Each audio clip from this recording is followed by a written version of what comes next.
Coming up on the LCS Preview Show, we break down the midseason moves, help you live your league fantasy, and reveal the all-pro plays from the All-Star event. Don't touch that browser. The LCS Preview Show starts right now. And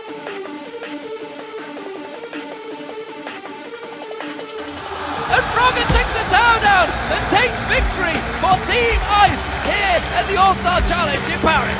Cloud9 are going to push through here and go for the win. Big has a huge smile on his face because they just took down Fnatic. Millennium win the game 3-2, put all three LCS teams back into the summer split. Vasily takes down both carries, and that's the 3-0. LMQ are in the LCS. Danger the only guy to defend. The Nexus is falling. Robert takes it down. Complexity Black make it into the LCS. 1, 2, 3, go!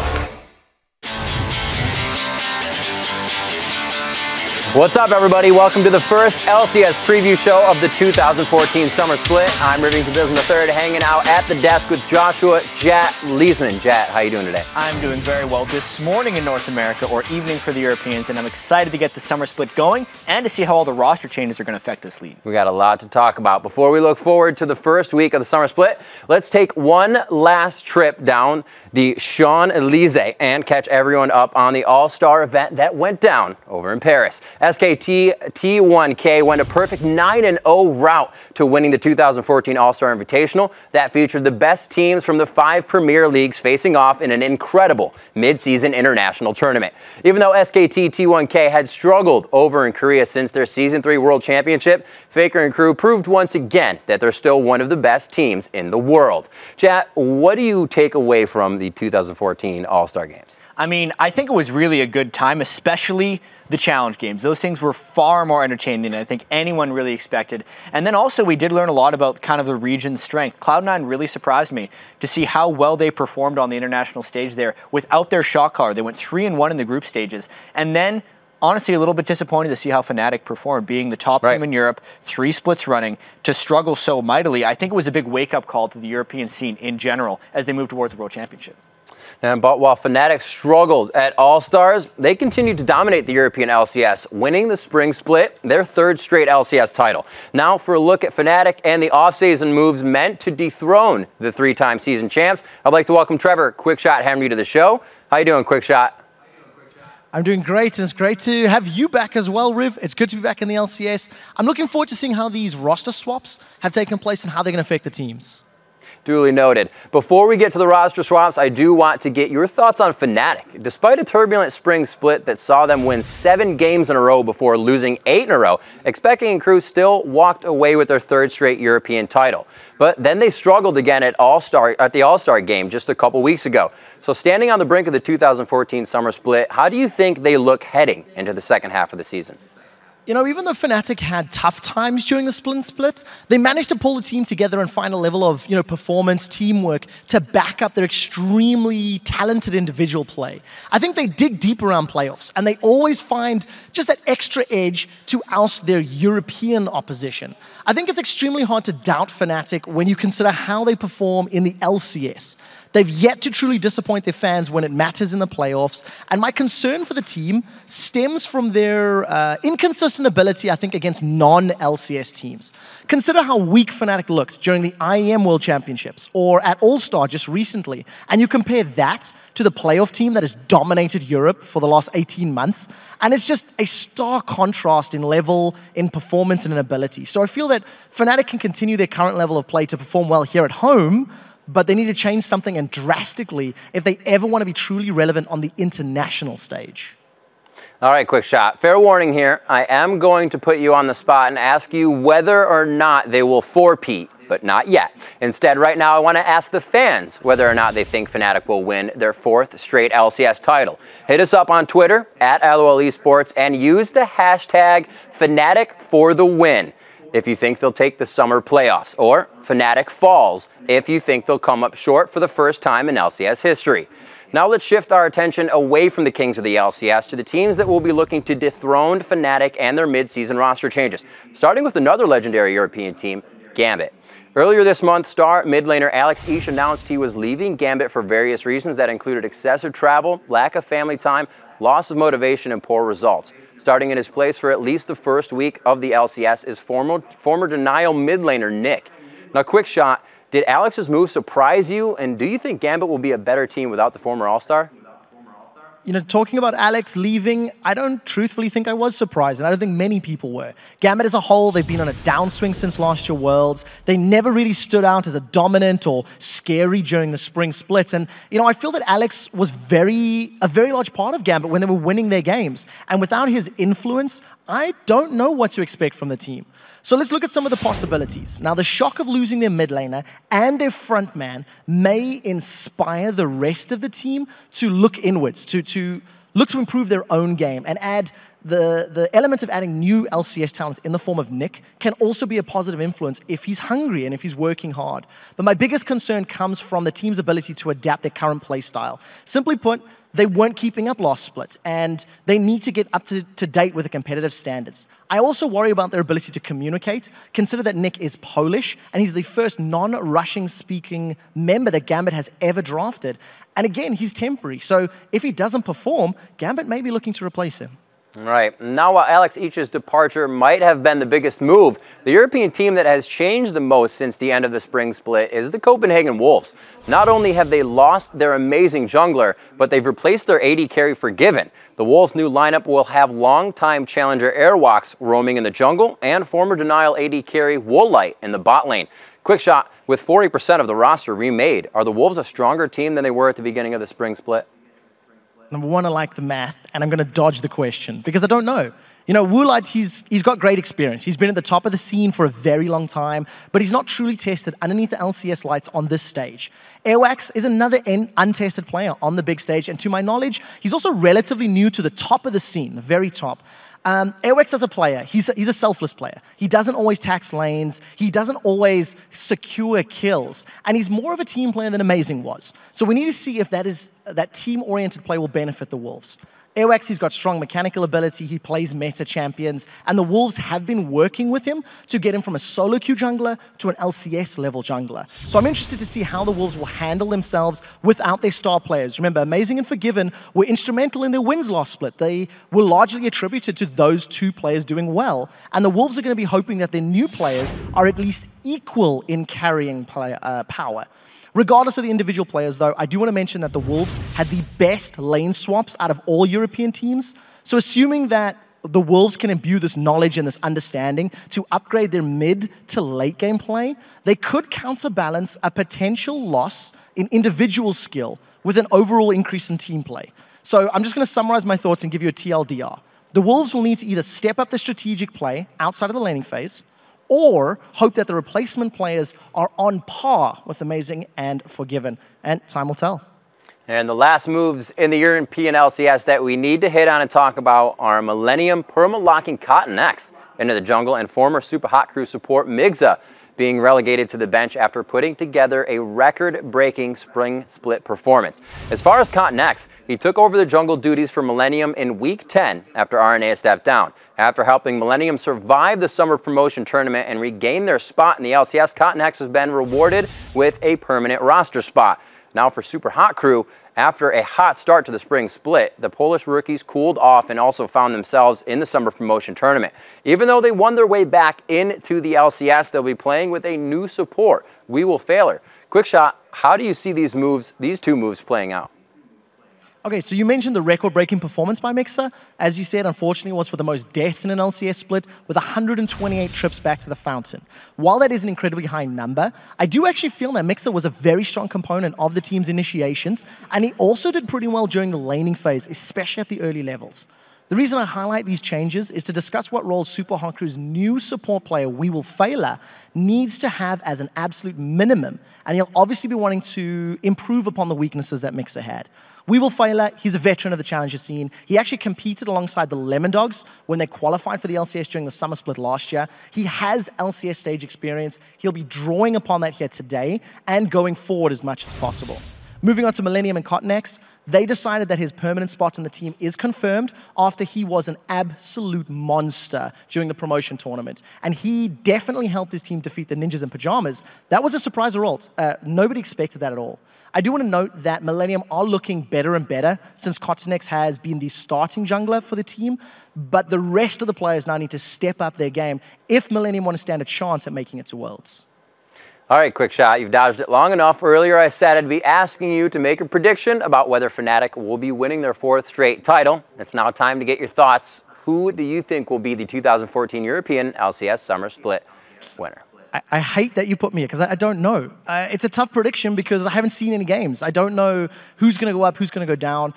I'm going to go out on a limb and say that the number 1 and 2 teams are going to be Fnatic and Alliance. I'm expecting them to do well. Considering what we've seen from the both of them in the last few months, I think Alliance are hungrier. I think they want it more. I think they'll practice harder. And I'm calling Alliance to be the number 1 team out of Europe for the Summer Split. All right, quick shot. That is a bold prediction. Now let's see if the fans agree with you that Fnatic's time has come or whether they think Expecke and crew will be heading to Worlds once again as the European champs. Pulling up the Twitter poll, we see that 65% actually think that Fnatic for the win is the one that's going to be taking it. How are you feeling about that, quick shot? I don't know. It's a lot of faith. Three titles back-to-back. It's hard to doubt the public, but we got to see what happens. Super Week, 4 games, maybe opinions will change. It's a good super way to start it off. Thanks for taking the time to walk with us through all the mid-season changes and dropping some knowledge alts. Quick shot, good luck with the games today, and I can't wait to get the Summer Split underway. Yeah, Nork and the rest of us, yeah. So we'll see you on the show later today. All right, well, we won't have to wait long for the 2014 Summer Split to kick off because in about 15 minutes, Fnatic will start their run for their 4th straight LCS title as they kick off a Super Week's worth of LCS action and hope to take their first step down the road to another World Championship berth. SK Gaming will look for revenge for their spring playoff loss when they take on Reckless and the Spring Split champs. While finishing up our Day 1 coverage, it's the first game for Gambit without Alex each on their roster when they battle Overpow and Roccat. Then coming up on Wednesday, we've got 6 more games coming your way, starting with Gambit playing their 2nd game without Alex on the roster when they take on SK Gaming. With the Spring Split MVP Froggen and his alliance taking on Expecke and Fnatic to finish the 2nd day's coverage. Then coming up on Thursday, we end the first week of the European Summer Split with 5 more matches. And remember, all 3 days of the Super Week kick off at 1700 EST, 8 a.m. Pacific time. Now let's turn our attention to another league that's kicking off today, Fantasy League Championship Series. If you've never played Fantasy before, don't worry. The people over at fantasy.lwolesports.com have got you covered.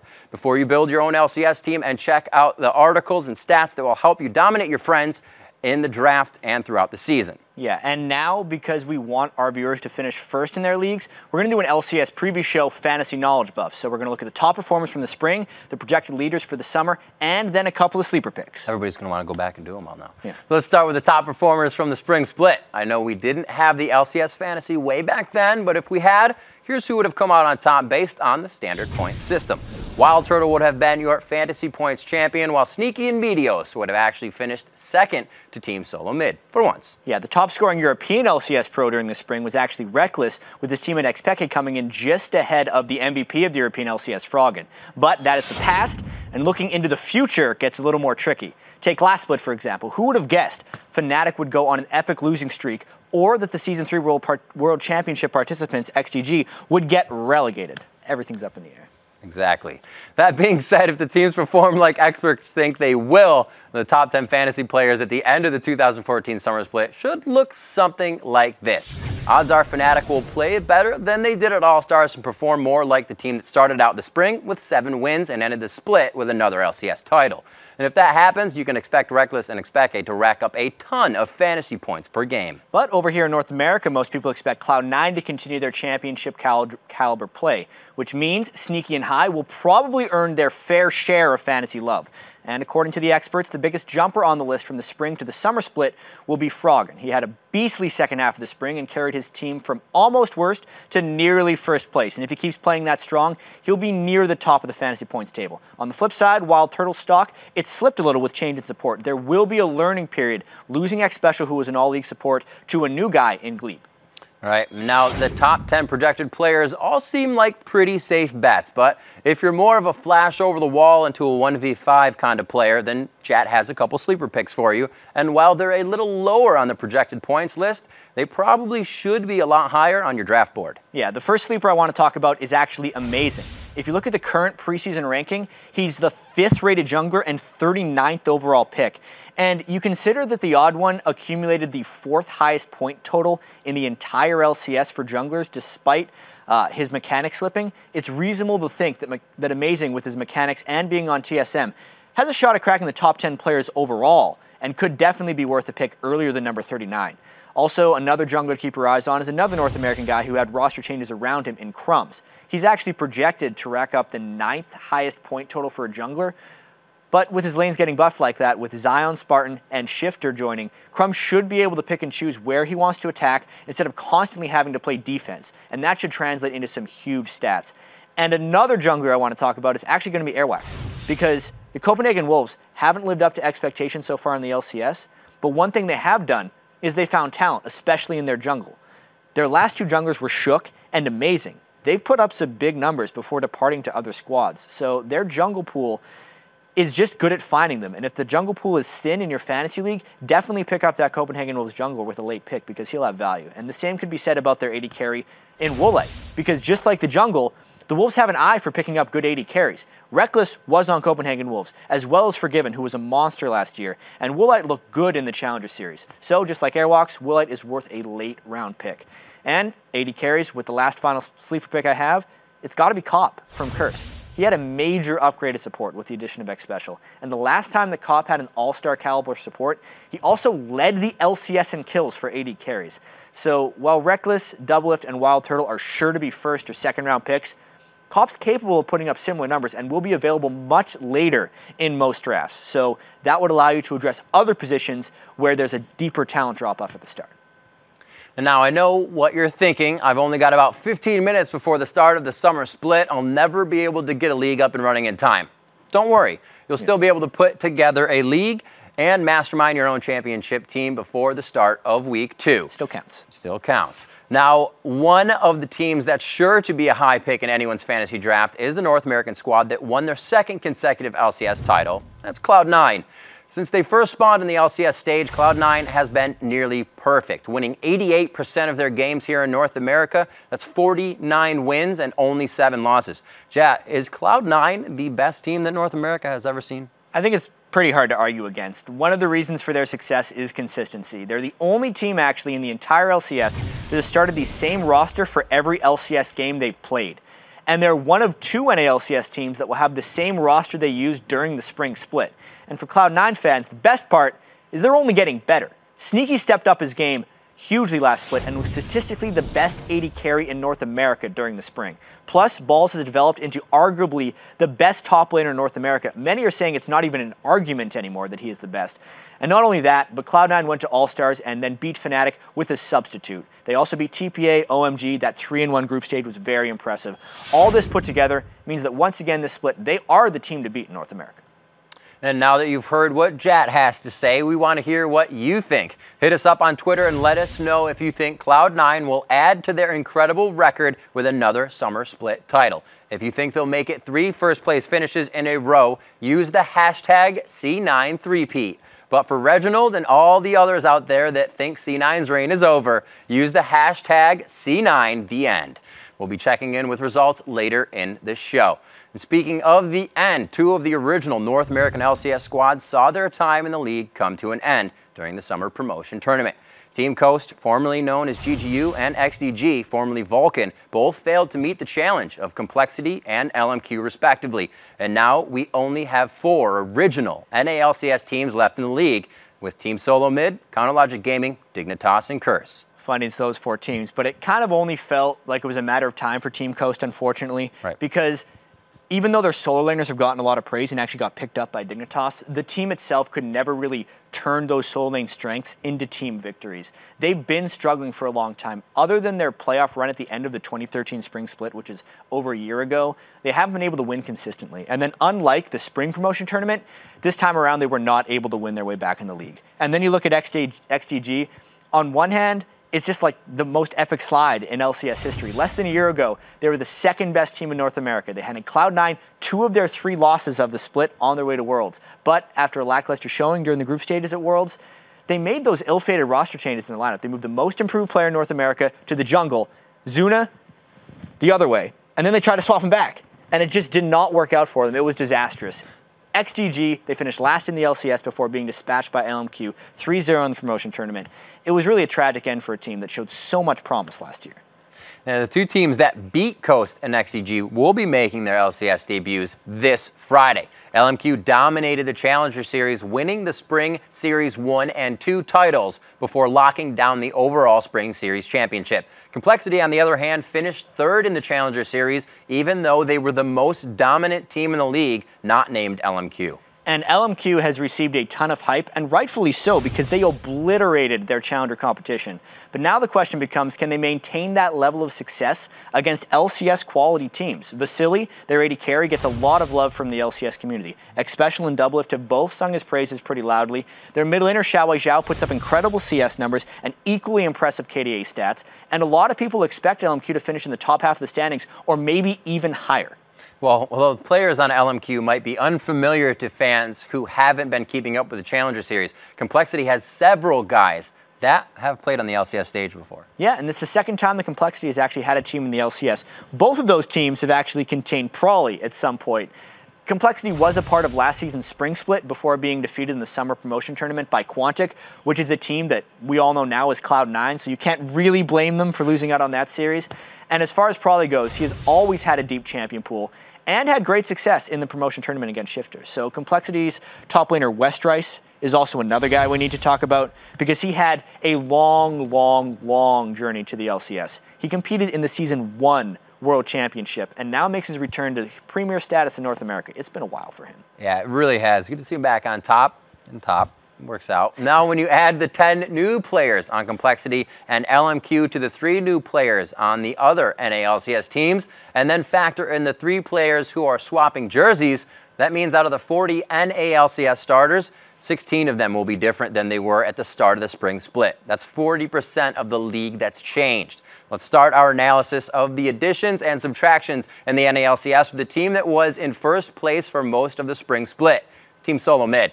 Gone are longtime TSM members Odd1 and Xpecial, and replacing them are former Copenhagen Wolves jungler Amazing and challenger support Glebe, the support formerly known as Glebe Glarblu. Do these changes make Team Solo Mid capable of challenging a team like Cloud9 for the Summer Split title? It's going to be really hard to see just because it is so much change, and it's more change than TSM has ever had at one time. They've always changed out one player at a time before. However, every single one of those changes has resulted in an improved Team Solo Mid, so you can't really doubt their decision-making. But first off, let's look at the jungle change. This one was mutually agreed upon by all parties and makes the most sense. The Odd1 admitted that his mechanics were not world-class, so it was the smart move to bring in such a mechanically strong jungler in Amazing. And if things go well for TSM, they're not actually losing the Odd1. They're gaining him as a coach. The change of support, however, is a little bit different. It wasn't mechanical shortcomings that led to the decision. It was actually a chemistry problem that TSM stated. And it's strange because Xpecial is coming off an all-league Spring Split, voted #1 by everyone. Well, not everyone. It was #1 over Afromu. Right. But Glebe is an unknown commodity to the community, and he's from most of the challenger scene. It is the most questioned decision that TSM has ever made. You add that to the fact that TSM hasn't had very much time to practice with their new team, and it could be a couple of rough weeks for TSM to start the summer. But this is what they need, and it's what they think they need to do to compete with Cloud9 and ultimately for the World Championship. So you can't question it until the end of the season. Right. It's interesting to see Team Solo Mid pick up somebody that's not just in the LCS. It's kind of that, like you said, unknown commodity. And while Team Solo Mid parted ways with their longtime bot laner, he quickly found a new home with Curse. After starting 3 different supports as Cop's backup during the Spring Split, Curse locked up the all-league player for the summer. And this looks like another great acquisition for Curse. Xpecial is in a line of many big-name players that Curse has actually signed over the years. They've signed St. Vicious, Voyboy, and Edward to mixed results because Curse is very willing to take a chance on players that other teams sometimes deem not worthy or just sign superstars. And this acquisition in particular has the potential to do great things for both Xpecial and Curse. Xpecial's finally on a team where no one's voice will overpower his, and he's really excited about it. So it's a lot of volatility for a team that went through 3 supports last year, but it's X Special, who is a fantastic support and a name brand. We'll see how they do. The third team that will be starting a new roster for week 1 of the summer split is Counter Logic Gaming. In response to their top laner Nien stepping down, Monte Cristo and crew searched around the world. And funny enough, they found their new top laner in Monte's backyard of Korea. But unlike the addition of Dexter before the spring split, Seraph is a relatively untested commodity on the pro stage. Yeah, I mean, Nien stepping down caught everyone by surprise, and it means CLG really had to scramble to find a new top laner, and they really think that they found a great one. Seraph, even though he is a little bit unknown, he only played 1 pro game in Korea. He was on Najin White Shield, who's actually in the finals right now of OGN. And he hasn't seen much playing time, but he has been deeply entrenched in that Korean pro scene. Lived in a gaming house, practiced with the Najin organization, and now that he's here in the NALCS, it looks like he's been able to communicate well with his team, and the addition has been working out very well for him. So just when you think CLG has finally lived up to their potential last split, they had a little bit more of it. A little bit more. Now, despite CLG importing a Korean top laner, Team Solo Mid, adding an amazing jungler, and Curse signing an all-league support, the team that may have improved their roster the most during this mid-season hiatus was Dignitas. After finishing the spring split with a 12-16 record, their worst in the LCS so far, Dignitas swapped out their solo lanes, signing the recently relegated Zion, Spartan, and Shifter to replace Cruiser and Skara. And this was a really smart move for Dignitas. They took the best parts of the 5th place team, added them to the best parts of the 6th place team, and they're hoping they equal a team that's good enough to go to Worlds. Their biggest weakness was in the mid lane. We saw that the temporary benching of Scar and the failed experiment with Golden Glue, they really didn't have a solution there. Now they have Shifter, a top North American mid laner. He put up tremendous numbers on a bad team. It'll be really fun to see how he does with Crumbs backing him up in the jungle. If you look at the top lane as well, Cruiser had better stats than Zion Spartan, but the numbers don't necessarily tell the whole story. Zion's a guy who draws a lot of attention from the other team, and Dignitas will benefit a lot from that top lane pressure. All right, now that we've taken a look at the new teams and rosters, it's time for you to look into your crystal ball, Jat, and predict who will be the NALCS Summer Split winner. I think it's pretty simple as far as the prediction here goes. A bunch of teams made a lot of changes to catch one team. That team is Cloud9, and they're still the favorites right now. I got to go with them. All right, well, you guys have heard what Jat's highly controversial pick for the Summer Split title is. Let's see what the fans at home had to say. The Twitter poll is going to be 57% saying that Cloud9 will still take it, but that is very close. Yeah, it's for having 2 dominating splits. It is a very competitive North American scene right now. All the changes are supposed to be for the better. Everyone around there is saying this is the strongest NA has ever been.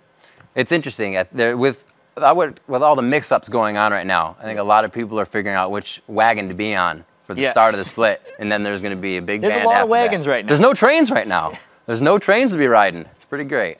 And Game 1 of the North American LCS Summer Split might go a long way in determining whether Jat and the fans are right. NA's Super Week of games kick off with a rematch of the Spring Split Finals as the defending champs take on the new Team Solo Mid, followed by Xpecial's Curse debut and the first professional game by LMQ. Then on Saturday, Team Solo Mid takes on their former support as TSM battles Curse, with the new Team Dignitas getting to test their solo lanes against the Spring Split champs in Cloud9.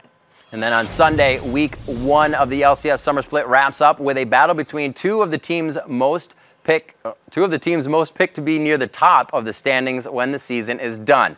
Doublelift and Counter Logic Gaming versus Meteos and Cloud9. All 3 days of the North American Super Week begin at noon Pacific, 9 p.m. Central European Summer Time.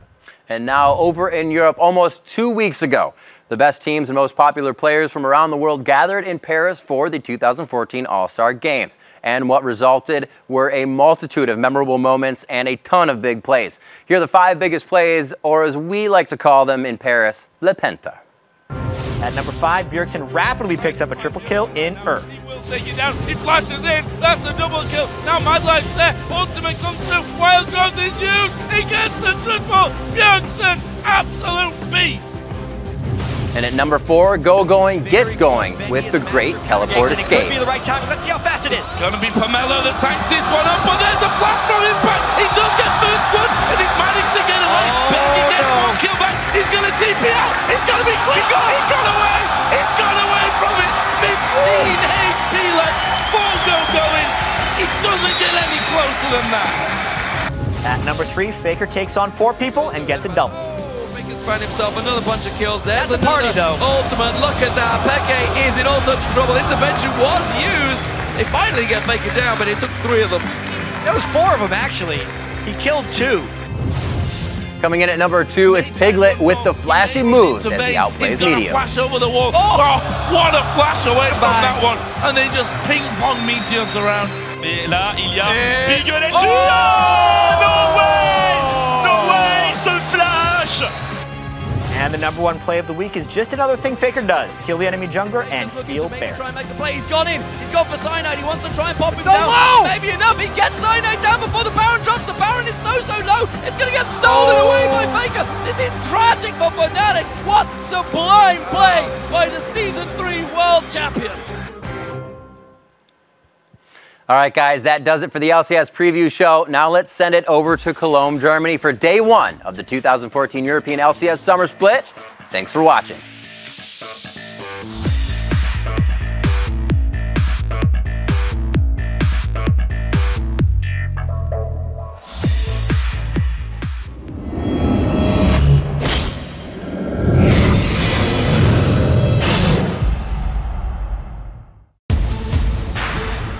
It's a new season, everyone starts from 0-0. None of the teams change.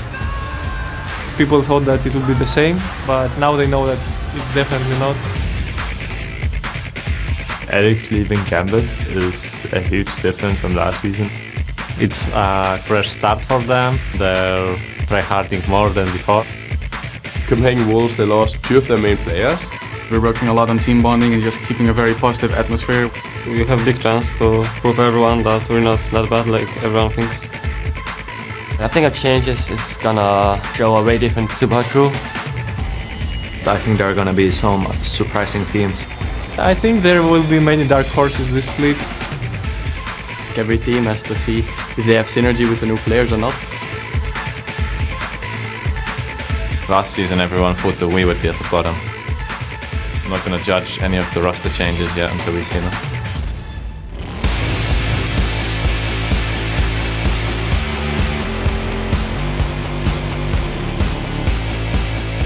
Hello ladies and gentlemen, and welcome to the European League of Legends Championship Series Summer Split. I'm Joe Miller along with Martin DeFicio coming to you live from our studios here in Cologne, Germany, and we're ready to kick off the split with a 16-game Super Week as the teams continue down the road towards the Summoners Cup. And even though 3 of those teams had to battle challengers for the LCS spot, all 8 of the European teams are returning to the league.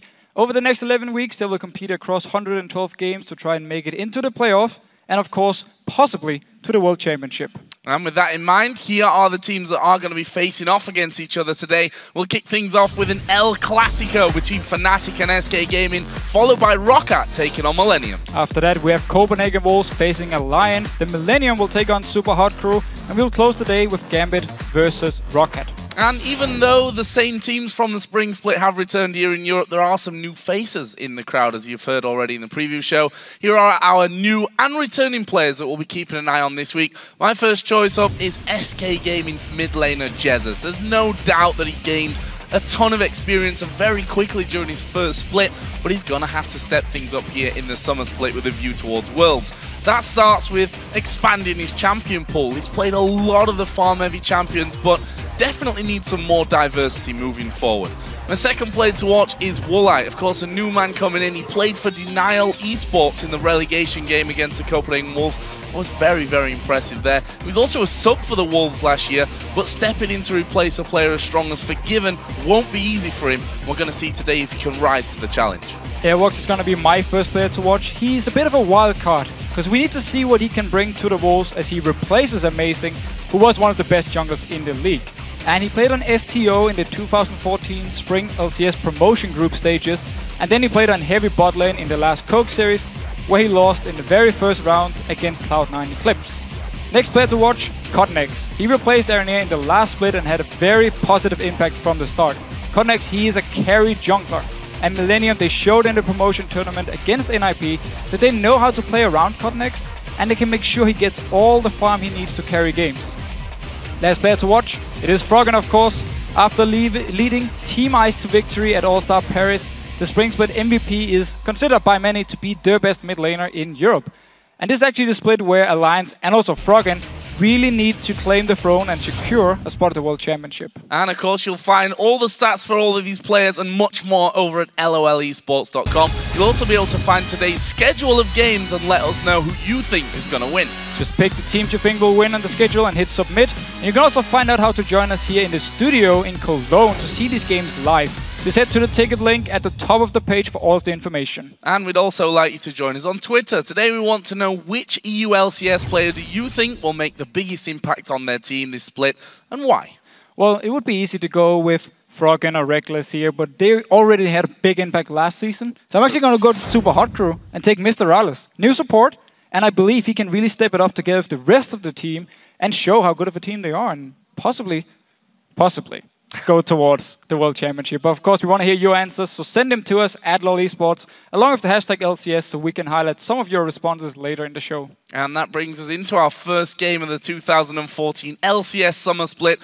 What a great one it promises to be. A rematch of the Spring Split Finals and another El Clasico as Fnatic take on SK Gaming. Now, Fnatic are coming into today's game after having a bit of a rough time at All-Stars where they struggled to even make it out of the groups and into playoffs. They did manage to beat the Taipei Assassins, but that game was their lone victory as they were then swept aside by SKT. And Fnatic really seemed unmotivated going into the All-Star Invitational, and despite the support of their hometown crowd, they never really managed to perform as a team we know from Europe. Their playstyle was very over-aggressive, and they often engaged too early or chased after kills, and this simply opened up for opportunities for the opponents to just take objectives or turn the fight around on them.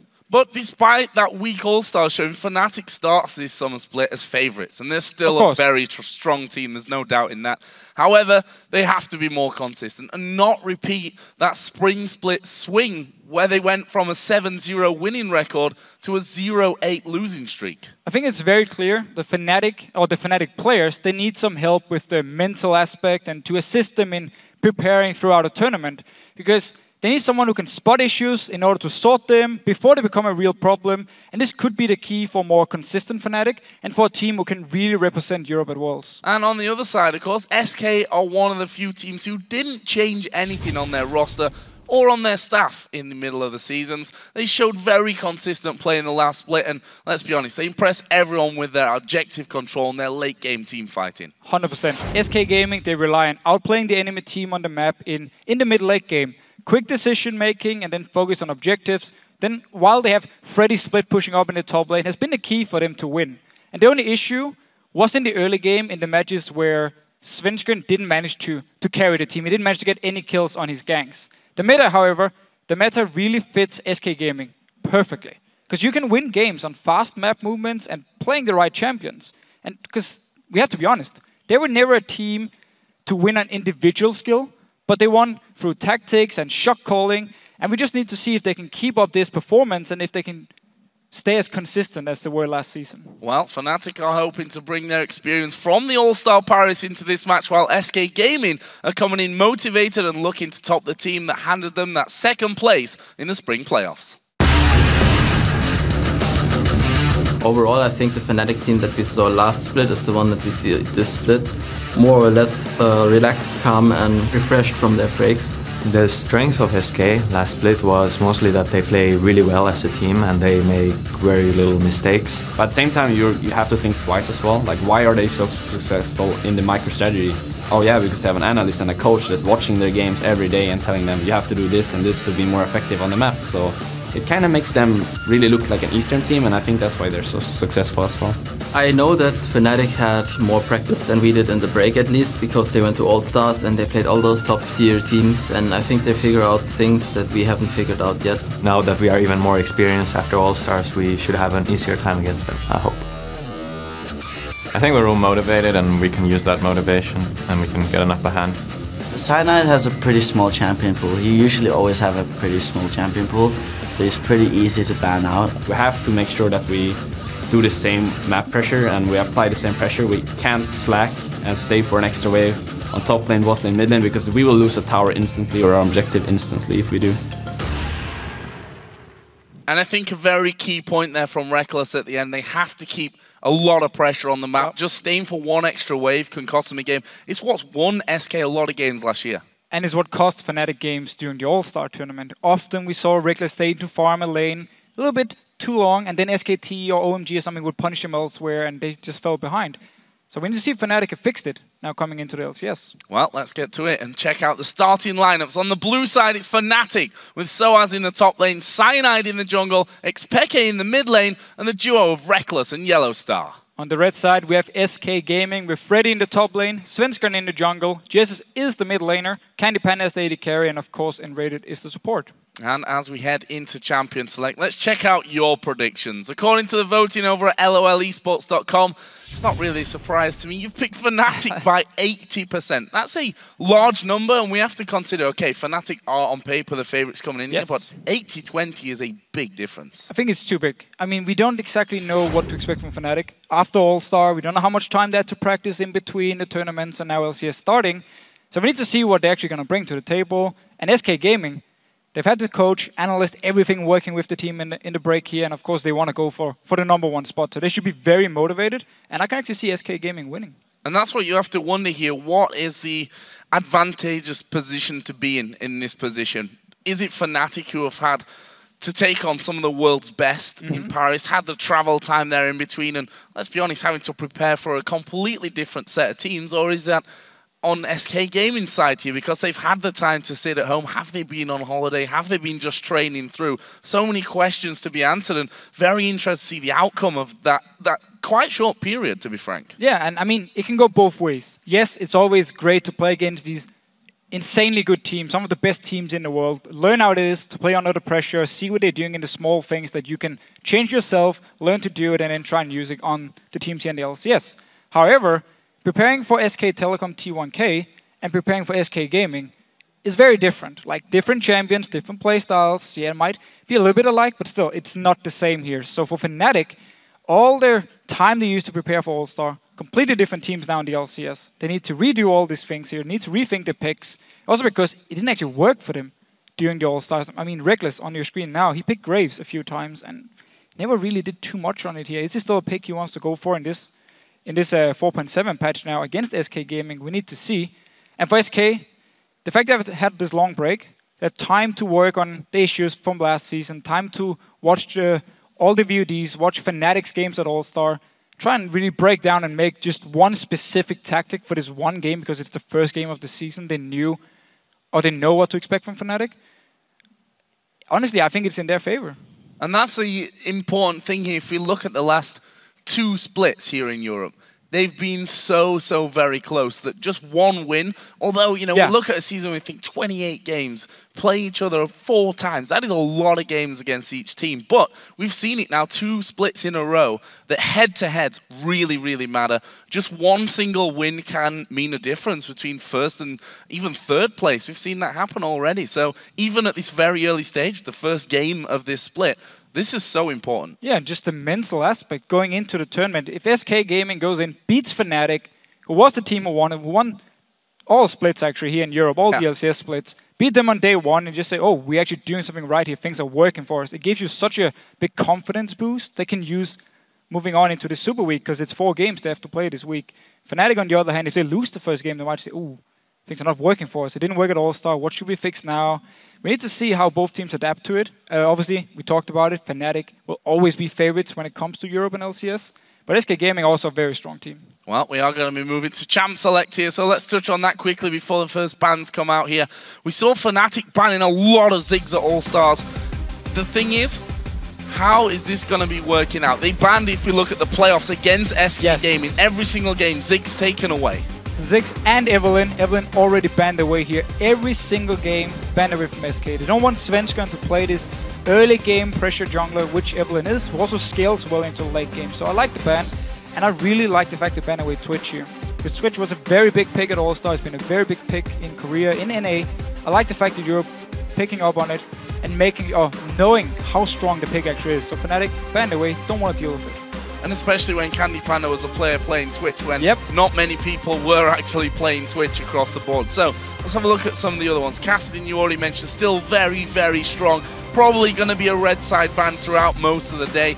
Jax also, we've seen how popular it's been. They decided to take that out as the second ban here against Fnatic. Well, so I think Kassadin was actually nerfed here in 4.7, which we're playing on.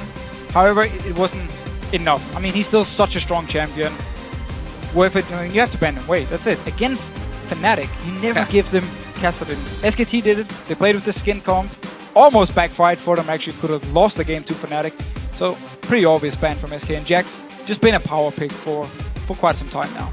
So Yasuo a ban here from Fnatic. Quite interesting, actually, because Jez is not a player that we really associate with Yasuo, but we also know him as a counter to Nidalee, which has then forced that final ban out there as Nidalee first pick Irelia, though. That is a surprise. So Irelia, nothing actually changed for her, but she's still considered just such a strong pick because of the teleport, because the fact you can survive the early games in your lane, and then you can teleport around and get into the mid-late game point where Irelia is very, very strong. SK's side, I'm not actually sure how much Freddy plays Irelia. I think he prefers the likes of Trundle, so I don't think SK Gaming minds too much. Yeah, Trundle is definitely a champion that he's gone to time and time again there. They also pick up Lee Sin here for Svenskeren. You mentioned earlier on that Evelynn was banned away as the first ban for Fnatic. And also, the fact is Svenskeren has to be strong if SK Gaming as a whole aren't performing. The early game relies on Svenskeren. What he can do with his ganks, how much pressure can he apply. He needs to help out the lanes. He always goes to bot lane first to gank, then he goes to top lane. He ignores the mid lane where Jess just farms. That's why, again, Lee Sin is a perfect pick for him and such a strong pick in the current meta where fail player junglers kind of fell out of favor again after some nerfs. So it makes sense to get the Lee Sin here, very strong. And of course Lucian, I believe actually for pretty much all AD carries in Europe, he was the most played AD carry. So on the other side, Graves, you talked about it a little bit before. We saw it at All-Stars from Fnatic and from Reckless, weren't too impressed with it. They picked up LeBlanc as well at the same time. So I like Graves with LeBlanc because you have so much burst potential on a target. If LeBlanc lands the chain, Graves can dash in and just fire all the burst and his target should go down. That's why he can be very, very strong.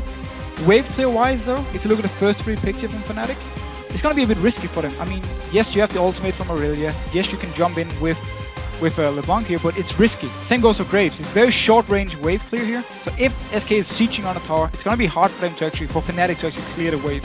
Could be an issue. However, they're clearly going for a more offensive comp themselves to start something. On the side for SK Gaming, their 3rd and 4th picks coming in. Trundle, not a surprise to us whatsoever. We already talked about how much Freddy loves that one. And then we see Kayle coming down. At this point, you have to wonder, does he go to Jesus or does he go to Enrater? Because he has been the one that's been picking up this support Kayle. Could be an option, of course. But we've also seen quite a lot of mid and top Kayle lately where you build a Hurricane as your second item after Nash's Tooth. And it's something starting in Korea.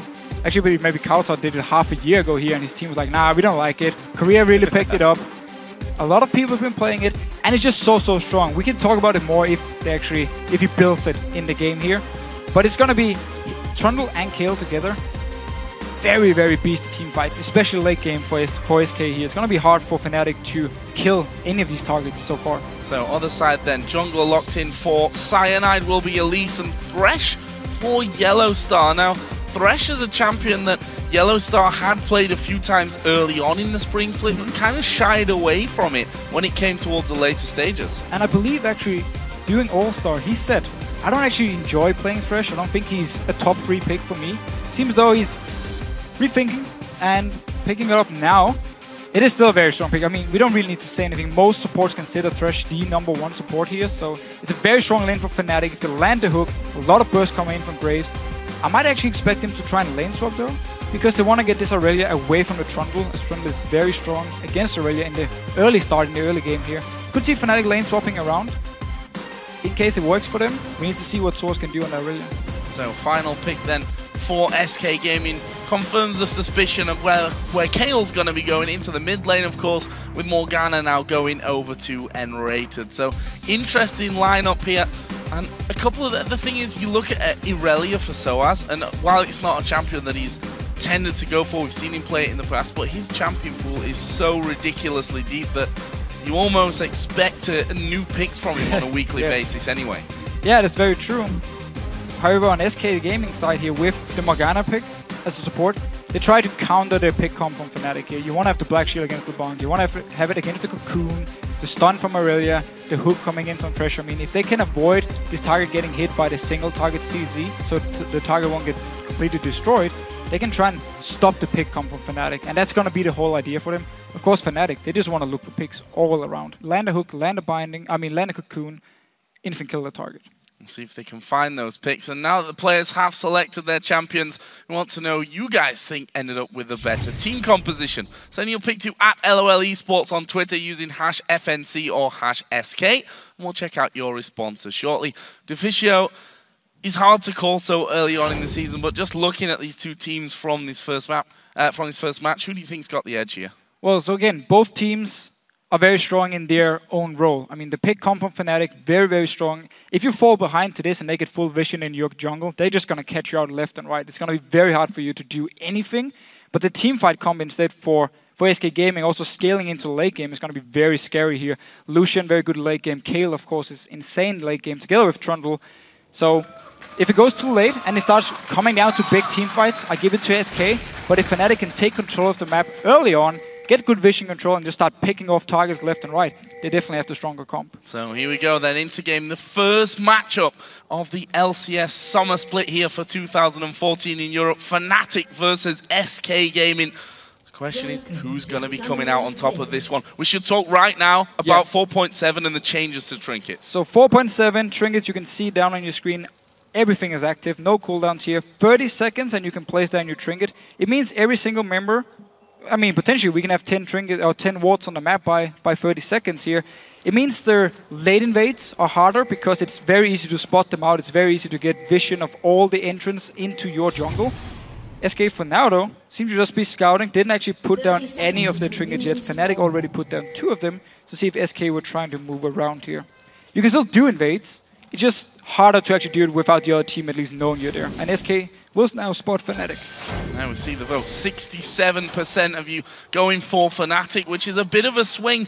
Obviously, 80-20 was the vote from LOLesports.com earlier on. Right now, Fnatic are the ones that have made the most ground in the enemy jungle. We see them already up there. A couple of wards going down, a fairly deep ward as well to spot in case that, that lane switch is coming around from Fnatic. But as we see, instantly there's wards down from SK, and instantly they can just move into the red side of Fnatic's jungle. They know everything. Both teams got vision of each other here, pinging each other out.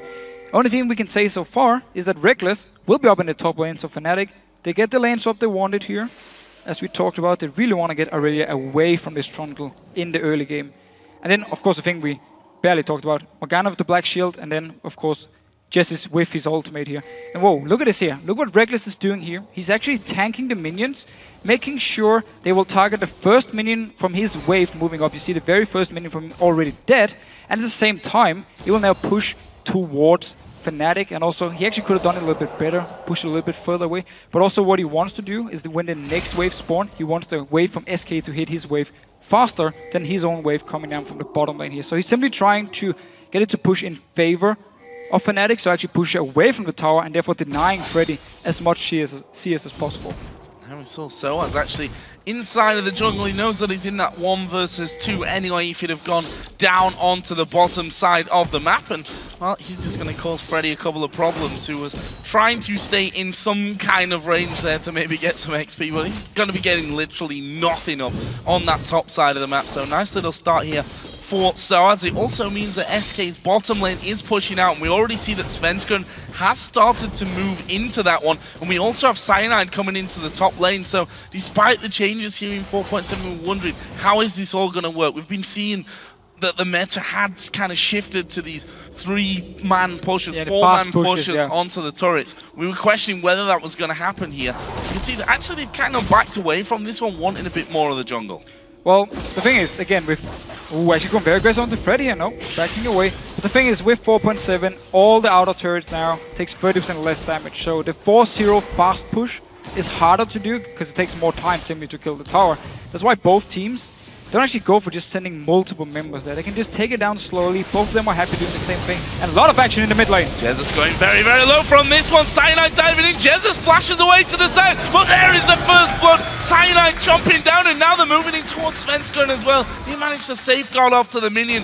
Very fast move from Fnatic. And a very, very big mistake by SK and Jesus in the mid lane. They knew Fnatic was in the top side of the jungle. They know you don't send 4 members to split push or fast push anymore. So Jesus, he should have expected people to be around him here in the mid lane. Instead, he was very aggressive and got completely caught out of position. Especially when he actually saw Soaz and Cyanide by the Wraith camp there just a few moments before that one. This bottom lane, we see half the health taken away from that turret. Soaz uses his first teleport here to actually get in there and stop Candy Panda from doing as much damage as he possibly can. If we look at the early CS between those two that have had and will continue to have a bit of a hard time here, 6-9 in favor of Freddy, who's managed to finally get some CS there up in that top lane. Between the AD carries, it's Reckless that currently holds that lead, 31-24 CS. Again, we need to remember the start he made here where he tried to deny a lot of CS. I think Candy Panda maybe pushed it a little bit harder because Svenskeren actually moved down around the level 2 mark. But then he backed away because they realized we don't actually have to fast push his power, so he backed away and went into the mid lane instead. I think Candy Panda lost a few CS here, and that's why he is behind. This mid lane though, Jez is falling behind him in XP, and Peke going very aggressive. Very, very aggressive indeed. As Cyanide comes around, that's an easy cocoon. Jez is only level 4, no flash available. Peke picks up the kill. Far too easy there for Fnatic. Simply too easy. Peke was ahead there.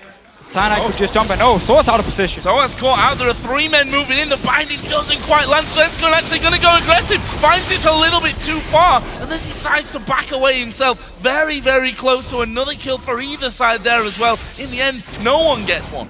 Nobody here, but Fnatic actually with 3 members pushing towards the mid lane. Soaz though decides to not go for the tower, instead moves up here to get the Wraith camp for himself. SK can quickly move around though and actually defend the tower. But a lot of action, mainly around Jesse here in the mid lane because he used the flash and because he was out of position.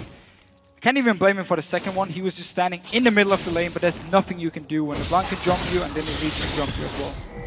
You've got no flash. No flash, you're level 4. I mean, you're probably going to die at that point. As Freddy here also in somewhat of a dangerous position. He needs to get into this bush to see them quicker, and he actually will just walk straight into it. Cyanide, full HP. Freddy's been stripped down completely, and he's surely going to die from this one. He himself doesn't have flash available either, and Cyanide picks up that one. SK's reply is that bottom outer turret. But this is simply lack of vision control from SK and map awareness. I mean, again, Fnatic, Soaz, he went through the mid lane, walked up to the top side of the jungle, so they knew he was in there somewhere. There was a chance. No wards, of course.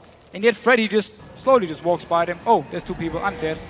I mean, SK, they are not warding properly at the moment, and Fnatic, because they can just roam freely in the jungle of SK, can just pick them out and get the kills. And now teleport from Freddy. They want this dragon. Level 3 Freddy. Well, Fnatic try and stop this one from happening. We already see that Peke has moved across, gets the ward in the Dragon Pit, so they've got vision control of it, but they're not really in a position to do anything. Just gonna time it. They're just gonna time it here. Put down the ward, get the timer, so when the next Dragon spawns, be in position. Of course, again, also on 4.7, Dragon got slightly buffed. Gives 20 more gold now to every member on the team, so Fnatic, or SK at least, picking up the first Dragon. They did use the teleport, and Reckless just left by himself in the top lane to farm. Which can potentially become a big, big issue for SK. Up to almost 70 CS, and with the second spawn here of that red buff, we see that Cyanide is in there. He, of course, did steal away that first red of this game as well. Svenskeren knows that he's inside there, but doesn't actually... Oh, he did have his trinket up, but decided not to go for it. Didn't have Smite available, so may have not been able to do anything to stop that one anyway. Either way, it's a good pickup for Fnatic. Yeah, Fnatic just continue to walk into the jungle of SK like it's their own jungle. They don't even care. They're not afraid. Taking the buffs, getting the kills, all they want here. Jess is in the mid lane, still behind in XP. He will remain behind in XP for quite a long time. And he just needs to try and farm. He's never going to be able to move around here because Peke has all pressure on him. I see blue buff going over to Peke. 1-0-1. A scary prospect when LeBlanc starts to get ahead of you, both up in CS and in those kills as well. See some more items coming out. The AD carries both picking themselves up a BF sword. The top laners actually both going double Dorans with boots to start things off. And now SK moving here actually will be a 4-man push towards his mid lane. They've actually managed to catch Peke. He dashed straight in there and the ignite is ticking away. There comes the shield and he is going to survive it, but it was so close. Very, very good binding by Enrated. Predicted to jump in from Peke, just landed straight in his face, got a lot of damage. And SK Gaming can keep the pressure going here. 3 members from Fnatic to try and defend. Not a lot of wave clear. Regulus needs to get in close to get the wave cleared. SK though backs away. Playing it safe, and those are the scary, fast group up movements of SK Gaming. Quick decision. The quick decision making that gets them into a perfect position that obviously caught Fnatic a little bit out there. Peke obviously was trying to do as much damage as he could to stop them taking the turret, and unlucky for him, or lucky for him actually in the end, survived with hardly any help. But now they've got 3 men of their own in this mid lane. It was the thing we talked about with Blanc. Yes, she has decent wave clear, but it's risky. We saw it here and Raid just predicted the jump and binded him and forced him to go back. Almost killed him. Yellowstar just saved him in the end. But Fnatic, yeah, putting on the pressure on the tower here. It's gonna be hard for them. They don't have the best siege comp at least. They want to catch out a target and just instant kill it. It's of course where Kale's ultimate and Black Shield is gonna make it very hard for Fnatic. Go for Freddy on this one. He spots Cyanide coming in. That's a pillar to try and stop him getting away. There's no flash, of course. That was just used by Freddy. They're going to keep trying to go in for this one. Cyanide's flash actually coming up here in just a second. Can they get the cocoon? No, not quite. But have they got the damage to finish anyway? Freddy will just speed on off back behind his turret. Close, but no kill for Fnatic. No kill here. Again, they got the flash away from him. He's not level 6. He's also far behind in XP. And Sana, he could just move as he wanted. Yellowstar, though, needs to be careful. Oh, this is bad news for him. Actually, he's going to get kicked back there. It's Candy Panda coming out from the backside, but a great flash from Yellowstar into that red buff. They actually hit the Q there, did Svenska, and Peke coming across the side as well. And Yellowstar caught a little bit out there, but does manage to survive it. Peke actually having to use his distortion to get away from all that damage as well. Almost picked up the red buff here. But SK simply responds to the fact there's 2 members up in the top lane, so they move into the jungle, pick up the red buff, and almost a kill again onto Yellowstar. But Fnatic are doing a great job just escaping in the end. Always trying to get something on the map, but SK responding, picking up the red buff.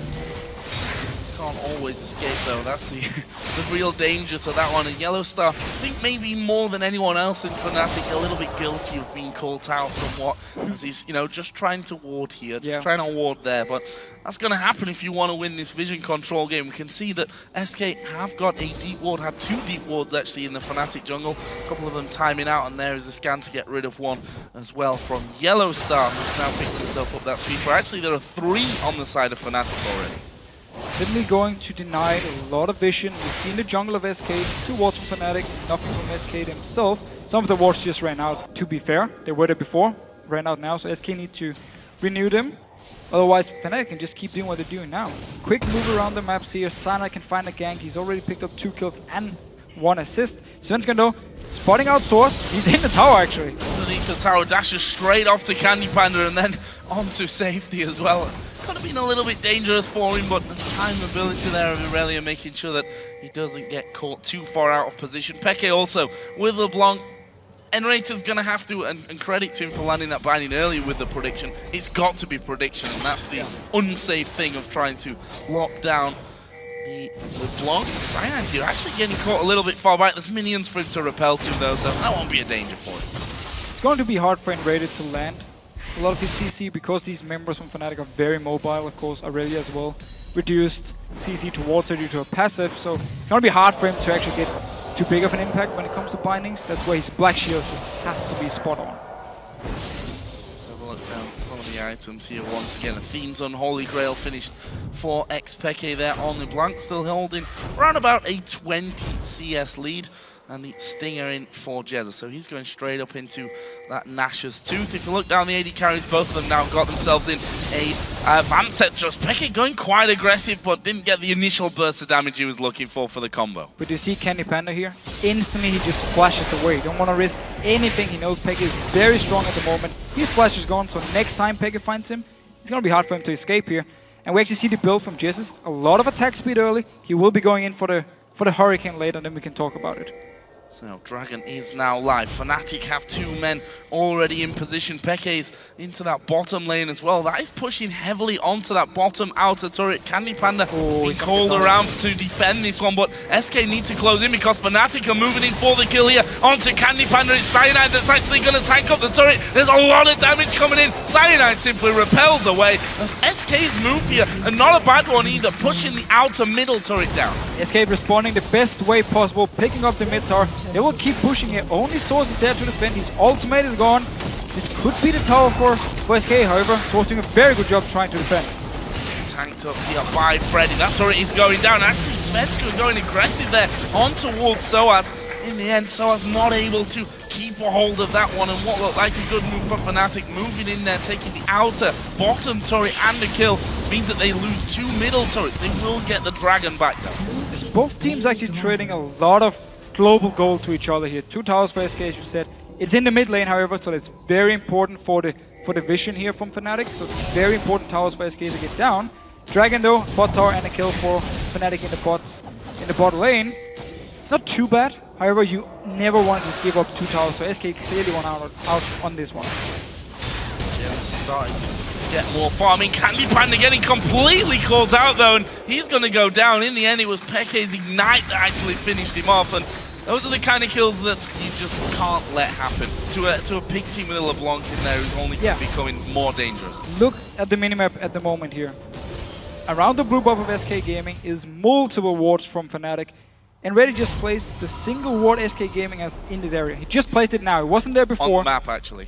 On the map, actually.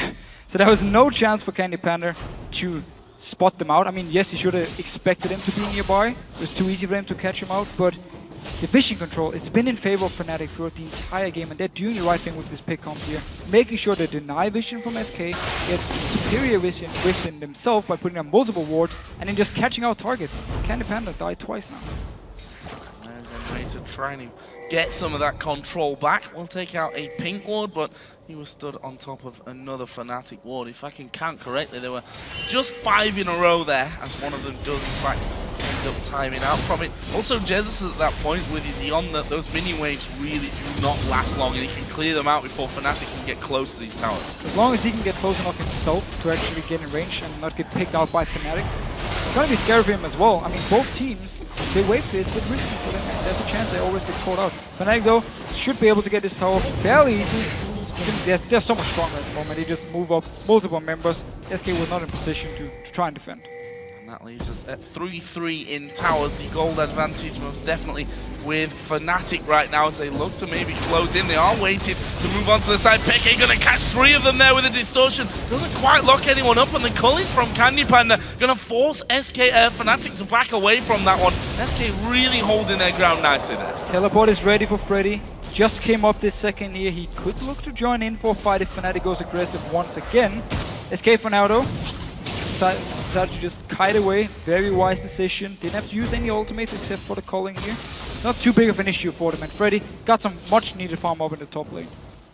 Back to the items. Now we see Blasting Wand and an Amp Tome brought in for Peke. On the other side though, that Nash's Tooth is done for Jesus. He's going to be doing a lot more damage, and we see the Bloodthirst as well complete for both AD carries. So the next few more minutes going to be very, very interesting, especially that next dragon when it comes up. The circumstances it went down last time, SK basically ignored it and just went straight down the middle. As soon as they spotted Fnatic move towards the bot lane and they knew Candy Panda was dead, the tower was gone, instantly just moved to mid lane, picked up 2 towers. It was a great move by SK, and it's what they need to do here. They're setting up for a gank in the top lane.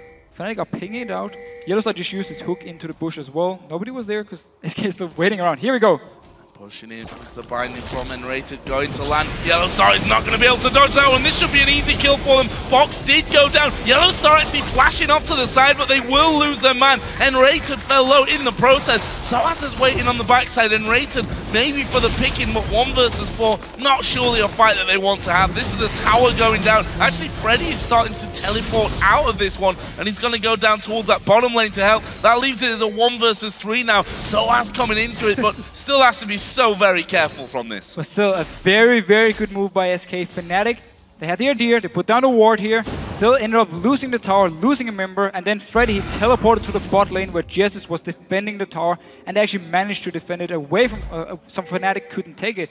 Again, another great move on the map. So as though he's way out of position. Q lands, the slow comes in, that makes it Culling easier to land here. SOAS down to less than half, a good binding. As SOAS turns around, they do manage to sew that one up. It's Svenskeren that gets the kill in the end for SK. Again, SK just doing a great job picking up the towers they can get, picking up the kills they can get to try and get back in this game. They're still behind. Next Dragon coming up in 1 minute and 28 seconds. It's going to be the big thing. Can Fnatic get a pick and then take the Dragon, or can SK just go down with the very strong teamfight comp and try and fight 5 versus 5?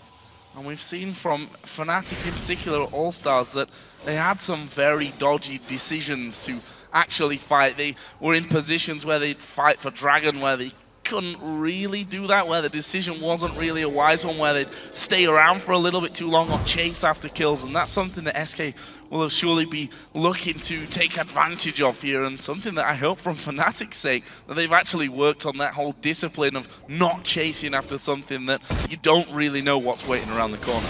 And looking at this game, I feel like Fnatic give SK too much time to actually move around.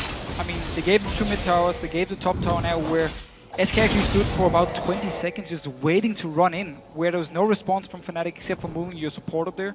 It's not going to do enough against 4 members to survive. So Fnatic, instead of them taking full control of the map, taking full control of the game, and just making sure SK always has to defend the lane and can never actually move as a group to set something up, they let SK do something. And that's what SK has been doing really well, and picking up towers, picking up gold for themselves.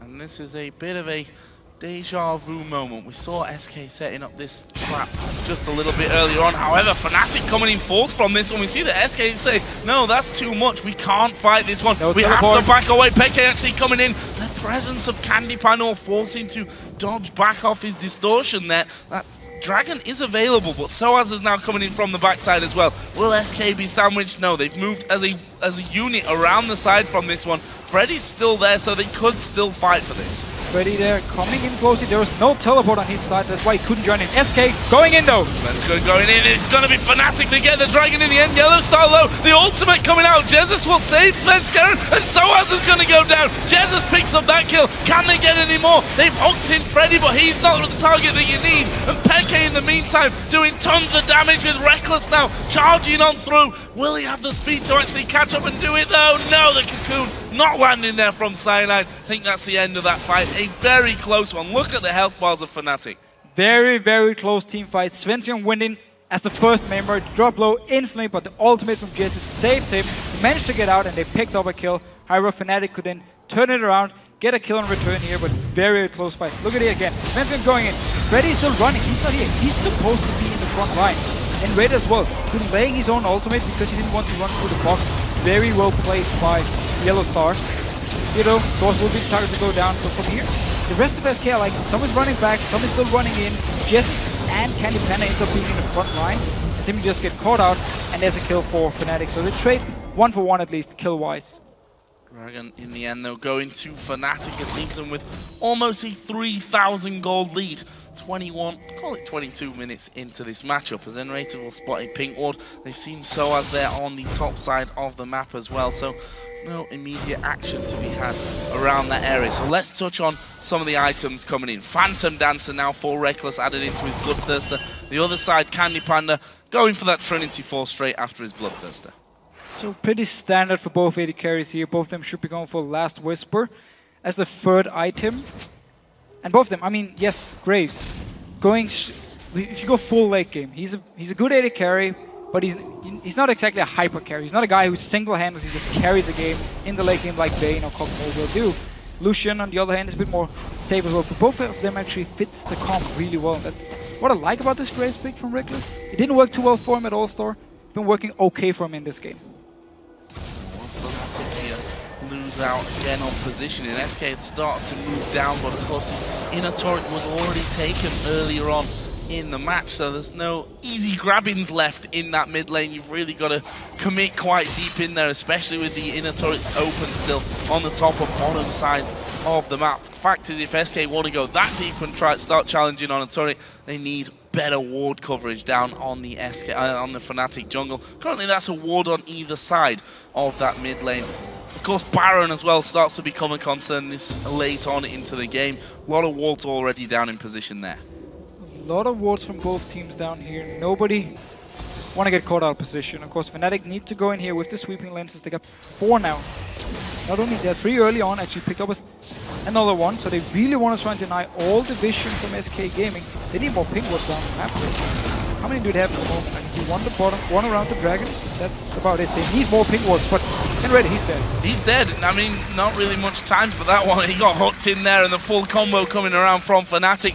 Graves' ultimate thrown in there. Peke dove in as well. And now Fnatic looking for a grab here on this turret. They do manage to get the hook on Freddy. The intervention will save him instantly, and a good culling again comes out from Candy Panda, keeping Fnatic low enough to have them maybe second guess about fighting here on this inner tower. And now the ultimate is gone from Jesus. There's no black shield because Inrated just respawned in the base, so the next hook could be the kill Fnatic needs to actually take the tower here. Inrated, he's on his way to try and defend. There's the hook! Hog comes in on towards Jesus, but the heal will come out instantly, and Cyanide is actually taking all the damage from that one. There's a kickback. Soaz is going to fall. Svenskron will drop down. Peke trying to mop up the low HP champions here at the back. That is his clone that's underneath the turret, and in the end, we'll end with a 2 for 2 as the shutdown comes in for Candy Panda. 2 for 2 here. Fnatic went very aggressive under the tower of SK, took a lot of damage for it, and took a lot of time to actually kill the first target because Jesus managed to flash away. Freddy then became the next target.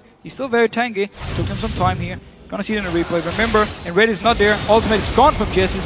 He flash away, and Freddy is the target. Tank out quite some damage, and the tower is just going on to Fnatic all the time.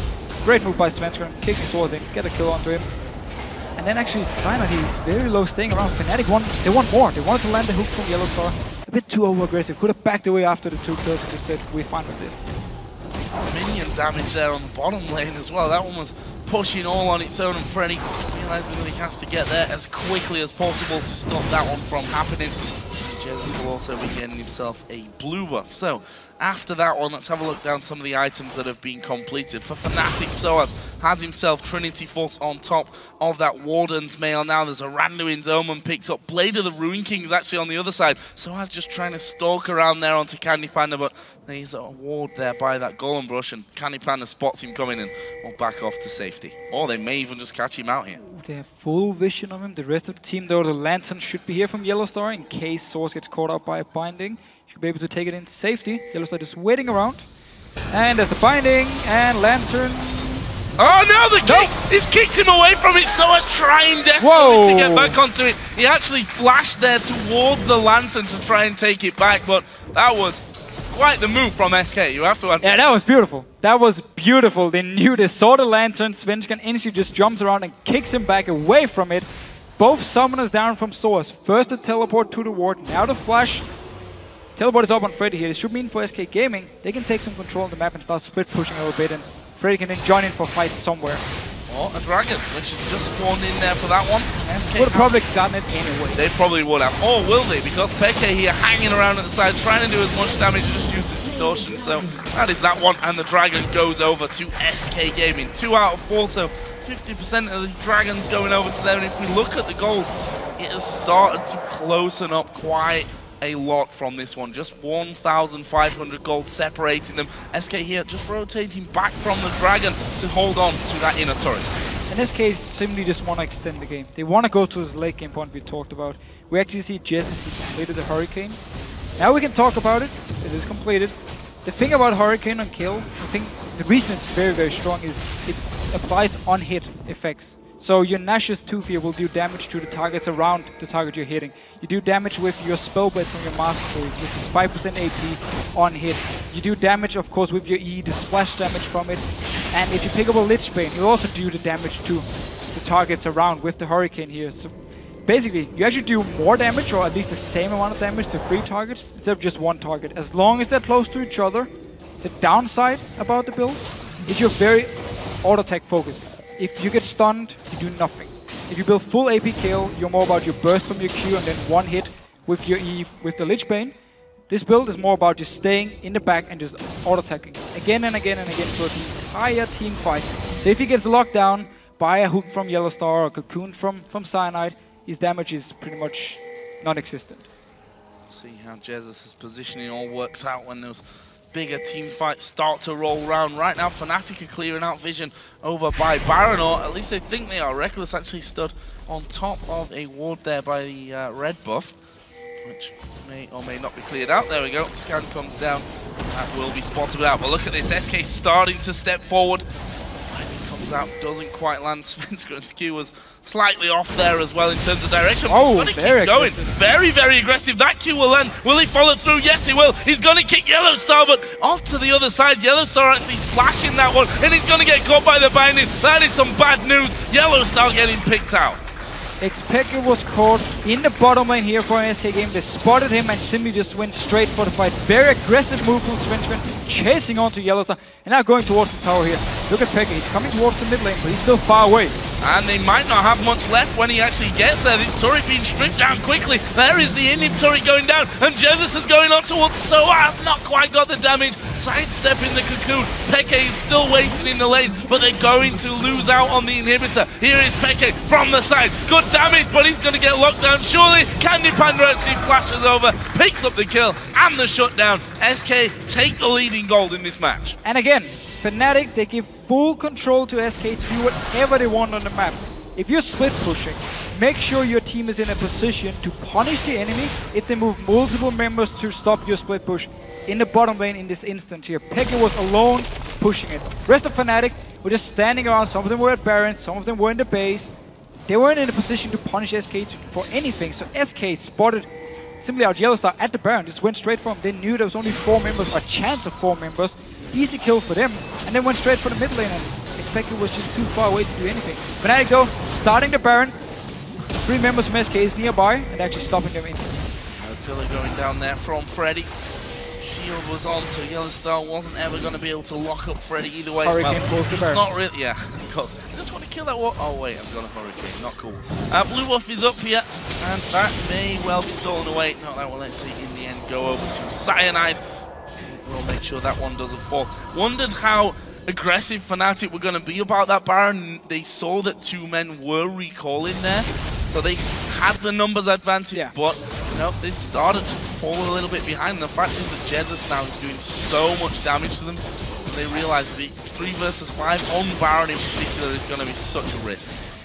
Again, they're playing a pick comp here, which once you go to the late game part, it's going to be so hard because, again, you need to rely on picking out targets, not straight up team fighting. SK can just go 5 members, find a fight, and they're going to be the strongest team.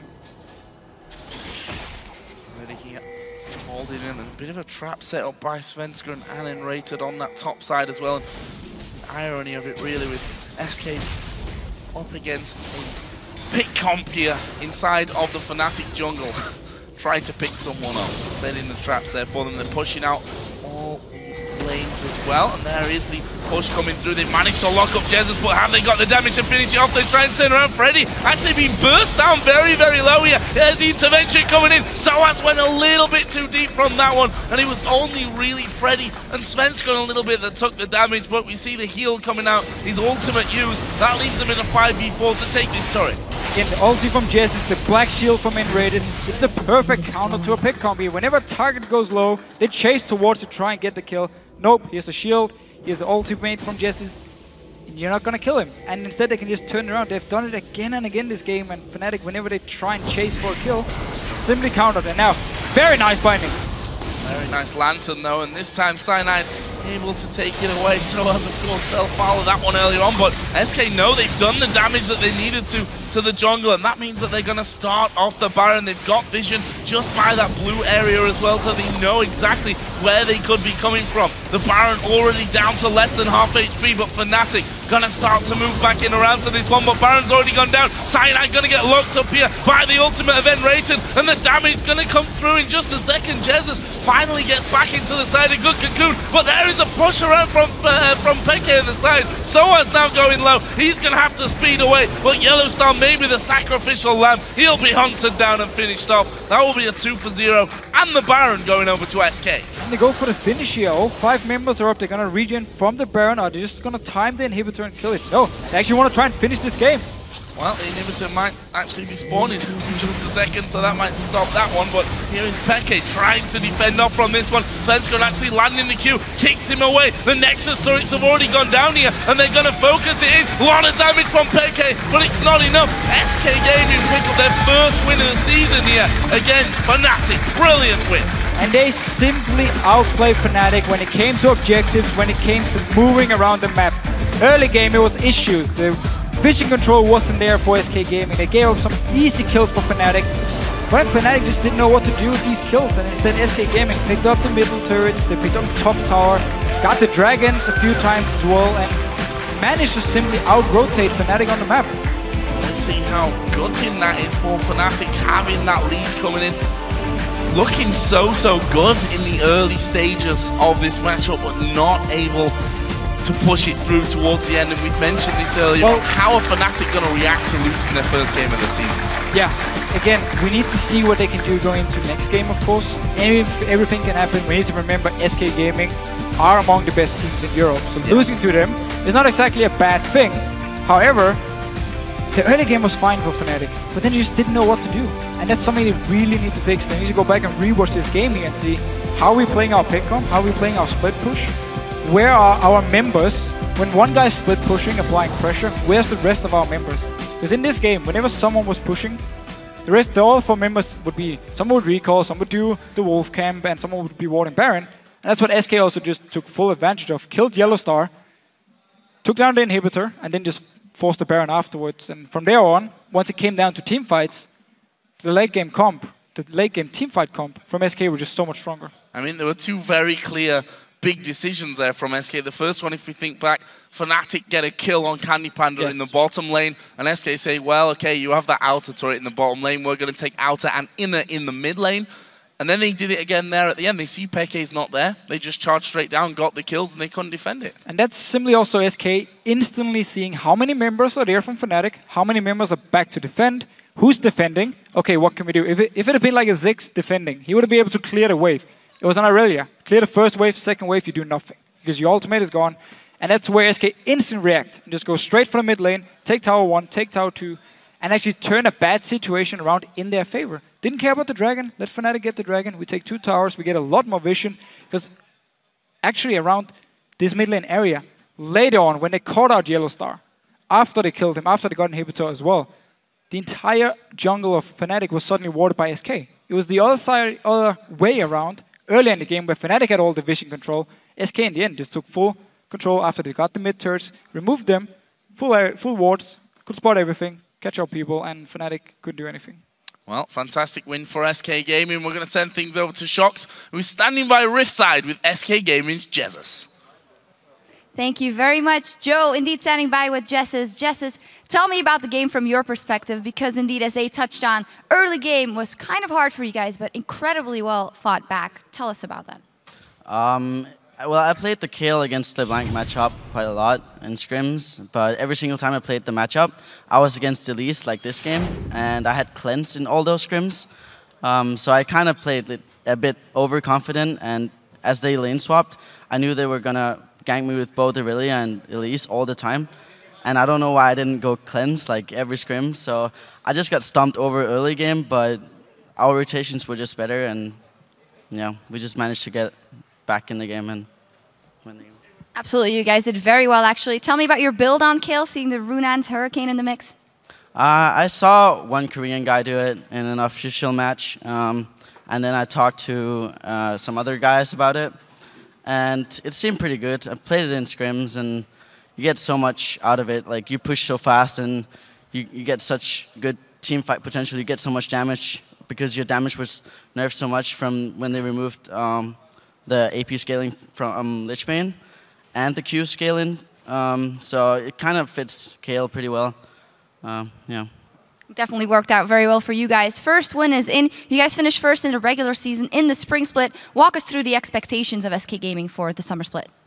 I'm kind of expecting at least a top 3. I'm not allowed to say anymore.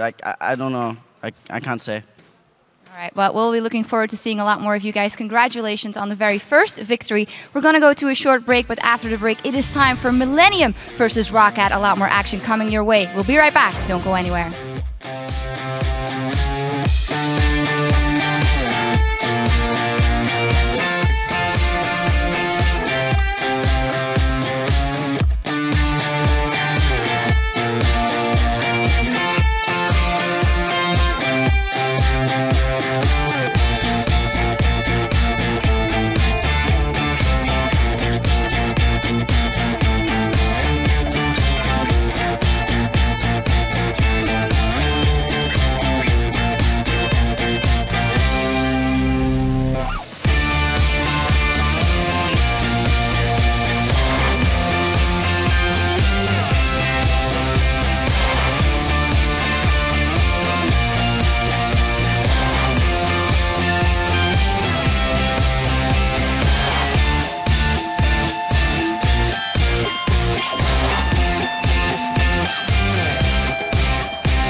Welcome back, Summoners. You just saw SK Gaming take a turnaround win from Fnatic, and I'm here with Lee Sweat and Trevor Quickshot Henry to break down that match. A great game to start off the summer split here, in my opinion. Let's start off by the early game, because Fnatic actually had a really strong showing, and especially Cyanide on that at least, just doing very good all over the map. Yeah, it really started strong. It's something that Cyanide has done many times in the past. If you look at his all-star performances when he was playing Kha'Zix, we were talking about upstairs how Cyanide finds a way to get kills. He has an impact early, but then can't carry it through.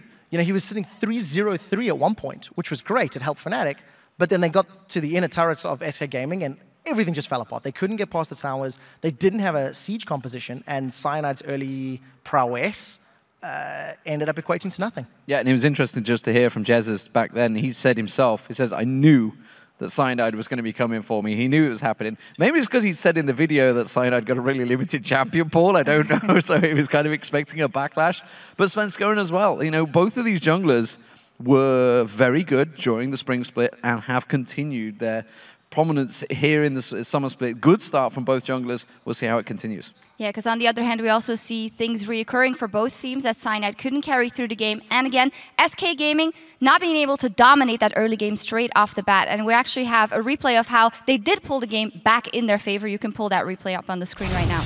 Yeah, so the one thing that I really want to highlight is at 17 minutes, SK Gaming are 4,000 gold behind. They are 5 kills down, but they've done a good enough job. They're still even on towers, 3-3.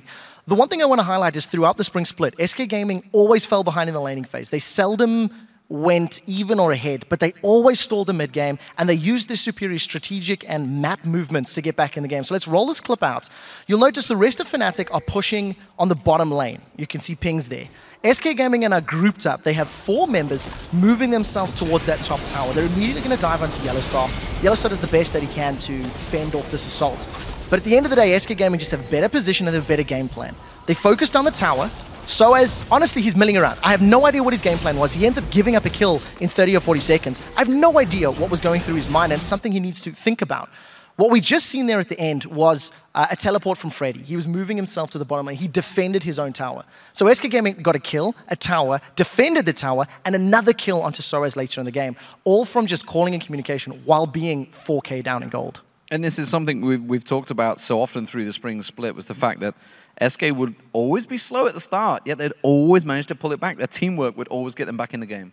Yeah, it's something that SK as a team, they don't necessarily have the strongest individual players, but they're making it very clear in this very first game and all throughout the previous split, their analytical approach to the game is something that's working very well. I know you're bringing up quite often during All-Stars that SK have this analyst, they have a coach, they have a sports psychologist. Yeah. And it helped Jesus with his game. It's definitely helping the team with theirs. Yeah, I mean, we heard Fnatic, of course, talking about it in the pre-show, talking about how it has affected them. It's something we mentioned, obviously, with Fnatic when we were at All-Star. It's what a lot of the Korean teams do. The Chinese teams have it. We're seeing, of course, the North American teams. We've got Monte Cristo, of course, so with CLG now merging everything in there. Maybe it's time that the European teams look at SK Gaming, who were a brand new team at the start of the spring split and went on to top the league.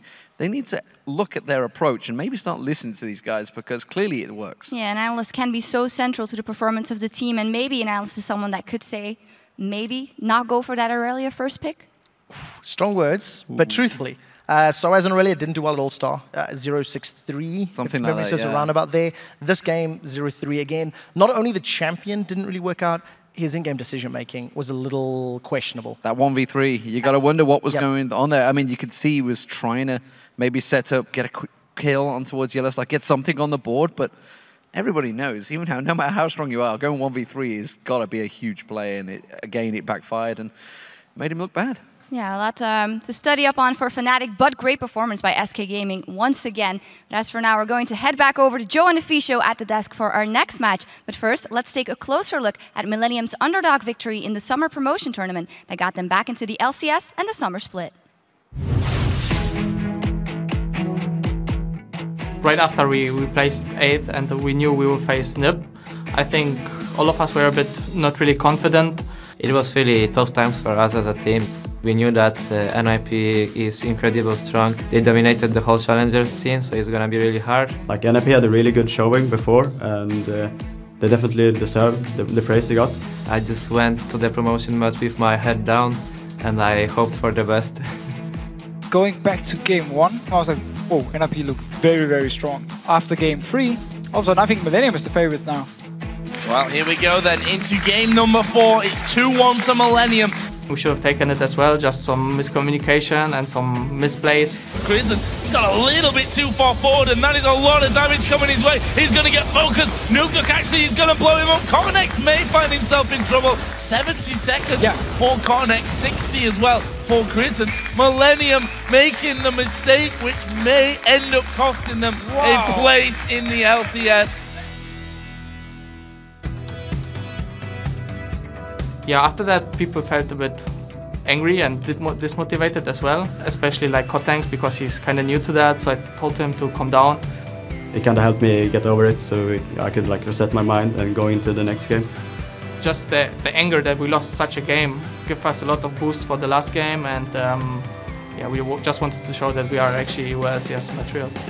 Nukduk does come across, he's going to go for Crimson, but he's dead. Millennium win the game 3-2 and secure their spot in the LCS Summer Split. Most of the people didn't believe that we could actually beat them, but we did, and it felt great actually. Oh, I think all of us knew that they were the favorites, but somehow we managed to pull together as a team and win the game. Now the start with the summer split, it's kind of for everyone just a wake-up call to see that they didn't practice that much, that they didn't do everything they could to win. We're not gonna waste our second chance. I'm pretty sure that for the next 3 months I'm gonna play 12 hours a day, because I just promised myself that I'm gonna do this and I'm gonna deliver. You just want to win as a team. You want to start playing as a team. I went to All Stars to get my motivation back, getting the desire to be on the stage, being one of the best. If we don't do the same mistakes as the spring split and people keep the performance they have at the beginning now, I think we can go to World Championship. I think we have a good shot on that. In the last split we had kind of a loser's mindset, and right now everything resets. We just trust in ourselves. We are a team, and we believe in ourselves, and we know that we are actually really good. I think we definitely can surprise LCS and the people who don't believe in us or who think Millennium is trash and they will be again at the bottom of the LCS. Maybe it will go like that, but we will try everything to surprise people and to kind of see their faces when we are on the top. Absolutely great to see Millennium having a little bit more confidence back in their game, because that's something that seemed to haunt them when it came to the spring split here in Europe. Welcome back, guys, to our second game of the European Summer Split here in Europe as Roccat take on Millennium. Roccat secured 3rd place, of course, and surprised everyone in the last split. They started the season as a mysterious team who picked Mordecai as a mid and even had the Polish version of Mad Life on Thresh. It's a very nice title, Joe. I really like that for Vanderlife, of course. And Roccat, they're a team who showed great teamwork and individual play from the start of the split. And then they relied on these tricky picks and, of course, the clutch engages as a team. And while Roccat had a great start last split, they slowed down a little bit towards the playoffs. Their surprise picks didn't really work out anymore. Maybe you could argue that with the Akali in the playoffs. And they started losing the laning phase, which is key. They were never really able to come back if they lost that early game. And they focus on fighting for objectives, which you just can't do if you're too far behind. Exactly. And in general, Roccat rarely fights unless it's for an objective or if it's a high reward, low risk situation. Roccat as a team only had 260 deaths in the spring split, which is the lowest of all the teams, and had a 9.3 average deaths per game as a team.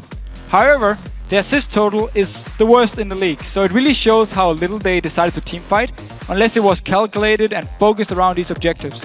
And this is reflected in how they stole the most buffs, 82 in total during the spring split, and they took 45 dragons when they won the games, but still had the least amount of dragons in Europe.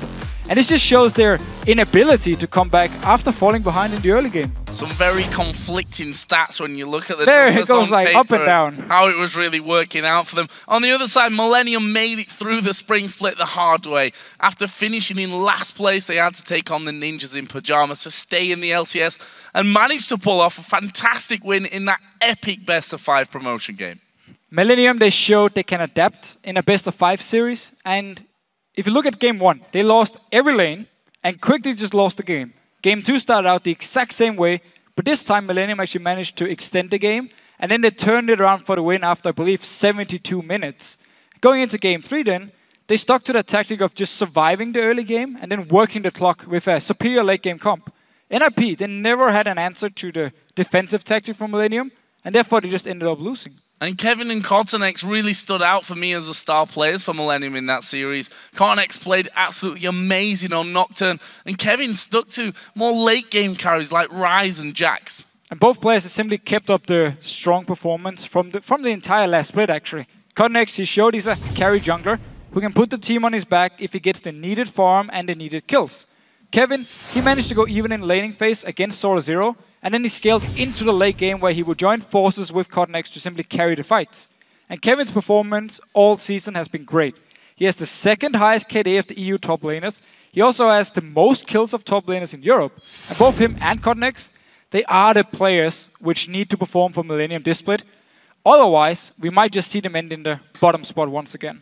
Well, let's check out the starting lineups for this game. On the blue side, it's Roccat with Zazas in the top lane, Jankos in the jungle, Overpower in the mid lane, Celiver the AD carry, and Vander on support. On the red side, we have Millennium, Kevin in the top lane, Cottonex is in the jungle, Curb in the mid lane, Creaton as the AD carry, and Jiri is on the support. We talked a lot there about Cottonex and Kevin, but we should probably talk a little bit about the rest of the team as well. The likes of Jiri, who, you know, he's a naturally quiet person and as such somehow manages to stay out of the spotlight while still picking up weird stuff in the support role. We've seen Zillion, for example, out of him this year. He has a lot of weird ideas. I've talked with him a few times. I mean, all of a sudden he wanted to play Warwick support as well. There's a lot of weird ideas going on here, and from time to time, the team actually lets him pick one of these weird supports like Zillion or the Blitzcrank, and it actually works out for him pretty much all the time. He makes big plays on these champions, and his mechanics when it comes to skill shots, very, very strong. That's why he can play Blitzcrank, and that's why he can play Thresh on this very high level and make the plays. So it's a very good support to have because you don't have to rely on someone else to make the big play. He can actually do it for you. And let's be honest, that was SKT's surprise pick that they teased we've seen everyone it in Europe about. forever, man. Zillion, that's all about Last split as well. They've obviously been watching Jiri and Millennium when they got their ideas for that one. Creaton as well, who for me has been in the past one of the most incredible, outstanding AD carries. He said himself that last year, we heard it in that video, that he played more solo queue in the last 3 days than he did in the entire last split. Not sure really how much he played in the last split then. No, it's actually a little bit sad. Yeah, it doesn't sound like much to me. No, and it's a big issue actually for quite a lot of teams. When some of the players lose a bit of motivation, they start to play less solo queue, only play scrims, and that's it. You drop down mechanic-wise, that's how it is. Creaton, back in the summer split, when he played, or well, the team was called Alternate. Before he broke his hand, I actually think he was the best AD carry in Europe at the point. Then he broke his hand, he was gone for a few weeks, came back, and never really was the same.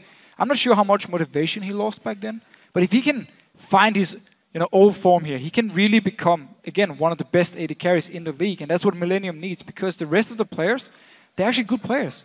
They just need, they don't have a superstar. They don't have a hard carry, a guy who say, this guy, he will always perform, he will always do well.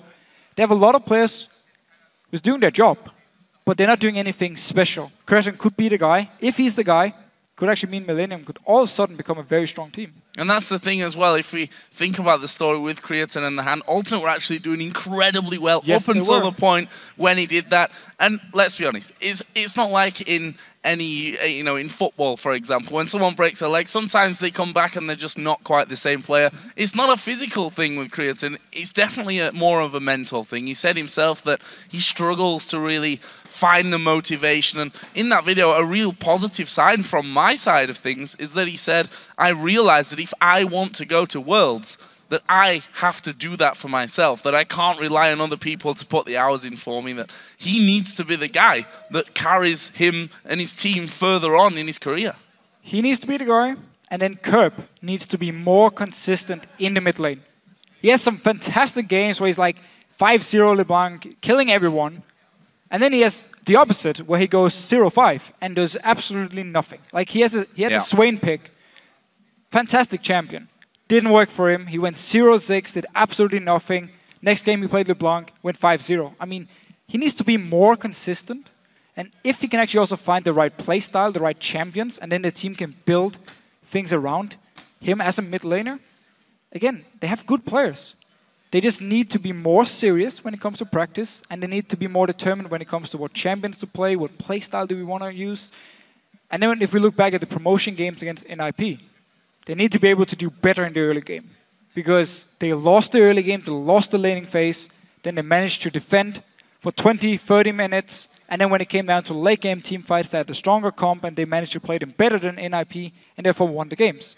It's not like we saw Millennium go in, take full control of the map from minute 10, take all the objectives to destroy NIP. It didn't happen. They need to work in the early game. They need to be better at shot calling, quick decision making. And then, as a team, they just need to practice a lot more. It's what they're all talking about. Well, just a quick update for you here. Creatine having a machine swap here, so should be able to get himself ready in just a few seconds. That's all been done, so he's just getting his settings all up to date. Let's talk about their opponents a little bit more, because he talked a lot about Millennium here. But Roccat, we mentioned it right at the start of this game, that they were a team that everyone said, KMT, coming into this LCS spring split. You're telling me. We thought, well, yeah, exactly. The fact that they got into the spring split was a surprise for some people, that's for sure. But people didn't expect Roccat to come flying out of the gates like they did.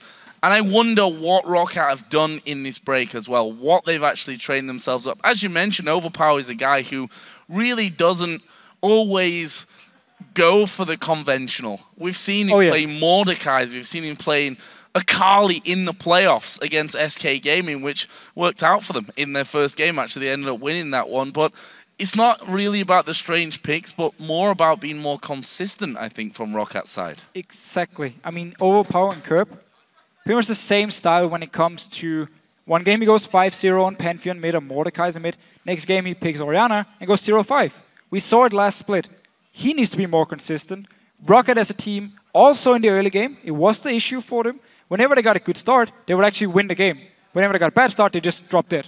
Well, here we go then. We're into Champ Select here. It's Roccat versus Millennium. Who's going to get what? And will Overpower bring out something a little bit crazy for us here once again in the opening week of the summer split? First ban out of the gate is Ziggs. Not really a surprise if you look at games against Millennium. Ziggs has been banned a ton against Kerb. And also champion. Millennium has been used to just extend the games. Go late game, be very strong in the last team fight, so I like the fact you just ban it away instantly. Twitch again being banned away. It is really an AD carry nobody wants to deal with, because at the moment he is so strong. I actually think him and Lucian together are the two strongest AD carries, and nobody actually comes close.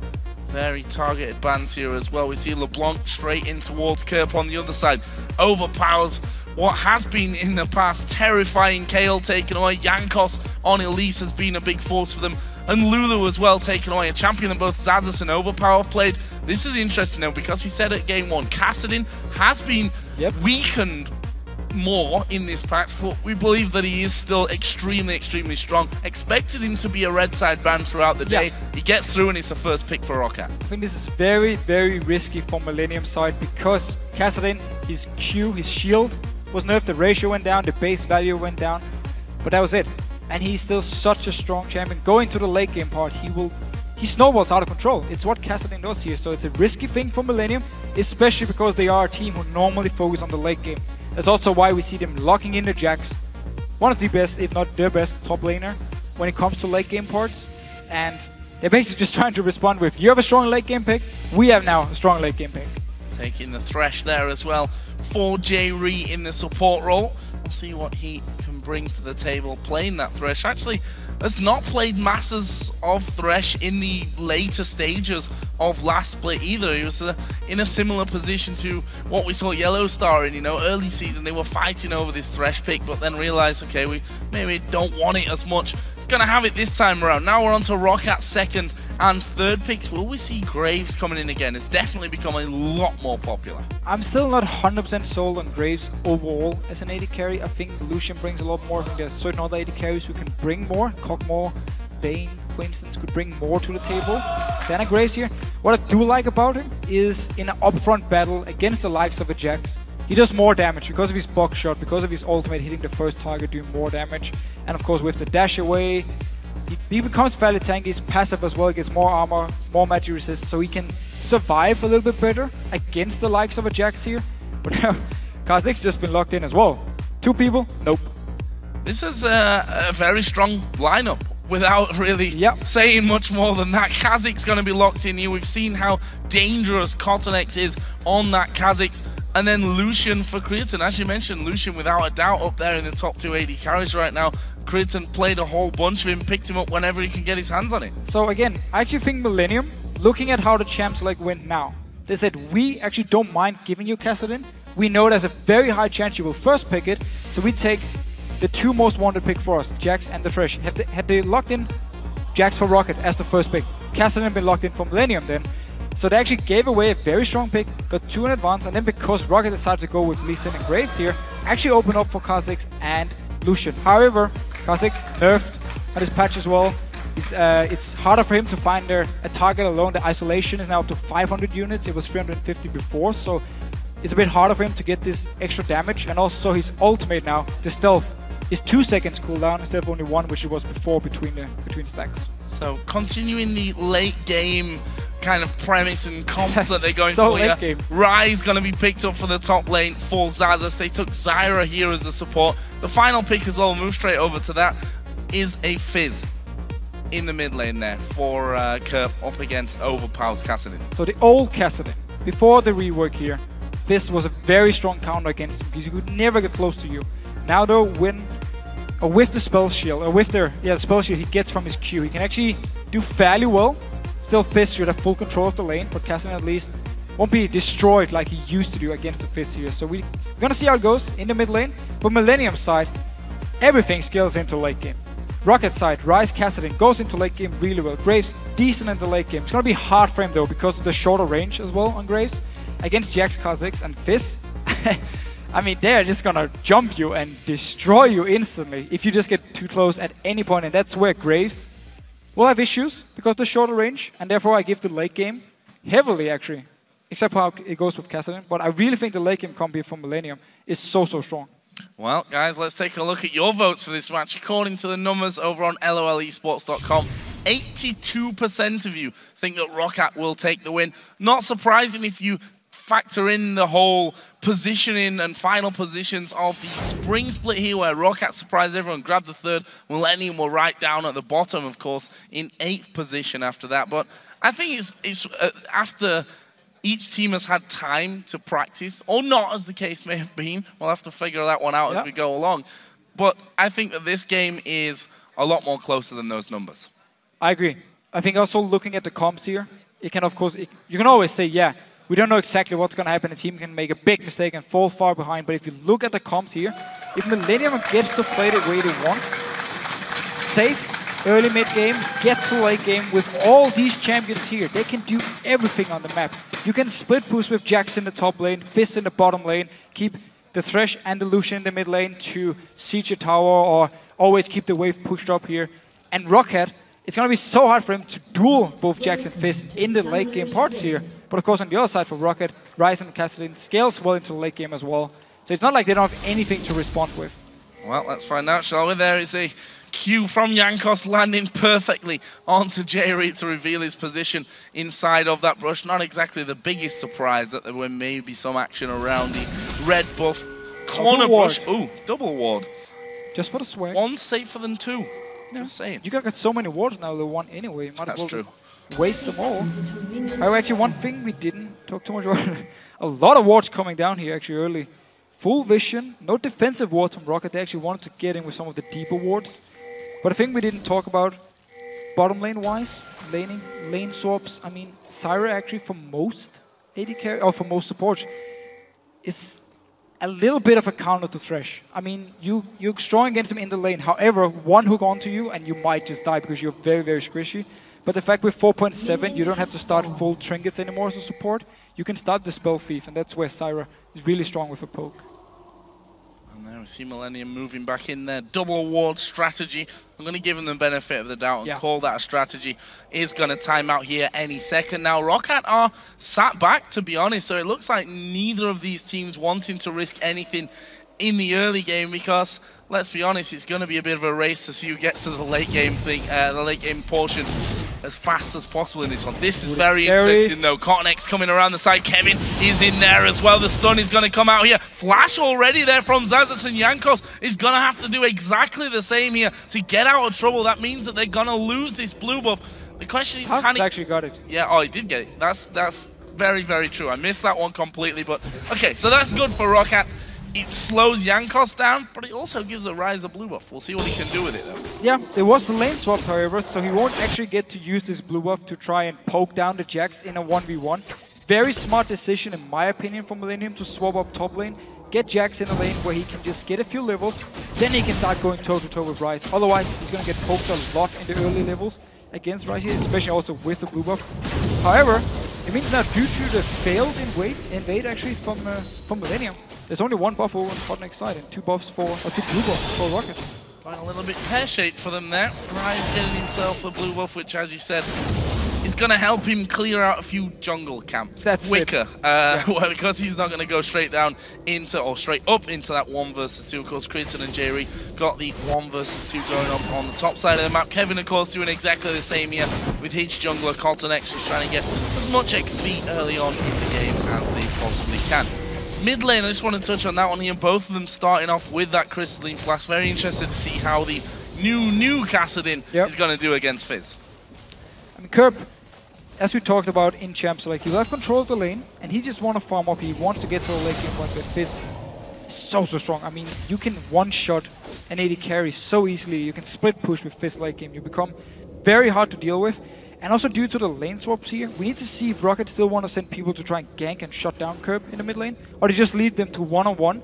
Millennium, they seem to moving 2 members in the top side of Rocket's jungle, and Roccat actually responding by moving down towards the bottom lane. So no ganks towards the mid lane here in the start. Could actually have been an easy gank because Kerb's lane is pushing heavily towards overpower. Interestingly enough as well, they're considering that so many trinkets available on Rockat's side. They've really got none of them, you know, on cooldown, and therefore wards on the map right now. They're quite happy to sit with men there, and they are actually going to go in for overpower. Very, very risky. We see the teleport from Zazas actually coming in, and that will put Millennium completely off the scent of diving for overpower. Yeah, so Millennium actually get the teleport away from Zazas without any risk of them dying, because they could just back away instantly as it spawned. They knew the rest of the members from Roccat were down the bottom lane pushing the tower. So actually a very good move, and they don't need to send them up top lane. They don't need to send Kevin or Cotton X up to top lane to push the tower, because they can do it by themselves. They need to go back and defend the second tower though, because Millennium or Roccat, they're pushing towards it. This is where a mistake could be made. J-Re and Creighton hammering away on that top outer turret, which is down to less than half HP. Zazas continues to sit here in the mid lane with overpower. Well, that bottom lane still has 3 men pushing in. Finally, Cotton X will start to move around. Kevin already in position, but a lot of damage coming in there. The plant and the buckshot coming out of Celiva, causing a couple of little issues there for Millennium trying to hold on to it. It's already lost half of its health. Not a good sign here for Millennium if this continues. And finally, J-Re does come down from the base. That should force Roccat to back off. Should force them away here, so Millennium respond well enough. Creighton up in the top lane should be able to take the tower, unless we see some quick rotations up from Roccat. I would actually like to see Zazas, instead of staying in the mid lane and splitting XP and getting some tower damage here, I actually like to see him move up to the top lane, because Roccat, they would know if J-Re doesn't go back to defend, the 3 members from Roccat can actually take the tower, and if J-Re then recalls to defend, it's only 1 member up in the top lane, so Zazas alone could actually hold the tower 1v1 against Lucian, because he's already level, I believe he's level 3 at the point, so he should be able to hold the tower. I actually like him to move up there, simply just to say, Millennium, if you move a member back to defend this tower, you won't kill this one, because I'm here to defend it now against against a single member. Instead, though, he's been in the mid lane, laning with overpower actually, sharing XP and now pushing onto the tower, getting quite some damage. However, Millennium should be able to react, unless Roccat now moves instantly from the bottom lane into the mid lane with 5 members and just straight up takes the tower. And leaves an early Dragon pickup as well for them. Very, very possible with 3 men in bottom, 2 men in that mid lane as well. Your AD carry is not going to get there fast enough from the top side to even think about that one. Just a quick update here. Vander is just having a quick client restart, so hopefully that will be all fixed up here in just a second and he can get himself back into the game so we can continue this one. But early on, very, very interesting. A lot more about the map than it is about focusing certain lanes down in terms of kills. Again, we had the invade onto the blue buff. Millennium moved in with both Kevin and Cotnex to try and stop the blue buff. Actually ended up going over to Sasus, so there was no blue buff from Cotnex. Ideal situation, of course. They wanted to go in and stop them from doing it, force them away, and they could take it for Cotnex. Then he could take the red buff and get double buff, and also share the XP with Kevin, so you can get some levels. Didn't get the blue buff, which meant 3 buffs over on the side of Rocket, and then both teams were, of course, lane swapped. Jankos went down bottom lane, took the tower, pushed it up towards the second tower, and that's where, of course, Rocket now needs to decide, do we want to go to defend the tower, do we want to go hard on the mid tower, or do we just want to back off? If they just everyone recalls, I feel like it's a wrong decision, because they actually have the pressure on the map, and they should force something away from Millennium here. Should force them to decide between getting a tower or losing a second tower, or at least something. I mean, losing the dragon then. There's multiple options for them at the moment. Well, guys, if you just joined us, don't forget we are in a super week here in week 1 of the summer split. 16 games overall, 1 down, not even half of one. We're about 5.5 minutes into this one, so can't really call that a half at this point. Still so many games to go. And I want to talk a little bit about fantasy here, because the Banana Kings are in fact playing the Danish Dynamite today. In our Office League, not in the Castle League. That's it, we've got 2 because, well, I actually got good picks in both of them, so I'm quite happy with both. I don't really agree. We'll see by the end of today whether the Danish Dynamite go down to the Banana Kings, I think. So the only issue about my name, especially in the Castle League, is I don't actually have any Danish players. So it's a bit of a with the name. Luckily, I managed to pick up Mr. Rales in the other league, and I'm looking forward to see what he can bring later in the day.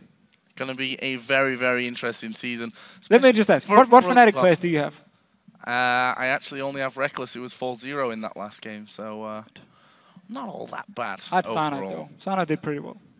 Okay. It's not too bad. Okay, we'll see about that. Still a long way to go, as you said, here in week 1. Being a super week and all, we've got another 14 games to go after this one. Just another quick update. Vander seems to be on his way back into the game, so Rocket against Millennium will be getting back underway in just a sec. We can just quickly talk about 4.7. What we've seen so far in these 2 games. Level 1s. A lot of wards being put down, a lot of vision, hard to late invade. That's also one of the reasons Millennium's late invade here failed. Rocket managed to get the blue buff fast enough. We didn't see any fights yet, not even in the last game. And then when it came to lane swaps, it's been the same deal. Sending 4 members to just straight up push a tower, people don't do it anymore. It's very rare. You can still do it. It's just a lot harder because it takes a lot more time to kill the towers. They take 30 less damage for the first 7 minutes. So it's very hard to kill them. And that's why we see these more slow lane swaps instead.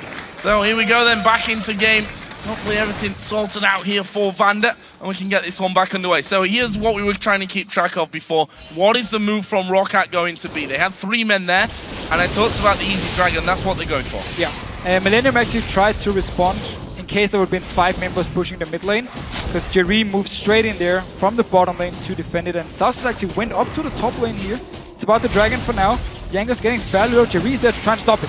Doing a good amount of damage here. Jankos actually falling real low. Teleport coming in as well. Jankos having to safeguard over. But here comes Kurt. He's level 6. He's got the ulti out. And Earth comes flying through for first blood for Millennium and a dragon. Such a smart play by Jerry. He put down the lantern so Jax could teleport to it. Join in for the fight here. Got some damage on Jankos, who was tanking the dragon the entire time. Kurt picked up the first blood.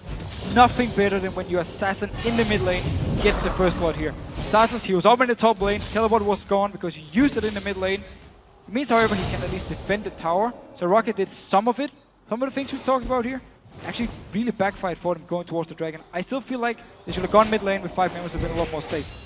Yeah, by Easy Dragon, I mean they're actually going to end up getting first blooded and losing the dragon. Of course, is what really happened by the end of that one. There's Overpower. He's, of course, level 6 now as well, so got the safety of that Rift Walk in there as Cottonex and J-Reed both came around to this mid lane just to make sure that there wasn't too much funny business going to happen. If you look at first item there coming out from Curb, we'll touch on this top tower in just a second because that may go down here. Creaton pushing very, very far on through. The turret is surely going to fall, but Xaxus now going to step forward here. Creaton knows that he's in big trouble. He's going to go towards Xaxus. There's a lot of damage coming out. There's the Lancer. Oh, Jankos followed him through. The Hulk comes in as well, and Jankos goes down to the Colin. Wow. Mistimed follow through there on the Q. Creaton picking it exactly the right time, and Millennium again getting themselves a second kill, which looked like it wasn't going to go their way. Millennium are just getting the kill. You just said it. I mean, the Lanterns from J-Reed twice now been MVP. First one so they could teleport, second one now so he follows up. Look here, Lantern being clicked, Jankos already second activated his Q, follows him, and then J-Reed just lands an easy hook, another kill for Millennium, and so far they're responding pretty well here, and Rocket been doing some of the wrong decisions. Xaxus should have been top lane earlier to defend so the tower wasn't so low, so this situation would actually never have happened. That timing. The Lanterns, man, J-Reed. Exactly. We talked about Zillion earlier, but so far his thresh has been pretty damn impressive. Team Mia just wandering up towards the Dragon area. Got themselves a big ward up down there as Cottonex went quite low there to his own red buff. Won't actually end up causing him too many problems, though he'll recall straight after that. And the first blue buff's been given over to the mid lane. And also, Jankos is level 4, level 5 onto Cottonex here. He's been farming the entire time because he never actually had to go anywhere except for bot lane once to defend the second tower. He never had to go push somewhere. He just been farming together with Kevin down the bottom lane and then also in the jungle. Jankos, he was with the team in the bottom lane to try and push up there. Then he went for the dragon. It backfired. He's now actually very far behind, and he's already going to get outscaled really hard against the Kha'Zix because he's Lee Sin. Keep a little bit of an eye on this mid lane. Overpower, despite having that bit of pressure onto him earlier on, he's now up past level 6, as I mentioned earlier on. Got himself that Catalyst boots and picking himself up quite a collection of wards as well to make sure that he's not going to be pushed down too early. And there is the blue buff going over to him as well for that mid lane. Curb, of course, already got his just a little bit earlier on. So that lane going well so far here for Overpower. Yeah, farming pretty well. Again, Kassadin, after the changes, he became better in the laning phase against mages because of the spell shield onto him with his Q here. So he's been using it pretty well to farm. Both solo laners though, for Rocket side. I mean, both dual lanes here. Side lane is very hard. Both side lanes are actually pushing toward, or Millennium are freezing them at the moment. So Rocket, the only way they can respond is just go 5 members to the mid lane and try something. Oh, gonna go flying through, but actually no follow-up there from Millennium. They just wanted to get him away from that turret. A 4-man push would have been pretty hard to deal with, especially with Fizz, Kha'Zix, and Thresh in there, who no, they do have the wave clear if they want to dive straight on top of the wave itself, which is never really what you want to be doing in that scenario, especially when the likes of Zyra is there to really lock you up. They're actually going to have another attempt on a push here onto this mid lane. Their ultimate from Curb is gone here, so they should at least be able to get some damage onto it. Curb gone very aggressive though. On that one, actually doing good damage. They managed to find Bandit through the middle. Cottonex dives in there, but they're going to finish him off. Kevin now coming in from the side. That's a killer piece here. And Overpower chases over through to J-Reed. Not quite got the damage yet to finish that one off. It's 1 for 1. So down the bottom lane, Kevin had pushed the wave all the way into Xaxus here, and then he just rotated to the mid lane, and that's why they went for this very aggressive engage. However, Rocket is staying here, and now they might be caught out again. Overpower, the one that got stunned up there by the counter-strike, but he's gone deep and they get the kill onto Curb. Overpower in trouble though. The safeguard comes around. Will he get away from it? Kevin trying to chase, but the Rift Walk coming up just in time for him to escape.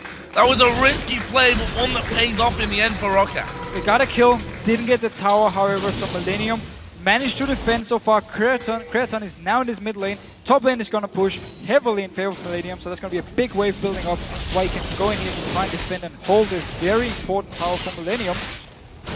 We also saw how risky it is for Millennium to actually wave.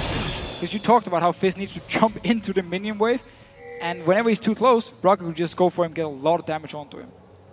Kill gives Overpower the first one of his game, moving up towards that Rod of Ages. Now got the blasting one on top of that Catalyst from earlier.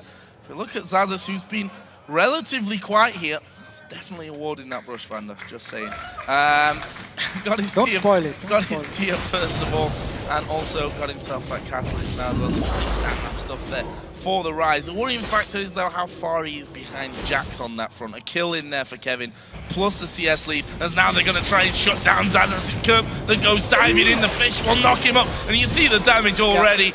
No return whatsoever from Xazas with the tier catalyst start. There's no combat stats on to Rise here. He still needs to build up. His Rod of Ages, he's going to be late. His tier is going to be hard for him to stack it up in time here, so he's going to get delayed a lot going towards his power spike in the late game, as Millennium doing a very good job trying to shut him down.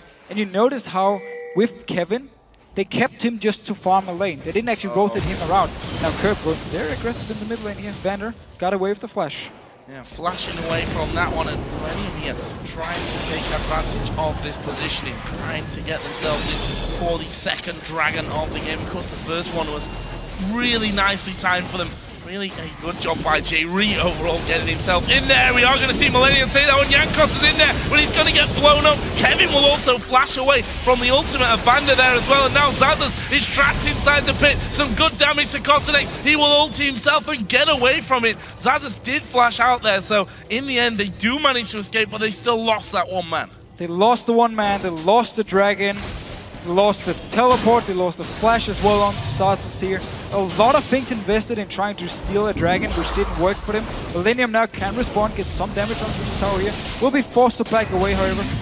But again, for Rocket, their decision-making for them is a bit weird, because they always end up just investing too much into something and don't actually punish Millennium for anything. Some 4,000 gold lead here as well. We're going to take another look down by the dragon here. And again, going over to them, Creaton got the kill onto Jankos, and look at Cornex, his timing on his ultimate here. Had nothing left. Remember, 4.7 the ultimate, now it's 2 seconds between the times you can actually go stealth. Almost cost him his life here, he just spammed the ulti button to get stealth again and get away from here. Otherwise he would have died, still would have been worth it because they picked up the dragon as well. So, phase check, no, not quite, both players putting down the ward there in towards that tri-bush. Want to just touch on items here briefly as well, because the mid laners in particular have got their first ones in. Rod of Ages, of course, for Overpower. On the other side, the Lich Bane first pickup for Curb. So, you know, with the changes to that Lich Bane, there was quite a lot of talk about how strong Fizz still can be. He's obviously still strong enough in the right hands. Still doing a lot of damage. I wouldn't say I'm surprised about the first item Lich Bane here. Most Fizz normally actually go Sheen and then build an Hourglass, and then they complete the Lich Bane here, because remember, it now scales off your base attack damage, and at the same time, you need more AP to make up for the same, because your AP ratio has been nerfed on the Lich Bane. So as a starting item, it's not as good as it was before. However, it's working for him now, and because you pick up the 2 kills, you get it fairly early and still do a lot of damage. And also his attack damage, because he got some levels, is actually high enough to make the base Lich Bane damage better than the old Lich Bane, because you need 67 attack damage, nerdy stuff, for it to be the same as the last old Lich Bane. Now he has like 83 or something. There you go, Joe. Well, that's why we've got you for the nerdy stuff, Deficio. This could be bad news for Roccat. Celiver's going to face check straight into Cornex, but, well, Tower's still up there behind him, and he will just dash off back towards it. Didn't really lose too much. Meanwhile, Creaton pushing his mid lane against both Lee Sin and Kassadin. That could be fairly dangerous for him. But we do see him get away to that tower. Still had Flash, still had Summon and Heal available as well in case things got really bad for him. And Overpower with the Rod of Ages, and wow, Curb going very aggressive again. Yeah, Xazas is probably going to go down from this one. Ignite is ticking away, and Curb picks up kill number 3. We said it before, no combat stats whatsoever here for Xazas. Had no flash available to him at that time. That's a pretty easy pickup for Curb. And he's pretty much out of the game for the next 20-25 minutes, because he has 700 gold at the moment, so he won't be able to complete the Rod of Ages.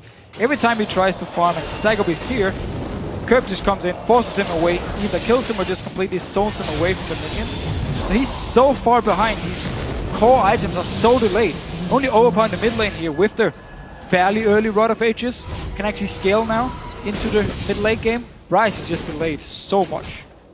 Is he going to go to farm after this one? That top lane has already been his grave, so to speak, twice in a row now, both times to Curb. The last thing you want is Curb getting going here. Sorcerer's Shoes now added in for him on top of that Lich Bane that we talked about early on. This mid turret, though, tantalizingly low for Roccat. That will become a target for them, I'd imagine, in the pretty near future. Creatine up until now has been the man to really defend from that one. Jerry has picked himself up mobility boots in there as well, so he's nicely speeding around the map, getting that vision control strong for Millennium. And mobility boots is so great when you play these split pushing comps, because he can move from the mid lane to either top or to bot lane in case something happens. He can join in for the fight, he can lantern someone out. We saw it earlier without the mobility boots, but still the lantern was there because he moved from the mid lane to save Creaton and also picked up a kill onto Jankos. It's a very smart pickup by Jerry. And in general, the 1-3-1 split push, we mentioned it all the way back to level 1, how Millennium wants to play the mid late game.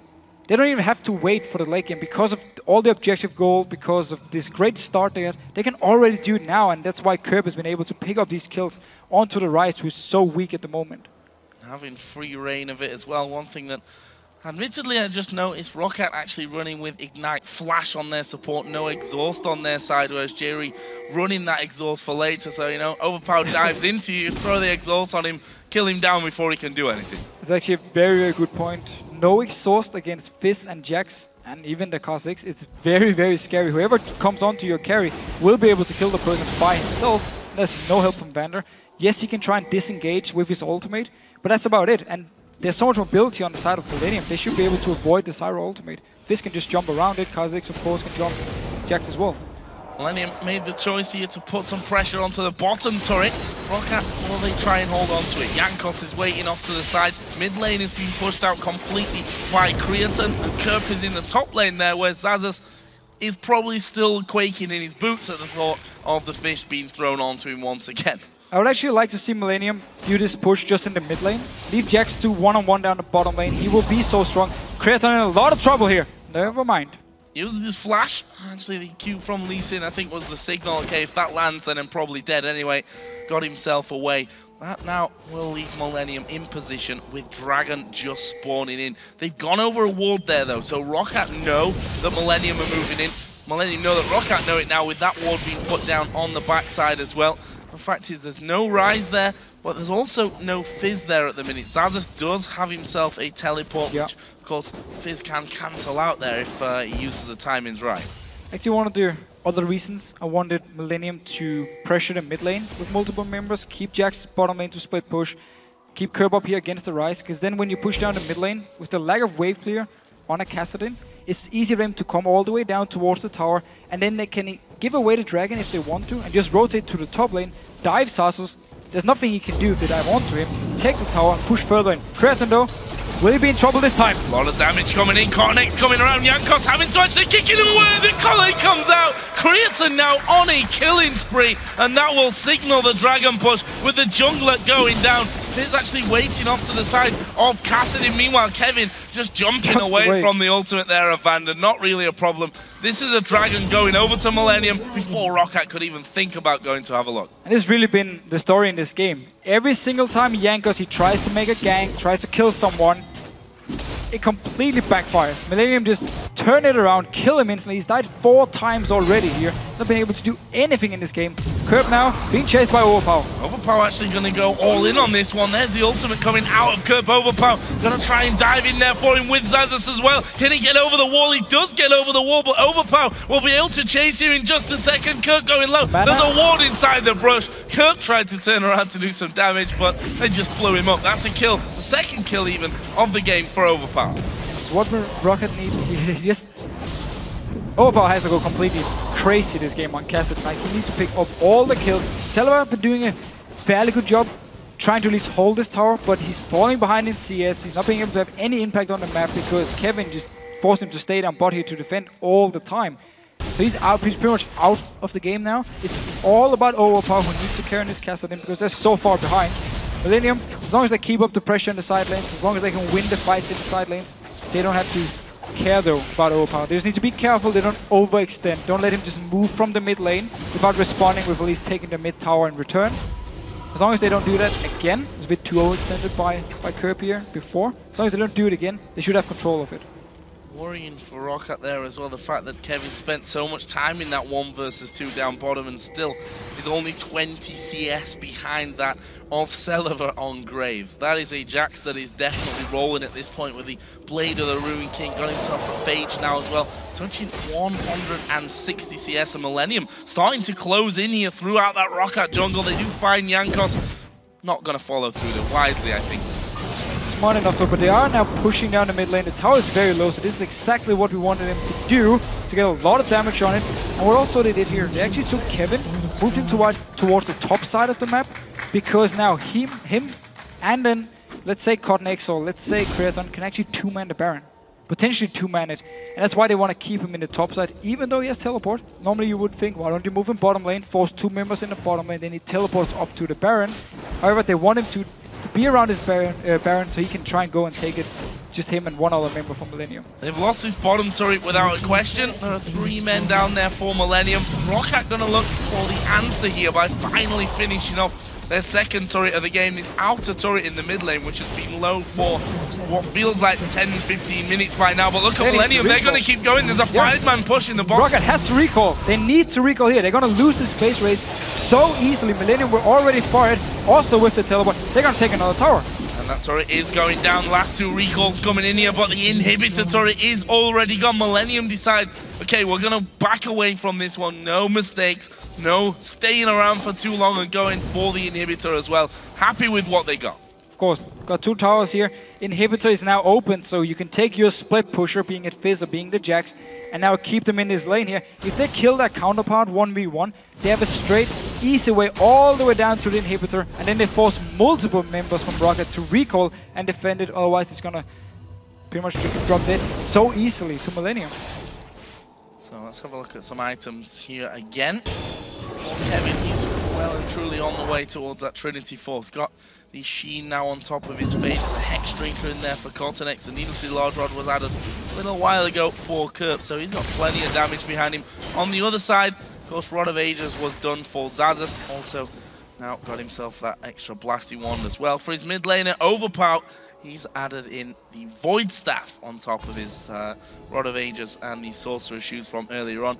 Both AD carries also on their second item by now. Last Whisper was first for Celiver. On the other side, the Trinity Force, of course, we mentioned earlier for Creaton. Also got Pickaxe for his Last Whisper coming up next. So that's going to be certainly very interesting. Look at the positioning here. Millennium closing Rocket in completely. Just doing the same thing.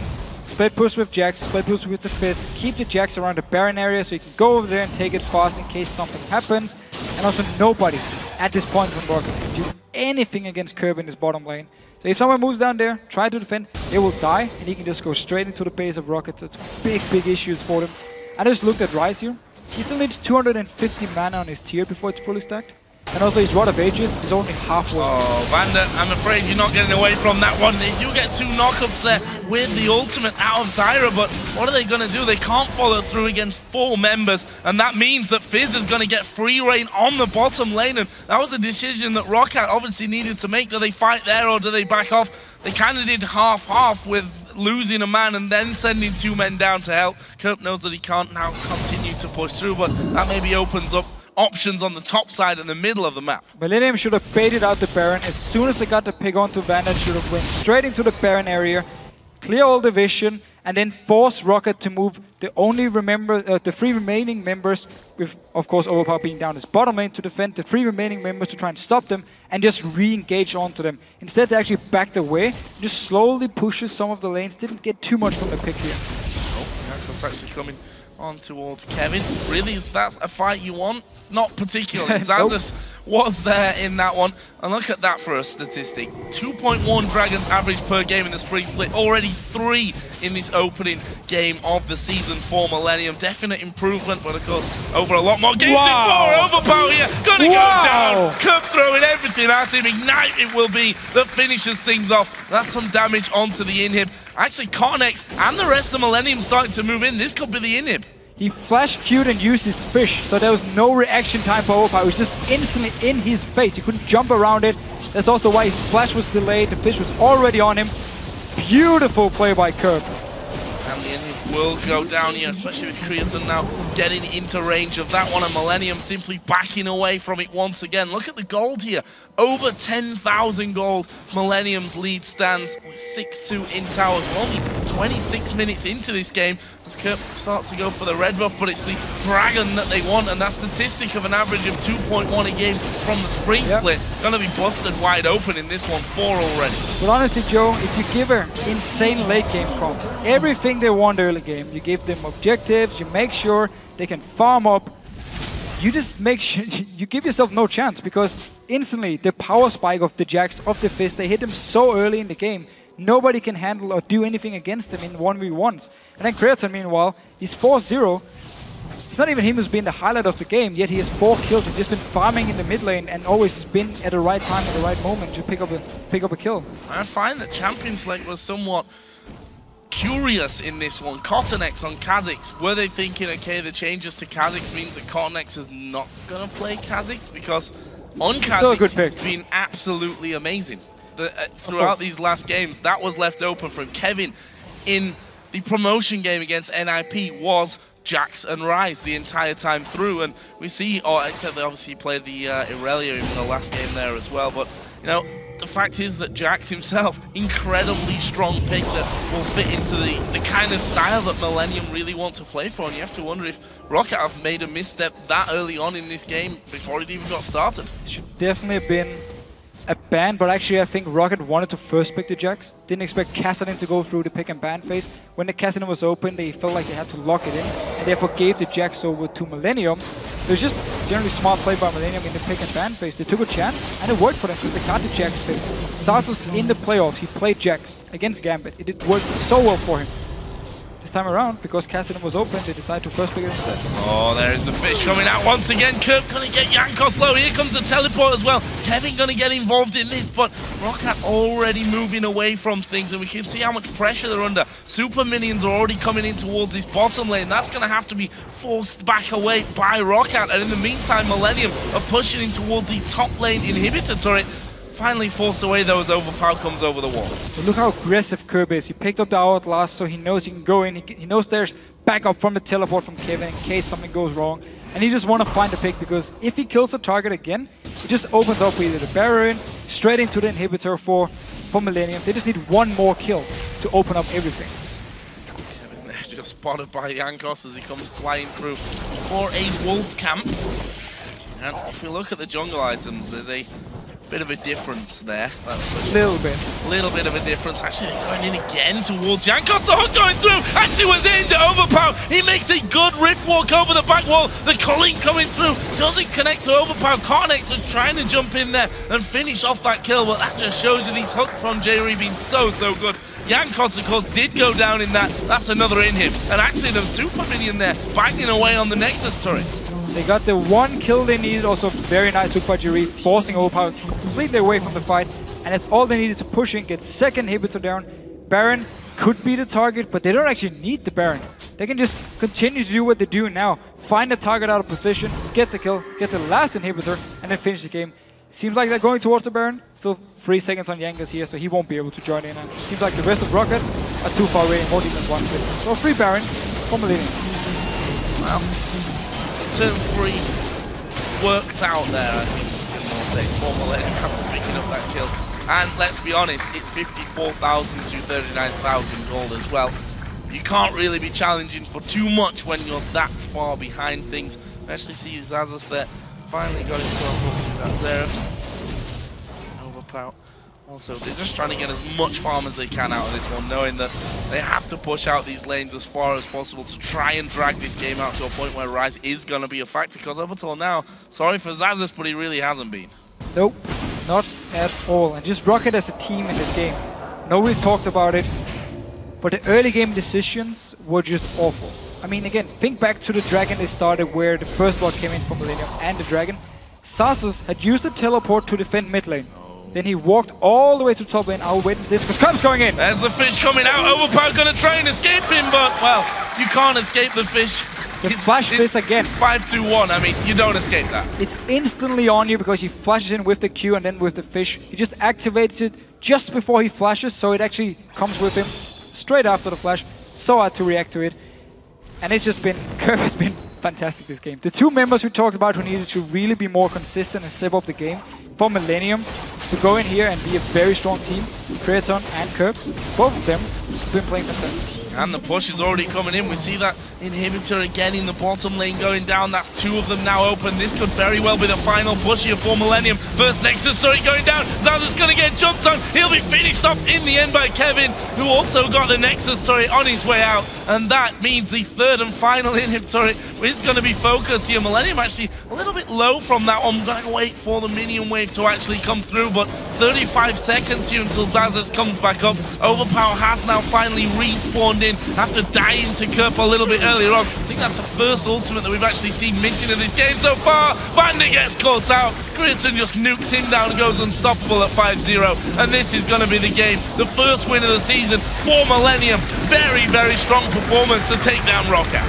Very, very strong by Millennium. They did so well in this game.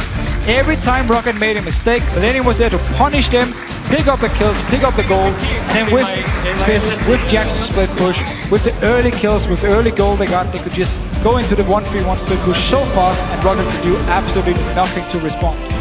Brilliant, brilliant performance from Millennium. A performance that honestly, well, I think you guys at home as well, we looked at the vote, 82% I believe it was, coming into this one. A massive, massive number of you favoriting Roccat for this, and at least it was, whilst I didn't agree with the number, it was still hard to disagree with Roccat being the favourites on paper to win this game. Unchanged lineup that's done so well in that last split.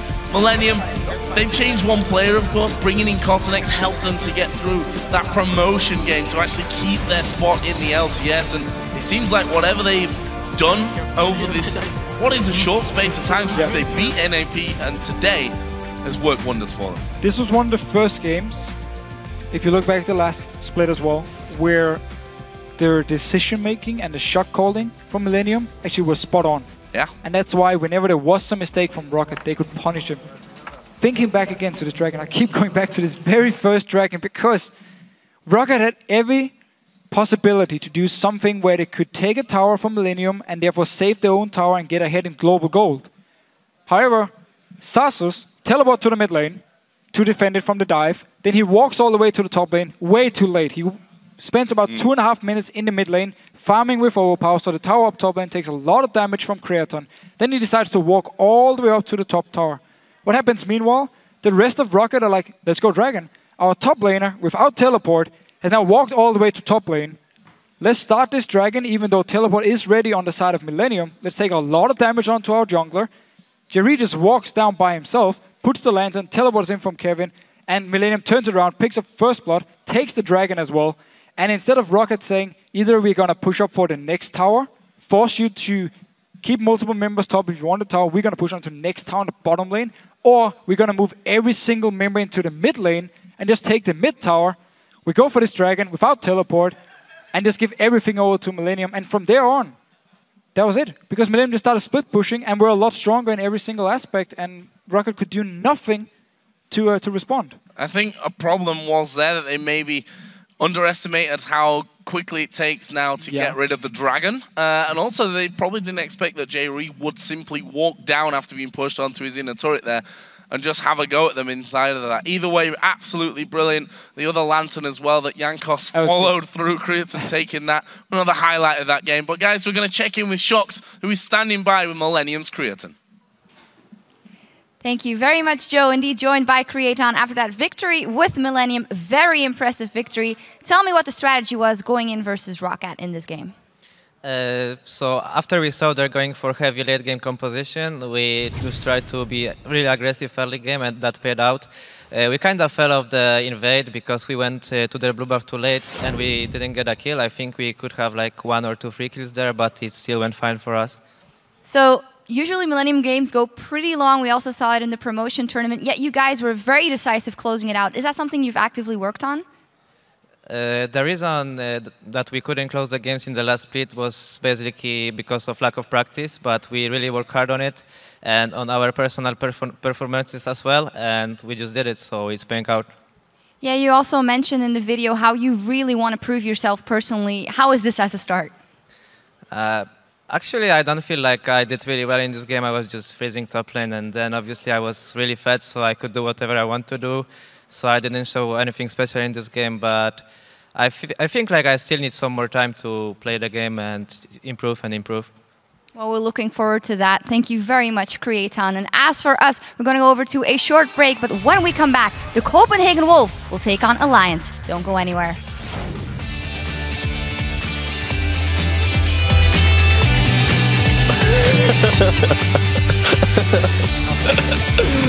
Would you believe it? The water damage coming out. There's the left. Oh, Jankos followed him through. The Hulk comes in as well. And Jankos goes down. Definite improvement, but of course, over a lot more games before. Overpower here. Gonna go down. Cup throwing everything at him. Ignite it will be.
I think that the changes might affect us as a team because some teams are going to be weaker than before. For example, Copenhagen Wolves, they lost 2 of their main players, and they'll take some time to get the teamwork together, to get into it again. So like the first couple of weeks, some teams are going to be weaker, some teams are going to be stronger.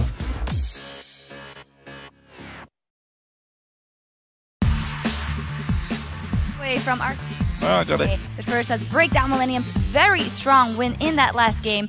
And starting with picks and bans, late game components coming out from both sides. Yeah, I really feel like Millennium got everything they wanted. Red side, it almost felt like they predicted the first pick Kassadin, but then they lost Jax and Thresh.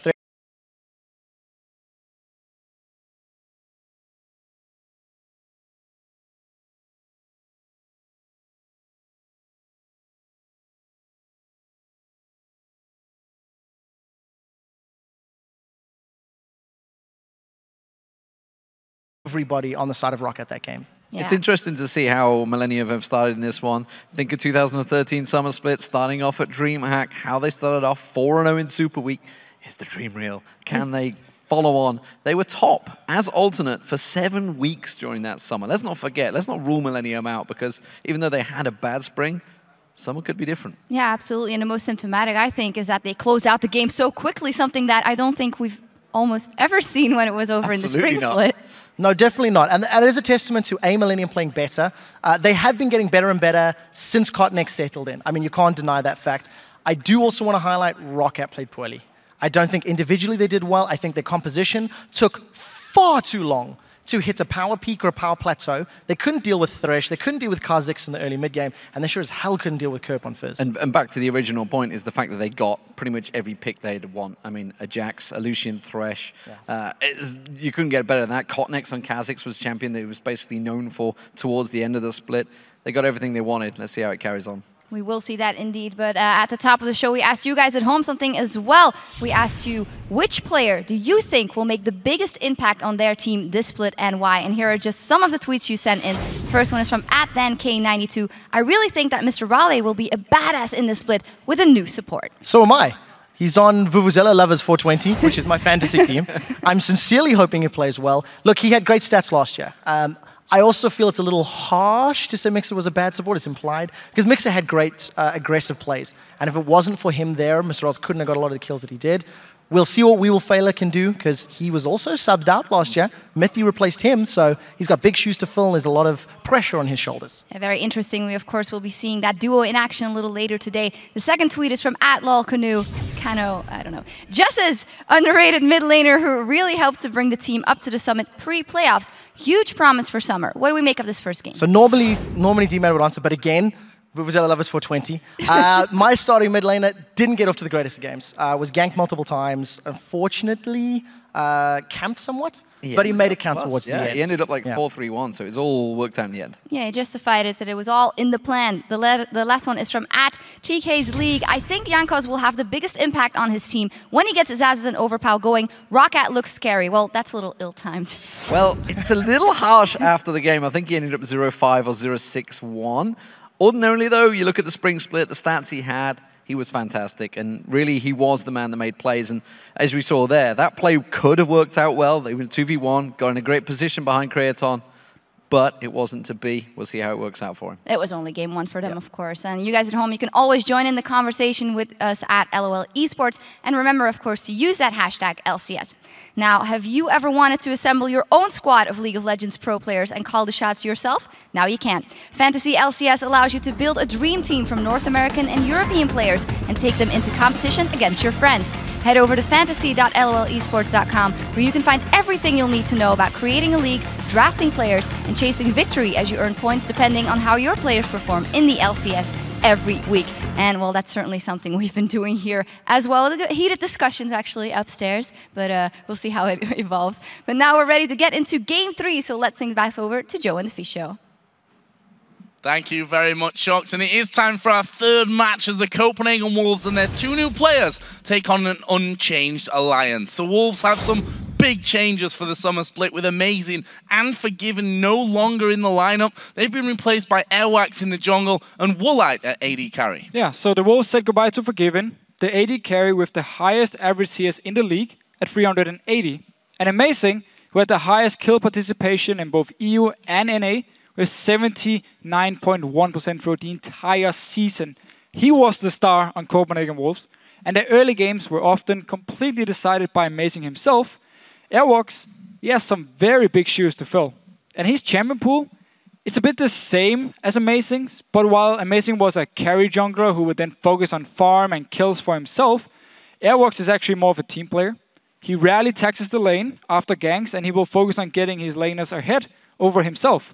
So this means now Youngbuck and Coutard really need to take the extra gold they get and use it to carry and help the team. And Woolite played for Denial, of course, in the promotion tournament against the Copenhagen Wolves. It was also their sub for the entire split.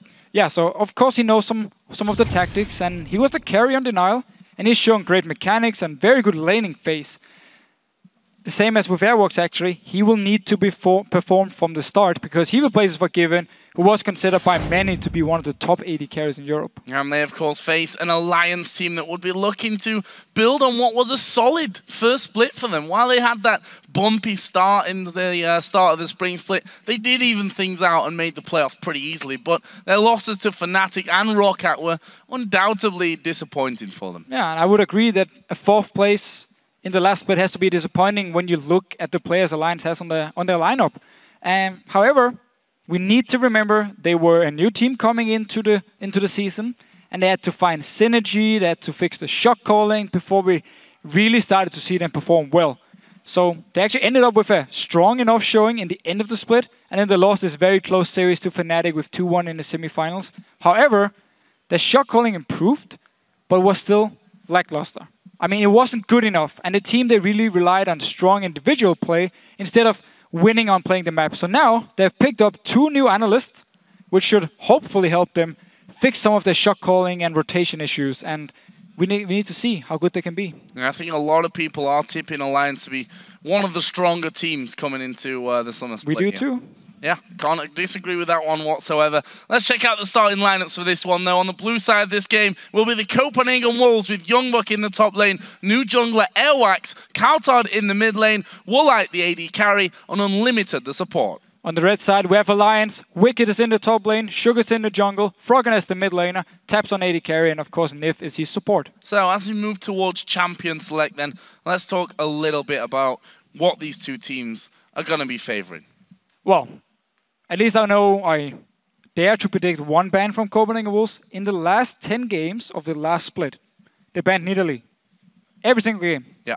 Froggen has played it. Last split, he's shown he's a very strong Nidalee player. I would expect it to be one of the bans.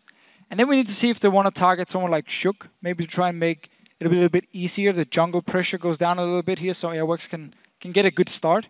I think Woolite is going to be fine in the bottom lane. I think he's a very strong AD carry, and I think him and Unlimited together, once they get some synergy, will be able to do as well as Forgiven and Unlimited as a lane, at least. Therefore, I don't think they need to necessarily focus too much on him. Yeah, I think it's more about the jungle, make sure he gets a good start, and let's see what the soul laners can do with some extra farm. And that was the strategy last season for every team, at least at the start, against Alliance. Aim things at Shook. We talked about him at the start as this wonder kid that everyone really was looking forward to seeing coming out into the game, into the tournament, and saying, okay, he's going to do well for them. Froggen had bigged him up so much, I think, that there was a lot of pressure on him, and it seemed like targeting Shook may have been the key to the victory there. And I'm pretty sure I just saw Nif with some papers. Clearly with some picks and bans things here going on. He's actually reading them right now, so we need to see how much the analyst for Alliance can do. Clearly they've been preparing something. We never saw them do this in the last split. Wicked also had some papers. I think it's probably just a drawing he made. Probably just says Irelia on it. Irelia. Give Irelia, please. No, but this is that's an encouraging sign. I mean, we said before, and Alliance said it themselves. Froggen said that they'd Look, he's showing his drawing. Yeah, everyone likes your drawing of Irelia, Wicked. It's quite realistic, I heard. But the fact is that everyone, he's got 2 drawings, okay? Putting them together.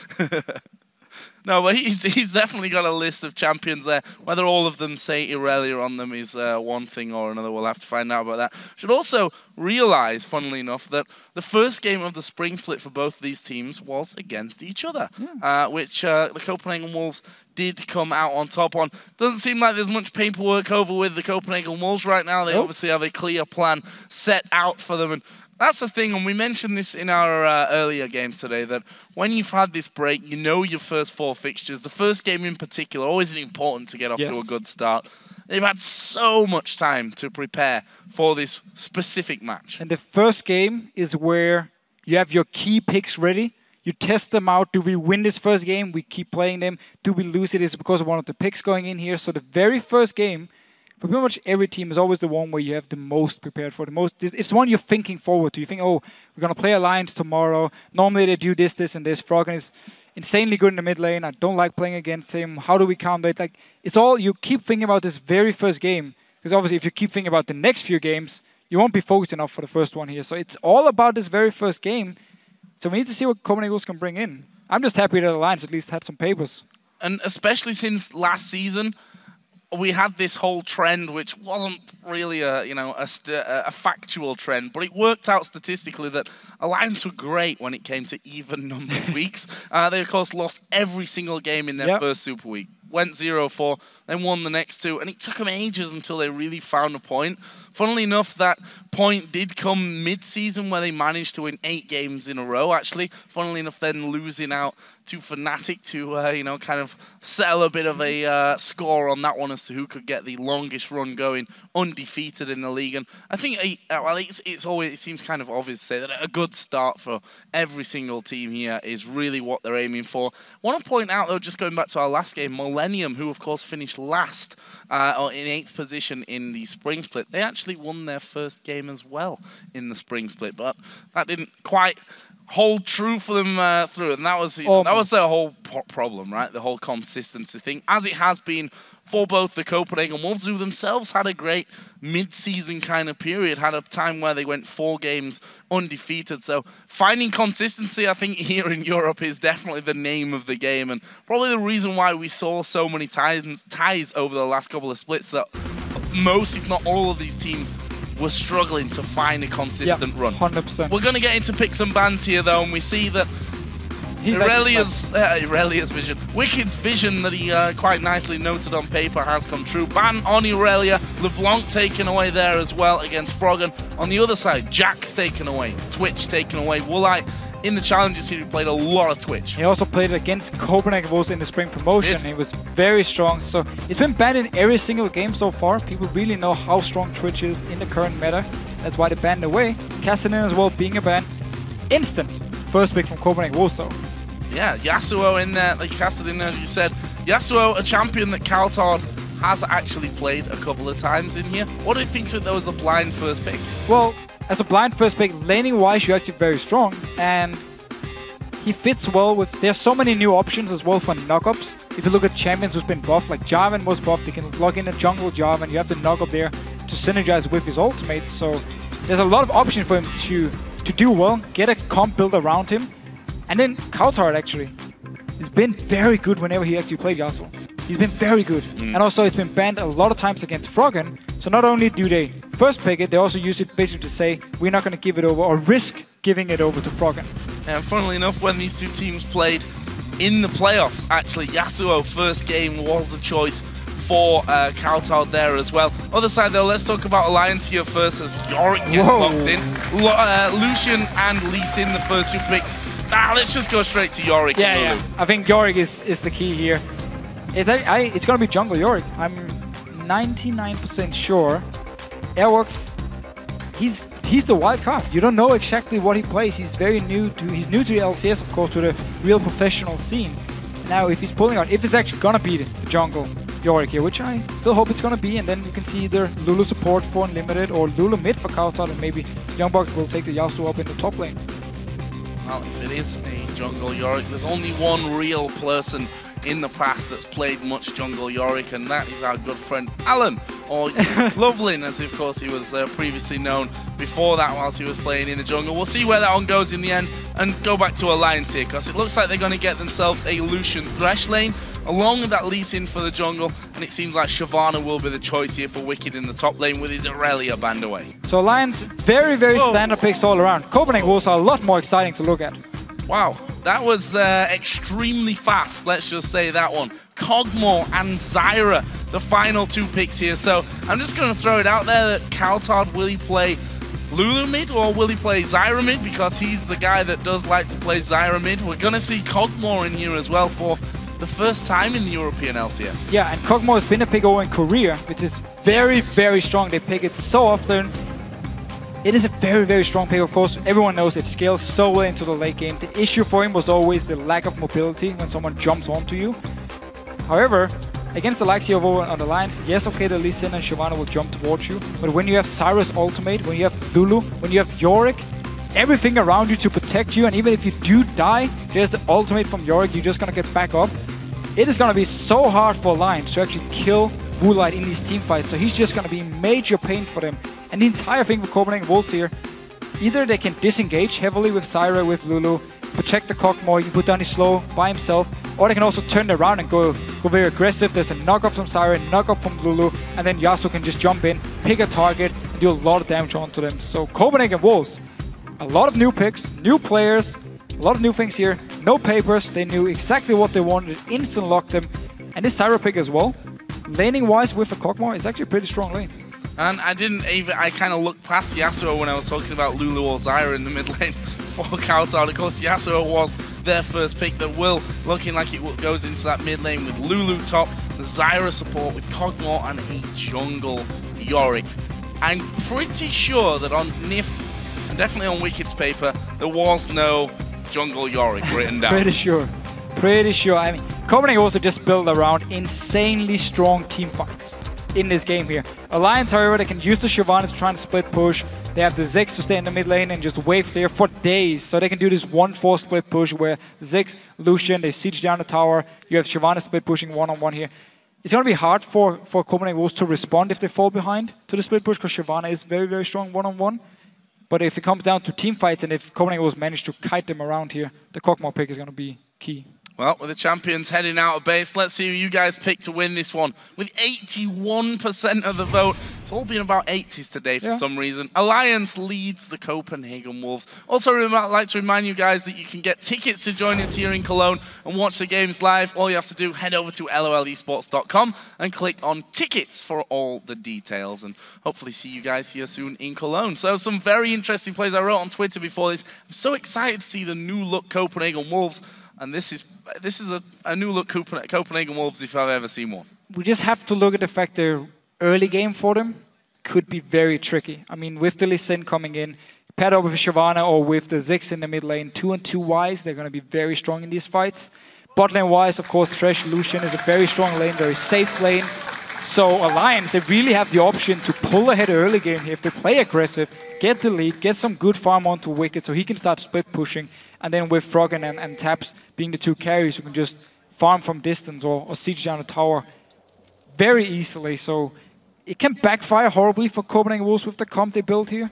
It can also really surprise Alliance. So here we go then, into game. Very interested to see how this one all kicks off. Just to remind you, we are on 4.7 here, which means that those trinkets already up and available. In fact, we're like already using these to get a ward down on the bottom side. And so far we've seen a lot of early warding, but not too much early action, as we'd almost become more used to when it came to 4.6. I mean, there's been some late invades, but none which really had too big of an impact on the game. Millennium, of course, failed their late invade, but that's actually been about it for the level 1s here. As it goes now, both teams are just scouting away some early wards being popped down. Actually already used 3 wards from Copenhagen Wolves. None of them, though, were placed past the river. So they're just scouting to see if Alliance want to invade on them. Jungle Yorick. Still, I have to really admit that I wasn't expecting that one to be popping up for us here today. Airwax, this would be a real baptism of fire for him if he came into the LCS, picked himself a Jungle Yorick, and managed to lead the Copenhagen Wolves to victory. It's how you make a name for yourself, instantly. Yeah, one way or the other. Yes, it can go both ways. We'll see. We've still got a lot of time to go in this game. The Wolves, of course, a team which we said over and over again last year, even when they have the lead, they play so carefully. These games that they play regularly, 45, 50-minute long games. We'll see if that's something that they've worked on, or whether with this comp they're quite happily going to go that late in the match. We'll find all that out here as Unlimited is going to head over the top of a ward to get some vision of his own down onto the enemy blue buff. Airwax is going to start off his Copenhagen Wolves career on that jungle Yorick by trying to steal a blue away. Meanwhile, Alliance doing exactly the same here, but with the AD carry and support. Yeah, so Shook is only going to get a red buff for himself. Airwax picking up the blue here. Alliance, they went for the lane swap. They decided to go for it. They didn't have any vision of Copenhagen Wolves, so it's pretty much a guess for them actually early on. Is it going to be a lane swap or not? They're up in the top lane. Wanted to make sure Lulu couldn't use a lane dominance early on to try and pressure Wicked. So now though, we just see Youngbuck starting the red buff, Airwax going to join him in, and Wicked doing the same thing with Shook over here, just farming together, getting some XP. So the same as the lane swap we've seen in the past games. Standard start here, if we can call Jungle Yorick start anything remotely standard. He can farm for days, however. Well, he can farm for days, that's for sure. No problem for him there. Wicked sticking in there. We see that Nif is going to be coming down towards the mid lane. We'll go over the top of a ward here, so Coutard will spot that one and know that he could be in some possible danger. Can be a lot of people all of a sudden in the mid lane. Of course, with the slow lane swap now, with the slow pushes up here, you don't need to keep your support with your AD carry because you know he's going to be alone. That's why you can start roaming around. Nif, however, Didn't go for the gank yet. And now both Shook and Wicked actually went away from the lane. There's nothing happened mid lane. Meanwhile though, Copenhagen Wolves going very aggressive for this bot lane. And there's 4 of them there. Even more if you're going to count the ghouls that Airwax is throwing down. And that's a lot of tower damage coming in. At the same time, Youngbuck has prevented pretty much all of the damage onto this top lane, but will they go for a 2 versus 1 dive here? That turret in the bottom lane is going to be going down in favor of the Copenhagen Wolves. They've not gone for anything too aggressive here on Youngbuck. Nif wanted actually to dive him straight away, but because Youngbuck killed the minion, got the level 2, he decided not to go for the dive. It would have been too risky. Instead, he's waiting for his entire team now to come around. But Copenhagen Wolves are just pushing the next tower. Alliance, what are you doing? You're going to give away 2 towers now.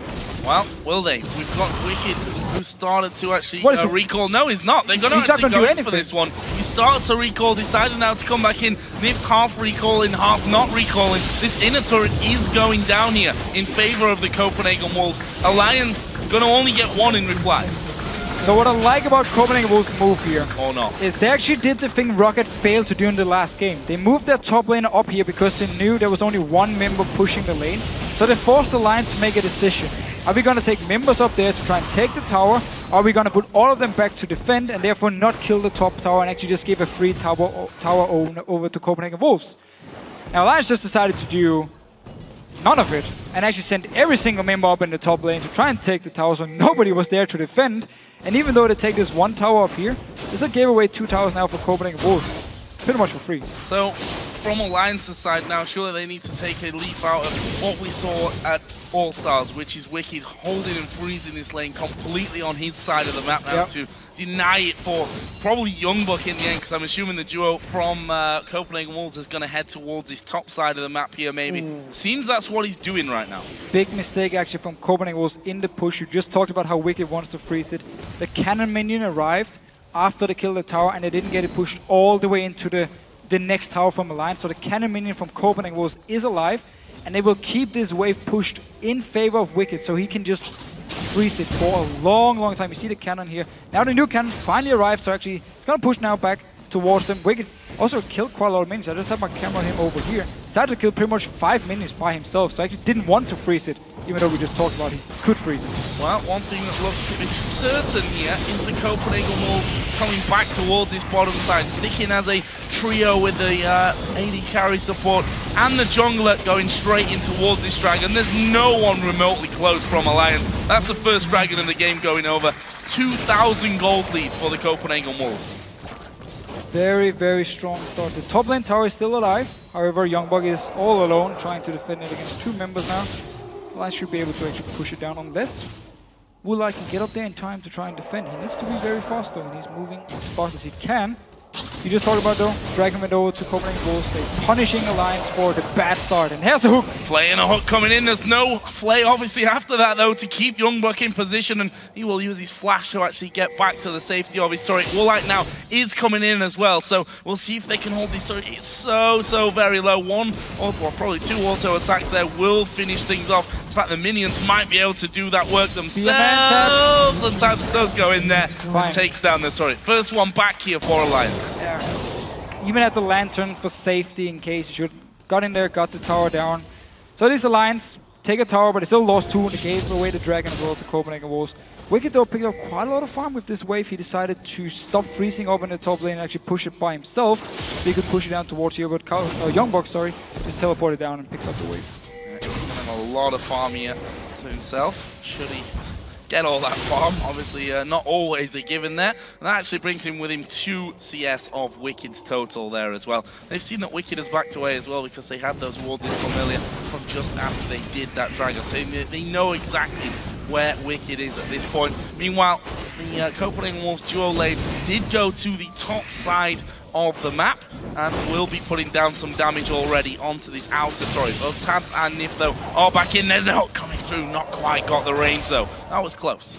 Very close. Both Kog'Maw and Syra are very squishy targets, so a hook landing onto them, especially if Shug is nearby, to be a fairly easy kill.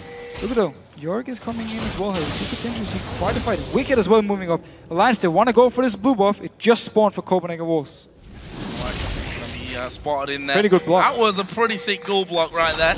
And well, couldn't obviously chase through there. Good shot. And now Blue buff will be started off. There's a plant giving them a little bit of help, or will he steal away? No, he won't. Shug will just simply smite that one off for a blue buff steal here in favor of Alliance. And Shug at the moment is very far ahead if you compare the two junglers, because he's been farming. He only went top 1 here to try and help the push, and then he went back to the jungle to farm, where Airbox stayed with his dual lane in the bottom to push it up. So he's behind for now, but remember, of course, with the jungle here, he's going to get more XP.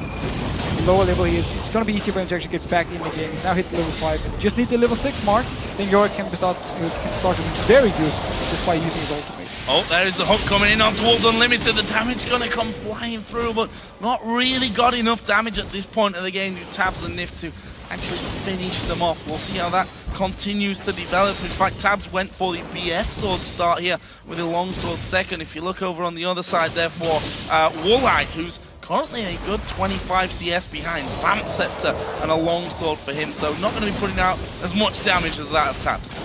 It's also suffering slight from the fact they had to be in the bottom lane as multiple members to push up, so they didn't get all this farm where Tabs was, of course, just staying in the top lane by himself a lot of the time. Nif, though, moving towards this mid lane. He actually got his level 6 now, so actually got it very fast after we talked about it. See, though, that Giants throwing everything they've got here at this middle turret, but in the end, Minion's going to be destroyed. They can't keep up with that push. Should give the Copenhagen Wolves time to actually bring their men back in and have that defense going for them. I just want to look at Coutard against Froggen here. 79 to 86 CS. Not at all bad for Coutard, considering the amount of harass and the potency of that harass that the Ziggs can throw down onto him. Also has his static shift now finished as well.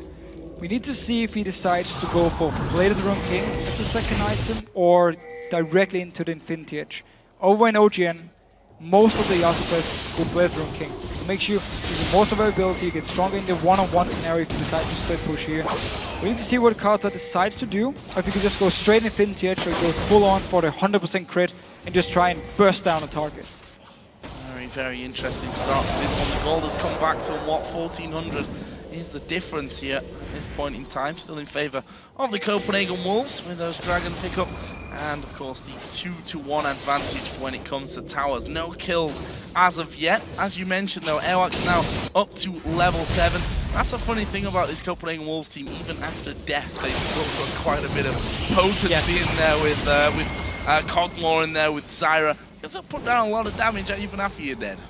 Pretty much the entire lineup of Copenhagen Wolves wanted to get this level 6 point because their ultimates are huge in the team fight. Zyra as well. Unlimited is the only member who didn't get his ultimate yet in the game. And we actually saw him trying to leash some XP from the Wolf camp when Kauta did them just to try and get this level 6 point as fast as possible. He needs it before this Dragon if Copenhagen Wolves want to try and team fight for it. Knock-up party for Coutard is going to be what they're looking for there. And at the moment, Youngbuck is the man that's actually trying to get the vision control for the Wolves on that bottom side of the map. But 30 seconds to go, Youngbuck spotting the pink ward here. Is he going to be able to get it in time? Well, of course he will, because he can still see it, but loses his ward as well on top of it. A good little scan as well coming out there from Nif, just to make sure, actually from Froggen, just to make sure that they could get that one away. But the Wolves are in position already here. Cogmore, the only one that's not really there. He's still in that middle lane. Let's not forget also that Wicked has teleport, is still on the bottom side, but Tabs is the one that's not there. He's in the top lane, so Copenhagen Wolves can just start this Dragon up easily for them. Multiple members are there. Alliance, they're actually moving in towards it. Will they try and stop it? They're only 4 members. No, not fast enough there. And I don't think they even had the timing on it, by the way, from that last pickup, because it was done with 3 men and a little bit sneakily from the Wolves. That gives them 2 out of 2. Very true. The timer, of course, could have been an issue, but I don't see a reason to keep your AD carry in the top lane when you know there's a chance of the Dragon spawning within just a minute. I mean, you have teleport on your top lane, and he should be the one up there, so he can always join in. That should have been the bot lane, because he didn't actually get anything up top. He farmed a little bit, pushed the wave down. Woola now walked all the way up and just picks up all the farm. Well, did get himself some farming. That one still remains ahead of Woolite at this point, and still we are yet to see a kill coming down in this matchup as Youngbuck trying to put down some damage. Actually, Wicked gonna throw his ulti in here. Didn't really do all that much apart from clear out the wave. But we did see the damage from Youngbuck onto Wicked. He barely touched him. I mean, he did EQ, a few auto attacks. Wicked can easily tank it up, and he's not even very tanky yet, only got the giant spell so far. It's going to be so hard for Youngbuck to deal with Wicked later on. The more tanky Wicked becomes, he's going to be able to out-sustain him. He's going to be able to just push the wave every single time.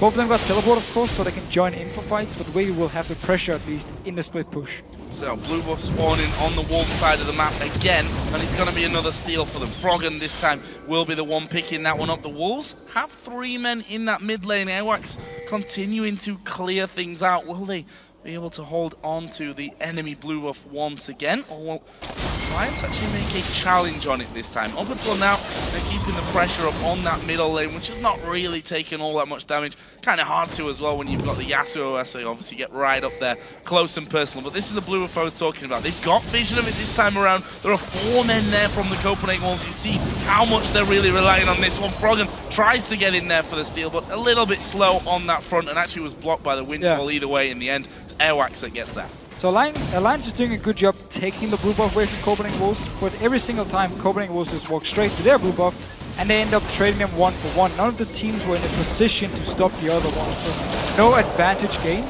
So far they just been farming away, and first blood of course didn't even happen yet.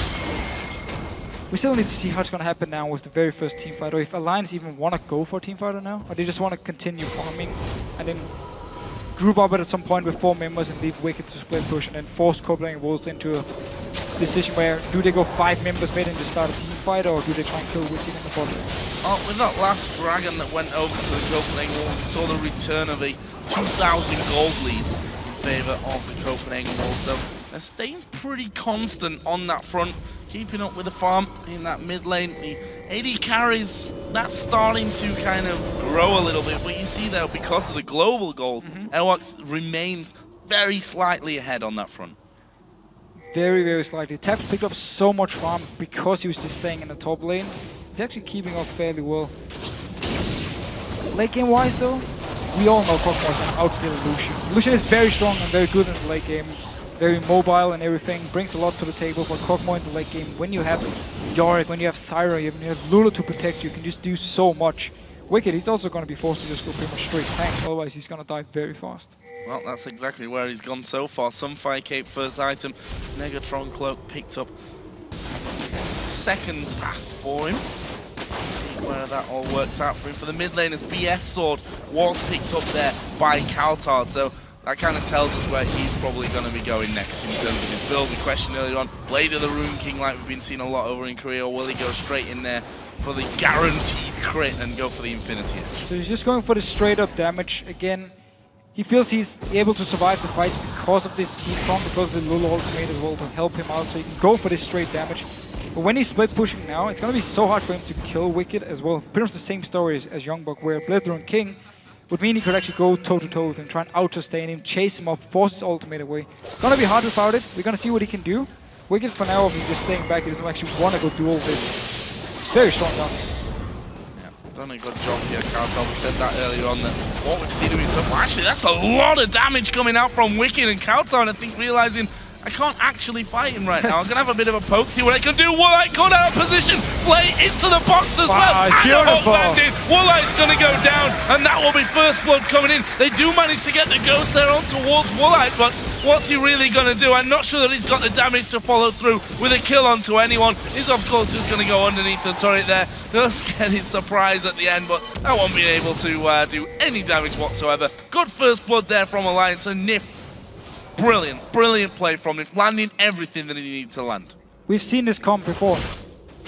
By Alliance, where Shook kicks back a target into Nif, plays him, box, hook, everything, picks up the first blood. Very nice play by both Shook and Nif together to get the first blood, and also the tower in the mid lane. Move from Alliance, and that right there will bring this gold back to just 1,000 difference. Question is, can they actually challenge this time around for the Dragon? Both of them so far have gone over to the Copenhagen Wolves, as Kaltard recall in there. Saw earlier on that he can't quite do much against Wicked at this point, so he will actually walk away from that one rather than trying to maybe fight his way off from it. Wicked, you have to wonder, already causing a bit of a problem up there, going to be going into that full tank, as you said. Is it going to be, are they going to be able to deal with it as things move on? Actually, Mancept picked up there for Kaltard, so see if he does in fact end up going more towards that Blade of the Ruin King. or whether that BF sword was just damaged for right now. Yeah, I mean, so Blade Run King would do him so much more when it comes to Split Pusher. If he's gonna be the guy to stop Wicked, Blade Run King of course has to be one of his items.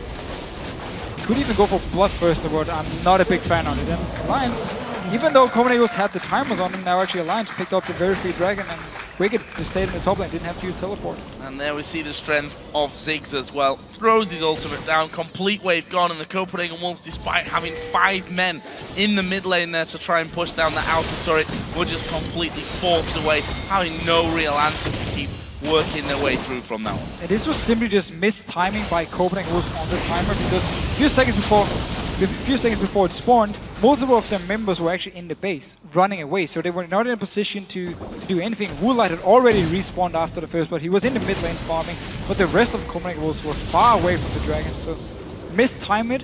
Therefore Alliance can pick it up, and now doing a lot of damage on this bot tower as well. Taps really just been the guy moving around, killing towers. Doing really, really well for himself, and he might be able to get Youngblood down. He does have wild growth, so maybe getting ahead of myself on that one. Flash was also available for him.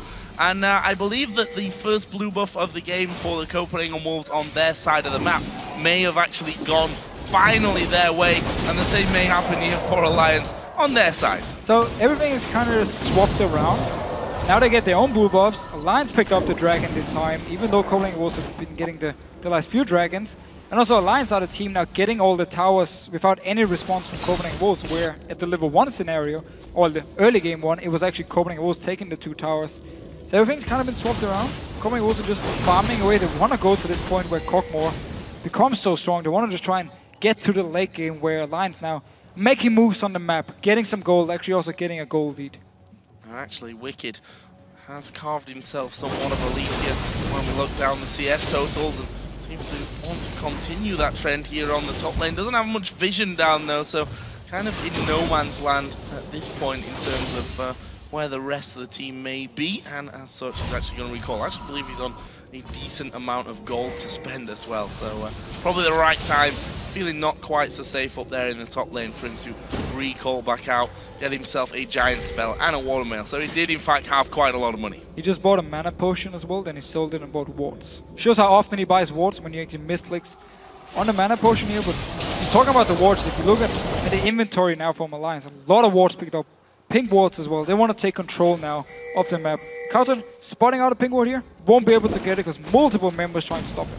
3 men from Alliance coming down there to keep that pink ward alive, and funnily enough get a pink ward kill of their own there that was placed down by the Copenhagen Wolves. But this is the move, as you said, lots of wards in the inventory, want to get through into the enemy jungle and make sure they have full vision control of that one. Full vision. There's a lot of sweeping lenses on Copenhagen Wolves, so they can try and clear some of it. But this red buff here, Alliance with 3 members, Kautat is standing right behind him, but he's too far away to actually do anything, and Youngblood took the top tower instead. So they traded the buff for the top tower, for now at least. For now, and Alliance actually moved. Well, they've got their entire team down on this bottom side of the map now. Wicked is recalling, they're going to try and lock in their counter. Nice. It's a good win wall. Stops the Q coming through, and probably an imminent kick straight back into the rest of the team there. However, will they be able to hold on to this inner turret in the bottom lane? There are the Stranglethorns. Nope, no knock-up this time around. Just also to clear the minion wave and push Alliance away from the tower now. The 4 members are here to defend. Both top laners can teleport down and join the fight. But Alliance are just doing what they can do with this comp here. They can siege a tower so easy. They can clear, they can poke, and just stay around here and then force Copenhagen Wolves to either try and defend or just straight up engage onto them. Well, trying his best here with his ultimate to keep them away from things, but Froggen, well, we've seen time and time again how hard it is to hold on to those turrets when Ziggs are just spamming away, getting all the damage down onto you. Again, they scan up in that brush there by the golems. And probably with the next wave just about to get into position, going to start that all over again. Still 2 pink wards on the side of Alliance. They could have placed them down in the jungle of Copenhagen Wolves to really try and get full vision control here and just continue to push down on this tower. Very nice here. Hook coming in. Oh, it's onto Kautat as well. They knock him back. Ultimate comes through. Kautat actually will survive this one just about. There's a lot of damage being thrown their way from that, and Alliance forcing Kautat off. Will that be enough to get them the turret though? The minion wave is so far away right now. Only just passing that middle point as Airwax almost gets hooked by Nif. The minion wave finally does get into position. They need Wicked, because if they don't have him there, they have to wait for this minion wave. He can definitely tank things up by now. We see him actually coming down the backside. A lot of damage coming in, but there is a dive on towards Unlimited. He's gone low. Airwax, is he going to go down? No, not quite. Managing to stay alive, and they're turning it around. They're going to go for shock. Wild growth used. Countdown gets into that one. Wicked is still very low. Wow. And there is the ultimate. That's going to cause problems as Wicked falls to Woolite. And actually, he manages to survive there in the end of Coutard, and Woolite continues to pick up the kills. They're going to slow down Nif to a crawl, and they should be able to make this 4 in a row. Coutard gets that one as well. Not even scared about his low HP. Way too aggressive by Alliance, diving past the tower here. They could have just stayed, poked away, hit the tower a few times, over and over again. Instead, they went for the fight under the tower and everything. Look here again also. Youngbuck actually missed his wild growth. They wanted to knock up, but then Counter gets a beautiful 3-man knockup with his ultimate as well. Back here, Woolite completely untouched, just dealing damage over and over, getting now a kill on step. Yorick ultimate was gone. It was actually used on the hook before this fight even started, so they didn't even have the Yorick ultimate in this. And yet they just destroy Alliance because I don't know, Alliance. I mean, you dive under the tower against a comp like this, against a Cockmore, you're never even gonna get close to killing him, and we saw Woolite in the end stay back. And also we talked about Yasuo and Coutard. I mean, he's very good on this champion. 2-0-2. Now Alliance are looking for an instant dragon, and we'll get it down to half HP, but Airwax coming in. Will he be able to smite this one away? He has smite available, but it's Alliance that picked that one up. They hook up Wicked there at the backside, but he takes a lantern away.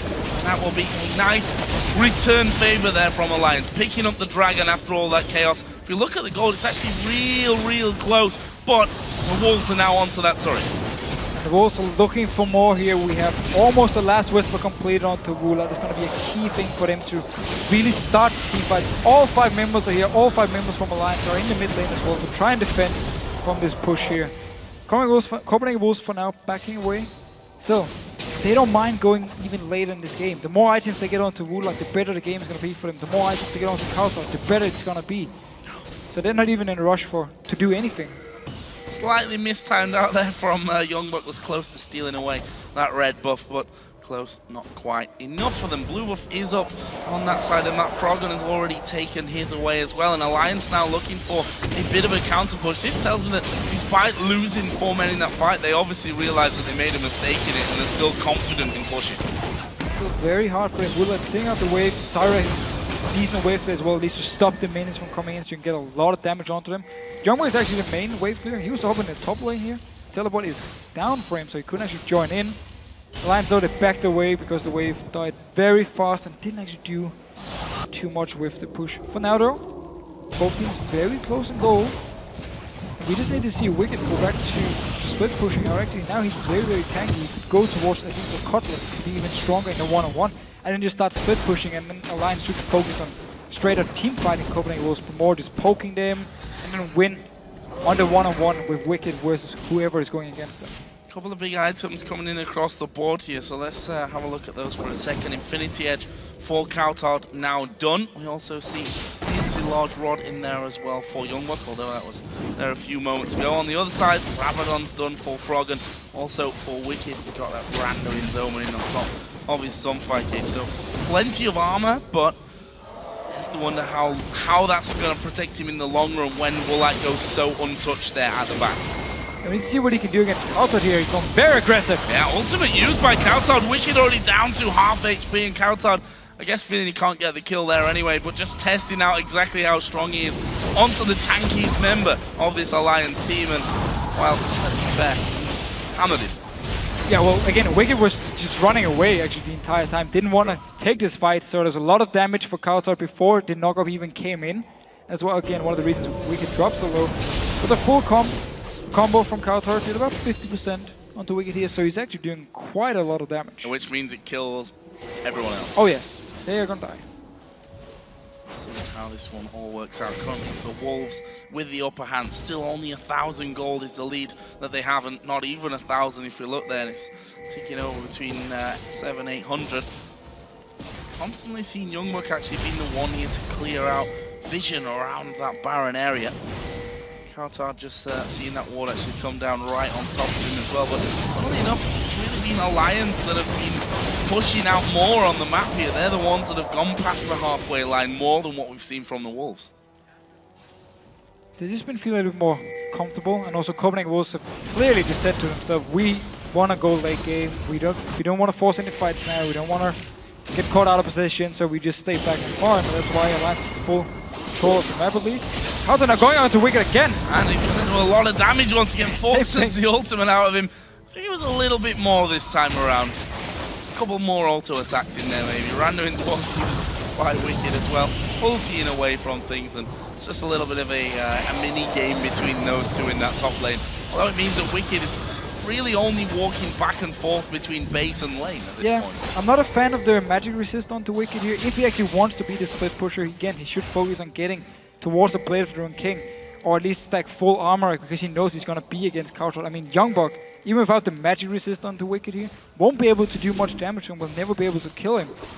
So he's building towards team fights, but he's staying to split push at the moment, which is clearly not working for him.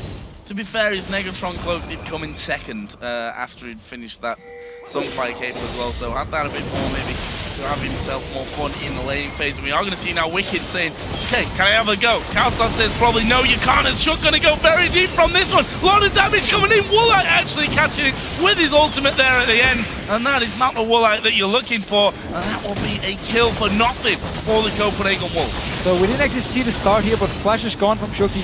Was the guy who went in aggressive, and then Copenhagen was just kite away, put down the Cyber ultimate and just move backwards, put down all the slows, do all the damage, and the ulti was straight on to Woolite as well. Didn't even matter because he didn't die, he was not even close. Copenhagen Wolves again showing their comp is so strong in these team fights. Hard as well in that top lane. We switched away from it for the big fight in middle, but he forced Wicked down to about a quarter of his health. So almost every single time that we see this, it's going further in favor of Kautar. That may now change though. We've seen the chain vest picked up for Wicked in that top lane, but by the time he gets back into the lane, the inner turret goes down. Yeah, the chain vest itself is not going to be enough for him. He needs to be able to do enough damage back to Kautar to actually be a threat towards him. Otherwise now, Cutlass being picked up. He's going to go now for the Blade from King. We talked about it earlier, how strong he's going to make him in the one-on-one. So if he picks up the Blade Rune King now, and Wicked continues to go full tank, it's going to be so easy for Kautar in this one-on-one. Woolite with his last Whisper, last item picked up for him. He's going to be moving in with the rest of his team towards this mid lane. Outer turret, which is the only outer turret left standing. In fact, the mid lane is the only lane left with turrets, to be fair, outside of the base at least. And the Wolves doing very well on that front. 4-3 up overall. The Dragon is now live as well.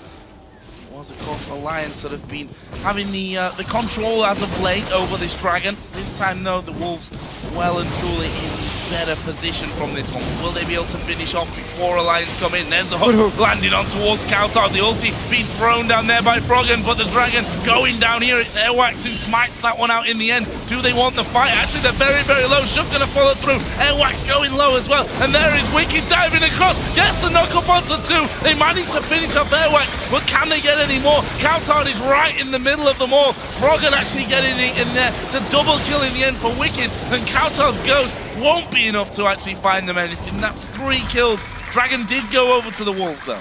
Very, very strong team fight by Alliance, however. First of all, they baited away the ultimate from Unlimited when they tried to engage. Dragon, yes, it went down in favor of Copenhagen Wolves, but with the ultimate gone from Unlimited, we're going to see it here.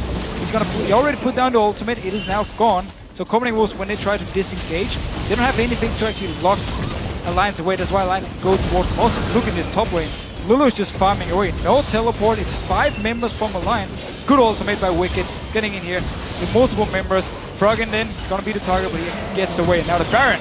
Baron started off. Woolite actually going to be focused very, very low from this. He's doing good damage. Actually, they'll be able to finish off time if he picks the right position. And he gets him half light there from the Lantern, but this Baron is going down. Only Youngbuck is there to do anything about it. He's not going to be able to. Alliance pick up a nice Baron. Youngbuck, he was the only guy left to try and defend here after the big team fight.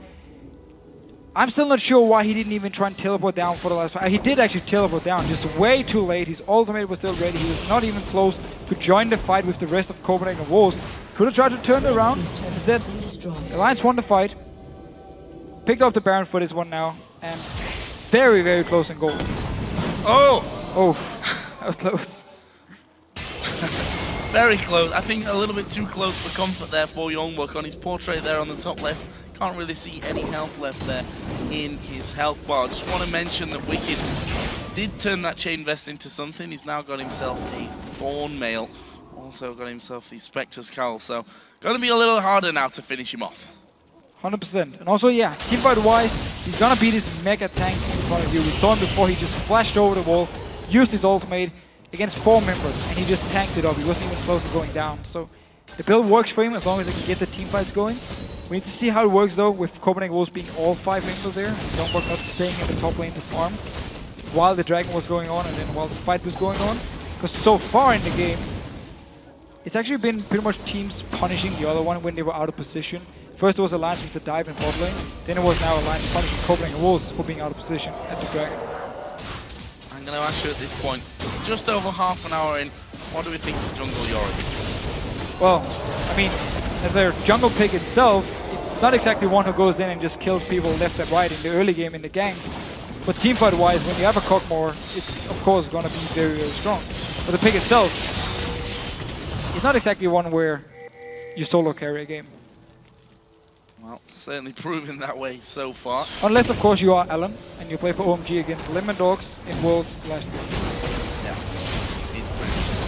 So, I think, as you said, that it works in there with the Cogmore. You talked about early game ganks, which basically don't exist for a jungle Yorick. We'll see about that, because we're way past that point, and it's to the point where his skills are certainly going to excel. That's a good wind wall coming down to actually block the entire culling coming out of Taps. Trying his best to actually get in there. Wicked can tank turrets all day at this point in the game. Taking and just poke away with Broken and Taps. A lot of damage already to do down. Airworks is down to 60%. He has a blue buff, however. I'm trying to sustain some of it. Youngbuck took quite a lot of poke as well. Copenhagen need to be careful, don't get poked too much, because nobody from Alliance is taking any damage.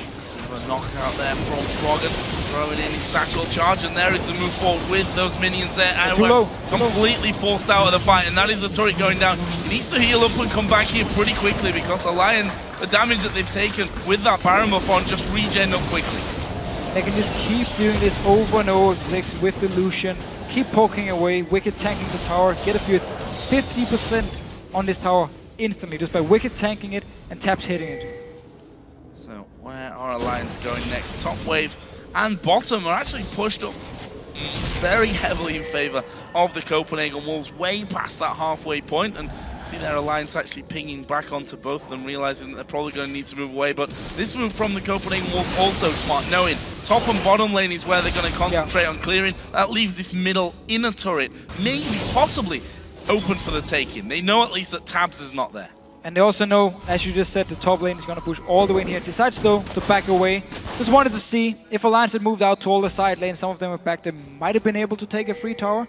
However, because Alliance stayed with multiple members, especially Ziggs, they could actually defend it, clear the wave. So, Copenhagen Wolves tried the chances. Alliance, good response. Didn't move multiple members away from the mid lane. Alliance, 36 minutes into this one, have the gold lead.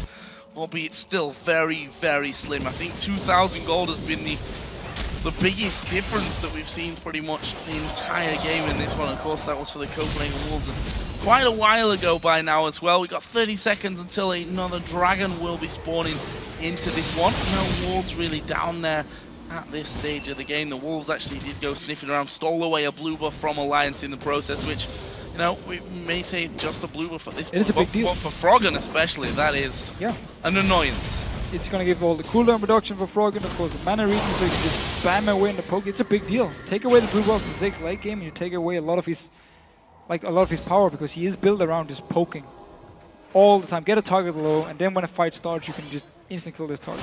Here is the Dragon spawning in. Wards cleared out thanks to the pink ward of Nif. And there's going to be no challenge on this one. The Wolves instead are pushing top lane with Kautar and have got 4 men in the middle. They should go for this mid tower. They can go straight towards this mid tower, tank it up with the plants from Syra with the ghouls here from Airworks. Instead though, they actually stay around the Wraith camp, and now the move towards it. Only Nif is there. Should be able to pick this tower up for free. The rest of the team, rather than walking back, have all recalled as well. So this is going to be a tower back for the Copenhagen Wolves. Kautar actually getting a lot of damage put onto him here by Wicked, who will ult in. That's a good knock-up. The bomb from Zing flashed away by Kautar. That was real close. Kautar was very aggressive there around the tower of Wicked, doing a lot of damage, but actually losing the fight now to Wicked, who is so tanky at this point. Just backing away. We need to see how it goes when they fight out in the open, away from this tower here, so Kautar can go all in. And great position to be in there for Wicked as well. You can't really make much of a mistake when you're that tanky as well. Your job to dive in and be right in their faces, force Woolite to basically back out of the fight completely. And certainly can do that with the mass tanky stats that he actually possesses at this stage of things. There's a blue buff actually coming back up, so back to what we saw in the earlier stages of this game, which was the blue buff switches between both teams. And I thought that Tabs was actually going to steal that one away, but Froggen with the satchel charge gets that one, so he's back to spamming. Back to spamming. Youngbuck walks straight into the first one. There's about 20% of his HP, just showing the amount of damage now on Froggen with the Void Staff and Death Cap and everything. Take 1 or 2 bombs and you're forced to actually go back to base and recall. So go back to base and heal, I think. It means Alliance can then pressure your tower. So it could be a big issue for Copenhagen Wolves. Especially also because their engage is actually reliant on the fact that Kautar can hit a knock-up and then jump in and then get the wild growth from Youngbuck. They don't have any other real engage, so it means Alliance are just safe to stay back and poke all the time.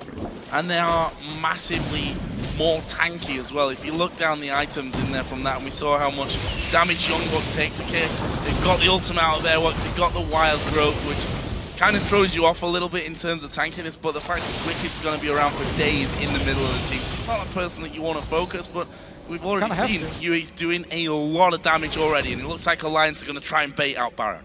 Trying to bait out Copenhagen Wolves, like taking a very aggressive route here. It should be a fight. Well, they missed everything, but it doesn't matter. They go straight on towards Airwax there. The grasping room's coming in, followed up by the Stranglethorn. Should going to be the man that's focused. He goes down. Kautar in there as well, but he gets the ghost that allows him to get one more kill. And the focus was on Wicked. Look how low he's gone, but he's not dead. Crucially in this, Unlimited is super low. We see Woolite is at half HP as well. Unlimited's going to be running into no man's land as Tabs does manage to land a little bit onto him. He just needs probably one more auto attack onto them, and there is the kill for Tabs. That will be a 2 for 2 actually in the end. Crucially maybe for the Copenhagen Wolves stopping Alliance. 3 for 2, sorry. Well, so look at the fight here. Alliance was baiting out the Baron. Airworks is the guy to face check. He's forced to flash away. His ultimate is still ready. Saving it. He doesn't want to use it on himself. Kautar actually. Copenhagen Wolves invest so much onto Shook here. Not exactly the target you want to get. Look here, down the bottom of the screen is 2 squishy members who do all the damage. Wicked, because he's so tanky, actually survives, backs away. And now with everything being invested onto killing Shook, killing Nif, the carries are still left for Alliance, so they can just win the fight for them and now start the Baron once again. Straight in there with the teleport from Wicked. There's not really anyone around there from the Copenhagen Wolves. 3 of them are dead, of course. Still 10 seconds until Limited spawns in, and Froggen here just going to try and hold. And I say try, he's doing 30% with each bomb there onto Youngbuck. He's going down. We are going to see Cogmore try and get in there, but Alliance get that one, and there is Youngbuck being hammered away, and Tab predicting his move correctly and finishes him off with a Culling. Brilliant. Destroyed him. Alliance just, after this dragon fight, where Alliance killed multiple members, took the first Baron, they just never let go. They've been full control here, been sieging down towers, setting off the Baron baits, and just been playing the team fights really well. After the very first failed team fight, they really stepped it up here, playing a lot more defensive in the fights, just kiting around, cutting backwards with the squishy members, and it's working. Also because, credit to Wicked, I talked about he should have a Bloodborne King earlier, it's working for him with this full tank build. Gotta give him the credit. Surviving that last fight, and now tanking, actually some minions that have the tank on it right now. It doesn't matter either way, it's going to go down, and the inhibitor is surely going to follow here as well. Alliance got enough damage to make sure that happens with that Baron buff on, and they're probably just going to go straight down towards this inner turret. They don't really need those minions at this point. Could go straight forward, or could just wait for this massive wave to be pushed up with them. Youngboy is still dead, teleport is ready, yes, so he can at least try and come out and join here, but the Lulu pick itself for him haven't actually done too much in this game, and we need to see if they can try and do something in these late game team fights and just do everything to keep Woolite alive and see how much damage he can do. If they can manage to poke Wicked before the fight starts and then start it, so he's going to be forced to back away earlier, and then Woolite can actually get towards the squishy members. And then if Kautar lands a great knockout on, let's say, Ziggs or someone like Taps, and just instant kill them. I mean, yes, Copenhagen Wolves will still have a chance in these fights, but it's going to be hard for them. Also because Alliance don't actually need to go straight in the fight. As we talked about, they can just poke. And they got plenty of survivability on top of that. If you go for Froggen, Zonya's Hourglass straight away. You've got Mikhail's Crucible, you've got the Scimitar in there as well. So Face of the Mountain. Yeah, Tab's going to be feeling confident even there at the front of this one, as Alliance now finally do stack up towards this bottom inner turret with the entire team now. Poke again from Froggen becomes very, very clear as he throws those bombs straight through. Good win wall, but it's not quite got the cooldown that they really needed to have, and there's the combo coming through. Wild Growth used by Youngbuck on himself, but it's enough damage to force them away from it completely. Meanwhile, super minions are now coming down that mid lane. This is make or break time for the Wolves. This tower is going to go down so fast. The hook on's unlimited. He's dead. There's no way he's going to be able to survive that one in the end, and that is the inhibitor turret as well. Airwax actually coming around, but they're trying to focus. Wicked Shook goes into the middle as well. Woolite has now gone down. This is surely game for the for Alliance. The Copenhagen Wolves are being ripped to pieces here. Youngbuck, the only one still alive. He goes back off into the fountain, ends up dying inside of the fountain, and Alliance going to win the game right here. Brilliant performance. Very, very strong performance. One team fight at the Dragon. Alliance took the kills, got the Baron, it turned the entire game around. Because Copenhagen Wolves, they were winning the split push. They were winning the team fights. Until that crucial point, they lost the fight. There were only 4 members there, mistimed everything, and Alliance took full control and just played the team fights really well afterwards. Played the map afterwards, used the very strong siege and comp so perfectly, and the lack of an engage on the side of Copenhagen Wolves meant they could never do anything. Just sit back, take a bomb in your face, take another bomb in your face, and then now you're too low to even fight. And I think Alliance have grown past that point as well, where you could afford in the spring split to make a slight mistake here or there, and especially for the Copenhagen Wolves right now. I mean, you've got 2 new players on your team. Of course, it's going to be hard for them to instantly be at the same level when it comes to coordination and teamwork and calling in terms of the fights as well. Either way, it's a great performance out of the gate from Alliance. A bit of a ropey start for them. What? They don't really care. Ropey start and still winning the game, it doesn't matter. And this is a great win where you're actually behind. I believe it was 5-1 for Copenhagen Wolves before the Dragon. Like where you're behind and you're like saying, okay, what do we do now to get back in this game? And then you manage to do it. It's a very big confidence boost. It's something you can use in the future as well when you fall behind and say, don't worry, we can still win this one. They can make a mistake. We can punish them. And overall, I mean, the comp itself for them is very standard. There's nothing special about building a combo around Ziggs, Lucian, and then have Shyvana to be there, either the tank or the split pusher. I mean, it's very standard comp here, so they didn't show their hand with anything. They just played it the way they should. As soon as they got the lead, gave no chance for Copenhagen Wolves with their comp, and didn't really play into the hand of Copenhagen Wolves. I want to go back to Jungle Yorick here as well, because I had your thoughts after 30 minutes. I want it here at the end as well. We saw there that, you know, they had pretty much glass cannons across the board. Lulu didn't really have any defense there by the end. Of course, Woolite didn't really have anything. Kautar didn't have anything to keep himself alive other than getting himself alive again from Yorick's ultimate, from the Wild Growth coming in. But we saw there in that last fight where they pushed him away from the bottom inner turret, Wild Growth was popped instantly. They couldn't really do any. It didn't offer them enough. They fell too far behind simply to just rely on Woolite to do all the things. And that's where Jungle Yorick, again, we talk about how it's not a pick, goes in, instantly destroys guy number 1 in the team fight and just carries the whole thing by itself. It's relying around the team. It's relying around the fact that Woolite can kill people, and then they can, once he goes down, they can ultimate him again, so he comes up again and do even more. And that's the whole comp by Copenhagen Wolves. So the pick, in the end, as soon as they fell behind, did nothing. But before they fell behind, it actually did quite a lot in the team fights. Because again, as long as you can kill targets, as long as you can survive the engage, the pick can work. But this time around, as soon as they fell behind, it did nothing. And becomes infinitely harder once you see the Zonyas and what have you start coming. Oh yeah, I mean, you're never going to kill anyone. You're there. And I think also a combo that, especially like the later it goes into the game, the more difficult it is to actually pull off, to have those big ultimates on the right targets at the right time. And this, let's not forget, is a brand new team for the Copenhagen Wolves. They've lost 2 of their most influential players, and they've got Airwax and Woolite. Whilst they've had their time here, certainly Woolite on this stage, they've had their time in Challenger as well. They've never been quite at this level where the pressure is all on them. Yeah, and one mistake, you get punished for it. And also, you just talked about how the ultimates were so important for Copenhagen Wolves. Every single one of their members, except for the Cockmore, the ultimate was key. Like, if you missed this one, it was on cooldown before the fight started, all of a sudden you were in a big disadvantage. If you didn't have the ultimate from Zyra to disengage, you didn't have the Wild Growth, you didn't have the Yorick ult, something, your whole comp wouldn't actually work together. So what Alliance could do was start a fight, bait one out, wait, and then go back in. And then there was nothing Copenhagen Wolves could respond with. So they were just so aligned on the perfect team fight, which again meant as soon as they fell behind or went even in gold, Alliance with their more standard comps was stronger. Well, great start to the season for Alliance, and we have Shox and Quickshot standing by with Froggen from Alliance, so let's send it over to them.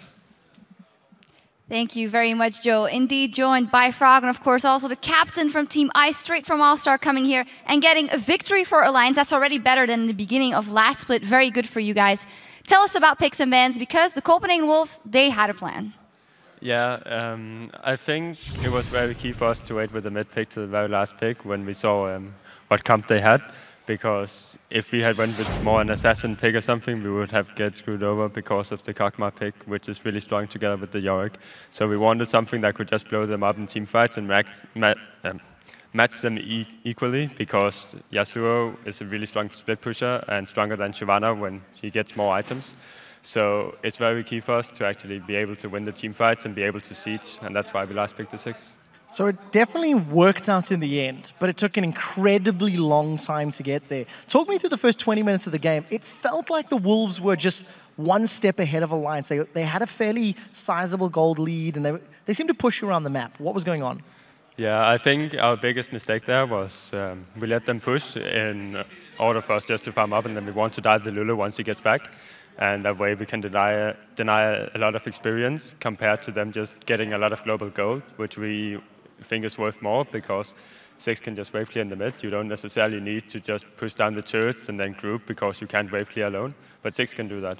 So if we managed to dive the Lulu top, I think we would have gotten out ahead, but we didn't manage to do that, and they got really far ahead because of that, and they got all the vision control in the game, and that's why it dragged out. Well, you guys did transition very well into the mid-game, taking control of those dragons and towers, but then at the very first big team fight of the game, you actually didn't do that well when you tried and dive the tower. We actually have a replay to illustrate that, if we can pull that up on our screen, because a little bit of a misjudgment there if you could dive the tower or not. Yes, I want to pick your brain about what was going on, because it was very clear that you wanted to dive the Copenhagen Wolves. So let's roll this clip out and explain what was happening, the team decisions, etc. Yeah, so before even this happens, we wanted Wicked to move down so we could dive, because we know Yorick is getting low and we know everybody wasn't there from Copenhagen Wolves. So we would manage to dive them there before the Yasuo got back, but it fails, and our Moon, because we don't pick up a kill, so I don't get my mana back from Athene's Unholy Grail, and that allows them to hunt us down all the way and eventually win the team fight, which was really poorly played from us. But if we managed to get one kill, so I could get either kill or assist, so I could get some mana back, it would have turned out differently. It felt like you kind of went in somewhat disjointed. Wicked went in quite early, Shook was by himself a little bit. Was that just a little bit of confusion in the calling, or was that somebody pulling the trigger too early? I'm not exactly sure what happens behind the tower, because I'm more focused on the backline. So what they're doing is like they're trying to keep their backline busy, or trying to get the kills that's pulling, like they're trying to hold their the enemy backline busy so we can do our work and kill them faster. And I'm just there to protect taps and do a lot of damage to Yasuo and the other melee champions, which 6 is really good at. So I'm not exactly sure what went on there. Can you maybe shine a light on the revamped Copenhagen Wolves? You, of course, played against them in their own lineup 4 times in the last split. And then here, with the new AD carry, Woolite, and the new jungler, Airwax, did you feel a great difference in the way they played the map as to their I think they played the map the exact same way in the old Copenhagen Wolves. I don't think Amazing and Forgiven had that much map, like rotations and stuff. I don't think they were like the decisive ones there. I think like the Yorick pick coming in for Airwax, he obviously has been playing it a lot, and that's a new pick they got instead for Amazing, and they tried to make it work out with the Kog'Maw pick as well. I think Woolite likes hyper carries like Twitch and Kog'Maw, so I think they made it work really well together and tried to plan a tactic around it.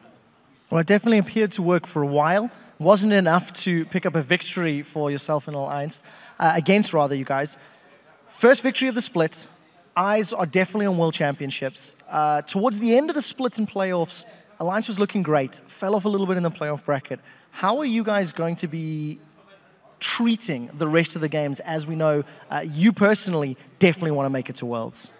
I think all of us really wants to make it to Worlds. It's a really huge deal for us, and we're all doing our best to actually get there. And obviously everybody practice more than in spring season because it's closer to Worlds, so you don't get burned out from practicing really hard now rather than practicing 4 months really hard.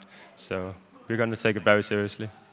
Can you shine a light on the competition here with the changes coming in? Is there one team that you are more afraid of? Afraid of, that was what I was looking for, than the other teams coming in. Last season, SK did surprisingly well, better than anyone else expected, just because of their rotations and the map decisions. They're really decisive and they play the map out well. They don't rely that much on individual skill, which is uncommon for an EU team. So I think they might actually be the hardest team to beat. Wow, well, very interesting. Congratulations on that first victory of the season for you, Frog. And we need to head back to base, but we'll be returning with Millennium battling the super hot crew. Stay with us as the action continues. Okay, they like our picks. That's the first plan. We get all the crowd. We pick something fun. That's the way to win.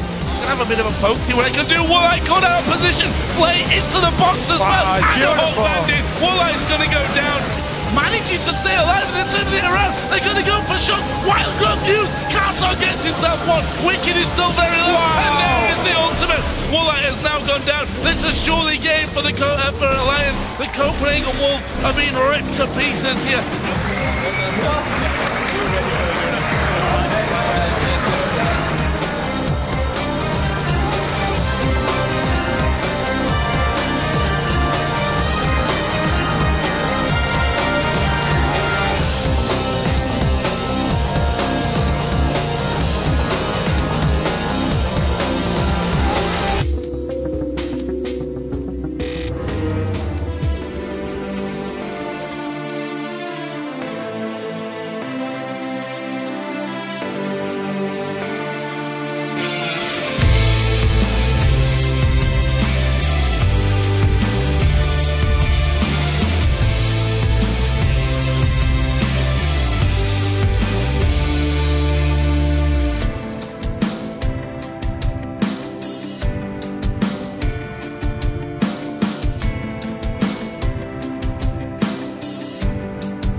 I realized that I create my future by myself after All Stars. Especially, I was sitting on the crowd and watching, and in my mind I had like one question: why can't I play here like next year or the world stage?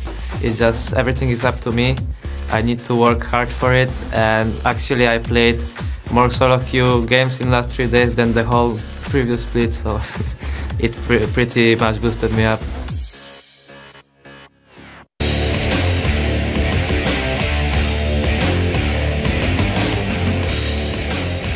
Welcome back, ladies and gentlemen. I am Lee D-Man Smith here, and of course Trevor Quickshot Henry is alongside me once again. It is time to get our next game started, as Millennium will be taking on the Super Hot Crew. Now, both of these teams, they had to fight their way back into the European LCS via the Spring Promotion Series, with Millennium taking on Ninjas in Pajamas in a 7-hour epic clash, where they eventually came out victorious 3-2. That was not a fun game to watch, I've got to be sure. Looked good earlier, though. Earlier today, of course, Millennium did take on Roccat and ended up winning that game. From the picks and bans, it appeared that Millennium, well, they got their hands on just about everything they wanted. Completely agree with you. Millennium definitely got a composition that they were happy with. They had a strong mixture of early and late game champions. They had options for team fights, for split pushing. They could find picks. More importantly, Millennium came out the gate swinging. So not only did they get comfort picks, Kerp on Fizz played particularly well. He helped secure first blood, allowed his team to secure an uncontested early dragon. They had a tower lead, which eventually led to a massive gold lead against Roccat.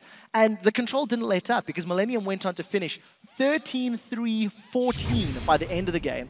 They secured all 4 dragons, and that is the strongest, most convincing performance we've seen from Millennium all year. Yeah, absolutely fantastic start for them. The Super Hot Crew, well, they had to go through the Summer Promotion Series after finishing 7th overall in the league. In that tournament, of course, they faced and beat the strong opposition in the form of Cloud9 Eclipse. However, they beat them 3-0. And before the spring split, the Super Hot Crew, they only had 2 days to prepare before being flung into this season, of course.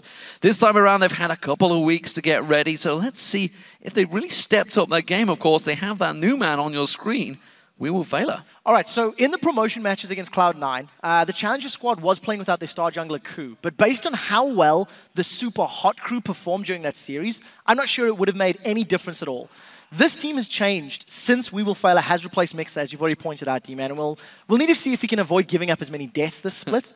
The near-flawless play from Super Hot Crew at Promotion Tournament, I really want to highlight again. I think it stemmed from the fact that the team found a style of play that worked for them. They took 8 out of 11 dragons. They got all 6 barons. They only conceded 6 towers in 3 games while securing 30 for themselves. It really exemplifies just how good and how well they were performing. So we'll need to see if Super Hot Crew can continue that strong showing against a squad that gave them lots of trouble during the spring split. I want to briefly mention Selfie. He played TF, Lulu, and Fizz. They were all champions we have not seen him on before, and he played extremely positively, 11-3-13. Contrast that to his Orion and LeBlanc, which we've seen during the regular split. It was a much better performance. Okay, let's check out those starting lineups. Over on the blue side, it is Millennium. They're already 1-0 up. Let's see how they go in this game too. Kevin is in the top lane, Konex in the jungle, Kerp has the mid lane, Kraton AD carry, and of course Jerry as support. And on the red side, it is the Super Hot Crew, with Mimir up top, Impaler in the jungle, Selfie in the mid lane, Mr. Rolls and AD carry, and We Will Fail Her is the new face replacing Mixer. So we've seen a couple of interesting new composition coming out. Copenhagen Wolves definitely running something different in that last game. Millennium in their game against Roccat got literally everything. The Lucian Thresh combo, the Jax in the top lane, Kerp on a happy times on Fizz, Konex on Kha'Zix. We're not surely expecting similar picks and bans for this phase, because Super Hot Crew would have been backstage. They would have been watching that game. No, I don't think they're going to let them get their hands on everything they want, but they definitely need to try and focus some of the comfort picks. Lucian, for me, is going to be a priority here. It was both Mr. Rolls and Creaton's most played champions, 12 times for each, respectively, during the previous split. And earlier today, Creaton had a great performance on the Lucian again. I also want to see how Millennium approach picks and bans now that they're on the blue side. When they were on red side, they definitely got a clear advantage. They forced Roccat or goaded Rocket into first picking Castanen as they didn't ban it away. They got that Jackson Thresh on first rotation, which denied it from their opponents as well as giving themselves strong picks. They don't have that same double pick, counter pick opportunity on blue. Well, here we go, ladies and gentlemen. Picks and bans underway. This is game 4 of Super Week, the first week of the summer split. Plenty of games to go, and of course, it all leads to that World Championships in Korea. Right now, though, we do see Lulu being banned out, Kassadin being banned out this time by Super Hot Crew. That surprises me because Kurt is not playing that champion. Yeah, what's even more surprising is the fact that you do that as your first pick. If you're on red side, save it till last. You don't give anything up. And if you have a player like Kerp who is not known for Kassadin, you can almost see, will Millennium ban it as their second or third and potentially give yourself the opportunity to ban something in addition. Nevertheless, it didn't happen, and as it looks like, there's a lot of focus on mid lane champions. Yeah, Selfie's getting hit hard here. Yasuo and, of course, LeBlanc being taken away. There is the Jax ban. They don't want to let Kevin on that one. Kevin, it is his actual favorite champion, that and Aurelia. So we'll see what he goes with. Aurelia is open. We'll see whether he picks on that one. We also see Morgana as the final pick, but the Rat has snuck through the first time as well. He's been banned out in all 3 games so far, and he's insta-locked. Yeah, that was a very quick reaction from Creatine, making it very clear he wants a comfort pick. Thresh is still up and available, as is Fizz and Twisted Fate. The reason I highlight that, both Kerp and Selfie have played those respective champions in the past. It's something they've got their hands on. We'll need to see how well Europeans do with Twitch, because it's not an AD carry that has been overwhelmingly associated with our region, especially towards the end of the spring split. Now today, however, it definitely looks like EU has cottoned on, and they've been trying to fire off those rat-a-tat-tats as best as possible. So Lee Sin and Leona picked up there. Looking at Super Okra, I'm wondering whether we're ever finally maybe going to see the Rengar sneak through, because he's kind of back in there a little bit. Mima, of course, the main Rengar player. We'll see what Millennium go with here, though. Impaler on Lee Sin, that's an interesting one for me, because we haven't seen him play a great deal of it in the spring split. It's also a much more mechanically intense champion than we tend to see Impaler on, so we'll need to see how that works out. I was a very big fan of Impaler when he was playing his Pantheon towards the end of the middle of last split. Did a very good work on there. But as we've touched on, the Thresh was available, picked up by Millennium. I want to highlight that Ziggs is still up and available for selection. It was banned against Millennium by Roccat in game 1 of the day. It was last picked by Froggen, the game we've just witnessed. So it is something that could be secured here if it will work out in their favor. Super Hot Crew playing a little bit. I'm not believing the Sion bait. Yeah, Shyvana being locked in as well for Kevin in the top lane while Aurelia was open. That does surprise me. Of course, we saw Soaz on Aurelia earlier today. Didn't work out too hot there. We do also see Lucian being locked in. Thresh being locked in. I am watching it. I'm watching it. Don't worry. I see the Rengar. I'm not being baited into it just yet, though. I'm going to wait until they lock in. Yeah, we'll need to see how that goes. I think the Dr. Mundo is definitely more of a traditional Mima champion, played it 6 times in the previous split. Gonna swap away at the very last second. As you mentioned, the Aurelia definitely getting a lot more playtime. One of the big focuses for the design team for patches 4.6 and 4.7 was to try and give some more options and variety to top lane champions. And while it's not necessarily the champions that have received some reworks in the patch notes, we are seeing Aurelia coming back. We're seeing Shyvana back in the mix because they've sort of fallen off towards the last weeks of the splits. Don't let Morello know, though. He'll start nerfing. I don't think Aurelia can get nerfed any more than already possible. Of course, there is that Lucian lock-in. We are seeing Vayne currently hovered over. Creatine had a great game 1, honestly, earlier against Roccat. Yeah, Creatine, he has the ability to do well when he's on a comfortable champion. If you think about him during the spring split, he would have games on Lucian where he would destroy people. And now he's playing Twitch. It's not something that we've seen him play a whole heck of a lot. You know, 12 times on Lucian, 6 times on Caitlyn, 3 times Ezreal. Twitch is not up there.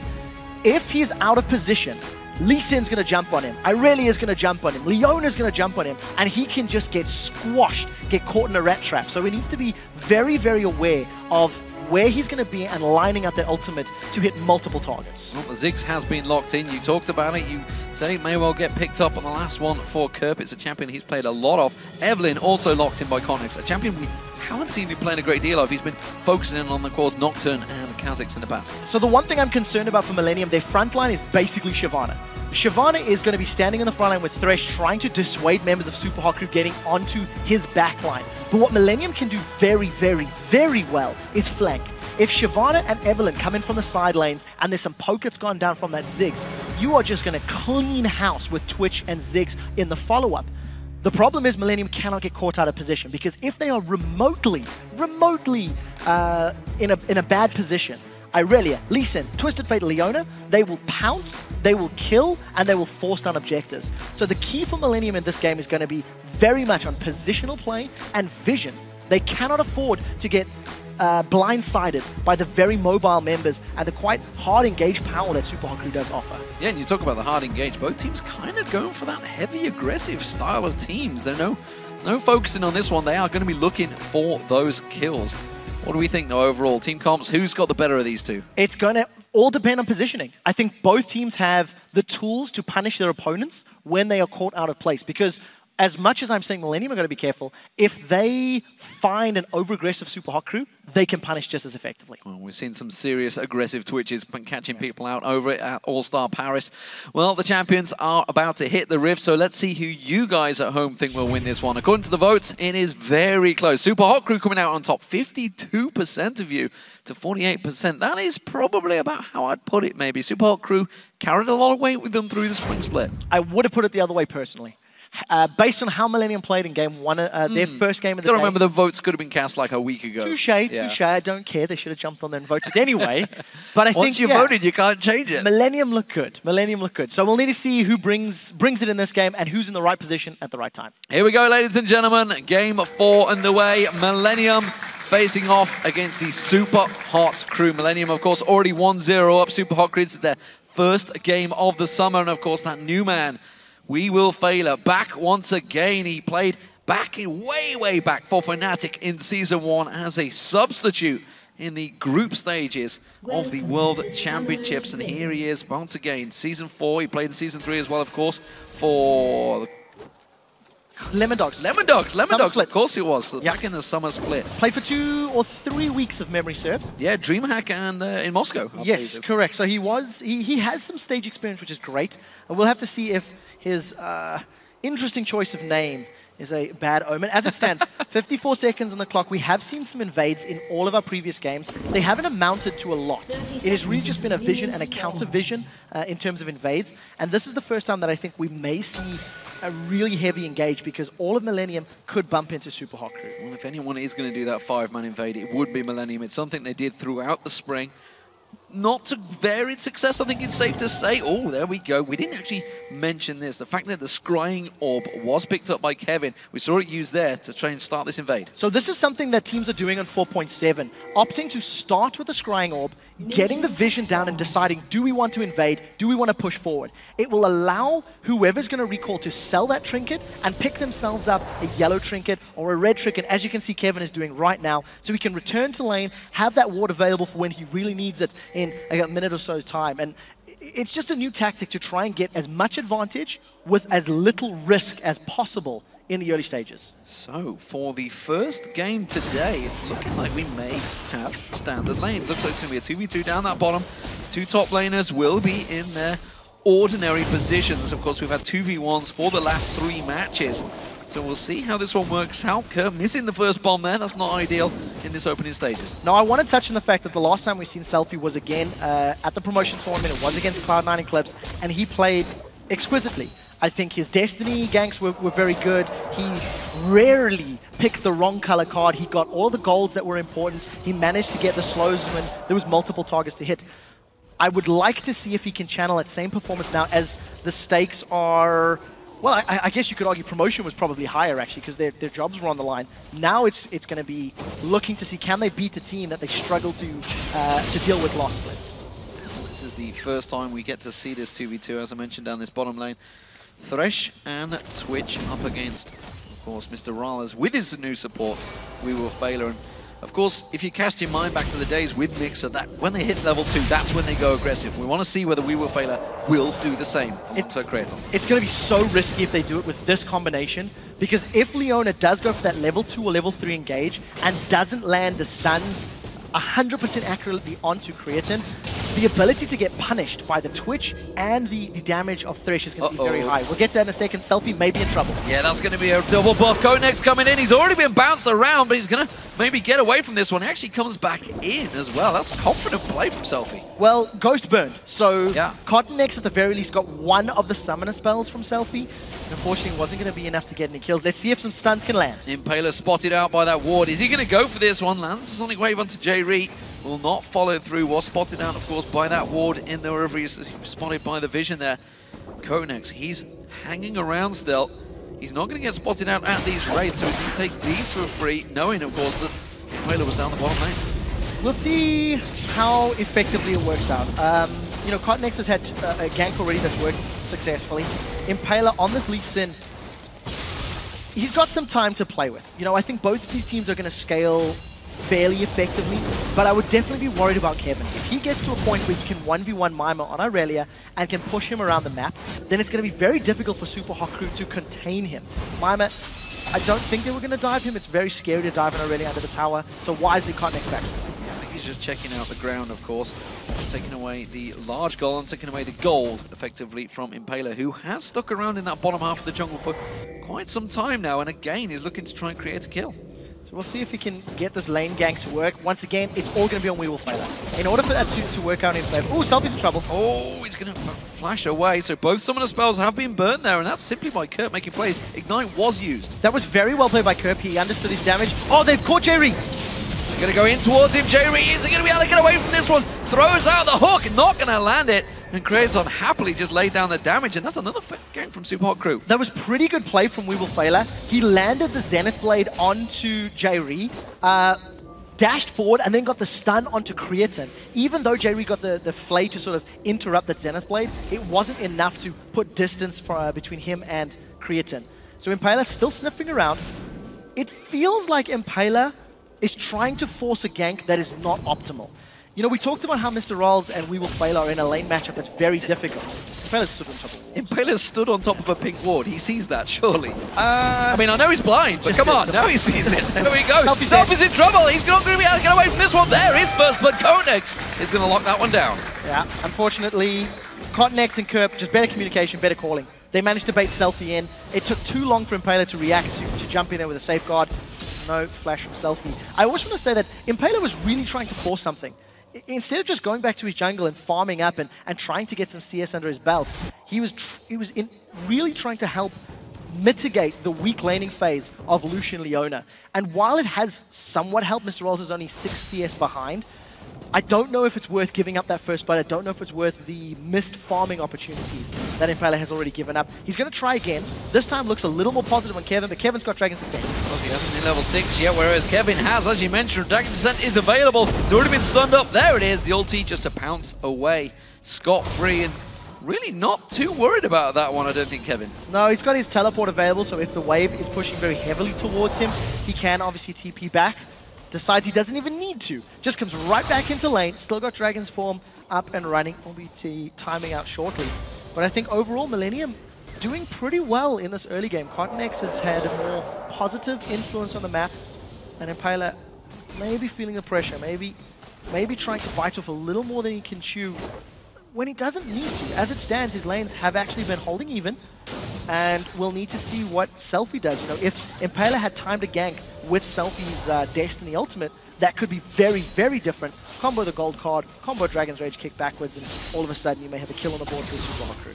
We'll see whether they do manage to go aggressive. As of yet, it is staying fairly even in lanes, as you mentioned. No surprise, Mima just got himself a little bit ahead after the Impaler pressure, but Kevin teleports to the top, so teleport will not be available for 200 seconds, of course, went to the tower. We do see Mima doing exactly the same, and again, Selfie taking some serious damage. Kerp seems to be on a mission in this opening Super Week. Kerp is doing well, and you can see why Rocket banned Ziggs against him. You know, in the very first game of the day, it was the very first ban from Rocket. They did not want Kerp to be on that comfort pick. He is completely 1v1ing Selfie, but it has not actually garnered him any advantage outside of the assist. And even that was because of Cottonex. CS is about even. Selfie is going to be earning a little bit of bonus roll thanks to his passive as well with loaded dice. So we'll see how it works out. And Kevin already pushing Mima around, even on levels, but he's got a Giant's Belt, so a lot tankier at this point in time. Of course, Creaton gone back, going towards that Blade of the Rune King. No surprises there. It's the Assassin Twitch that we may well start looking towards. Impaler, he's coming down towards his mid lane, but he's spotted out by the Warden. Konex and Kerb are ready to try and steal this blue buff. We'll see if they can make it. There is a lot of burst damage that Kerb can put down. Oh, he's got it! He gets it! He got it! Kerb managing to steal it away nicely there with a Mega Inferno Bomb, and that's going to be a problem because Destiny cooldown is, of course, quite long. Yeah, and I just missed the timing on that smite, but I think Impaler opened the blue buff with smite as opposed to using it to secure. They didn't anticipate that invade or the potential steal. And again, Impaler just little mistake, little error costing them that objective. The one thing I want to note, as we are getting to the stage now that teams are going to start roaming, the moment Twisted Fate throws down the Destiny, the stealth from Evelynn and the stealth from Twitch will be negated. It is a very important thing to note for team fights, because as we've said, if Super Hard Crew can catch Creatine out, that is a large portion of their damage that has been removed. We'll need to see who's going to make the first move for Dragon. With both teleports down from the top laners, it will only happen after one team secures a kill, because I don't think either team wants to go for that challenge without having the support of their top lane.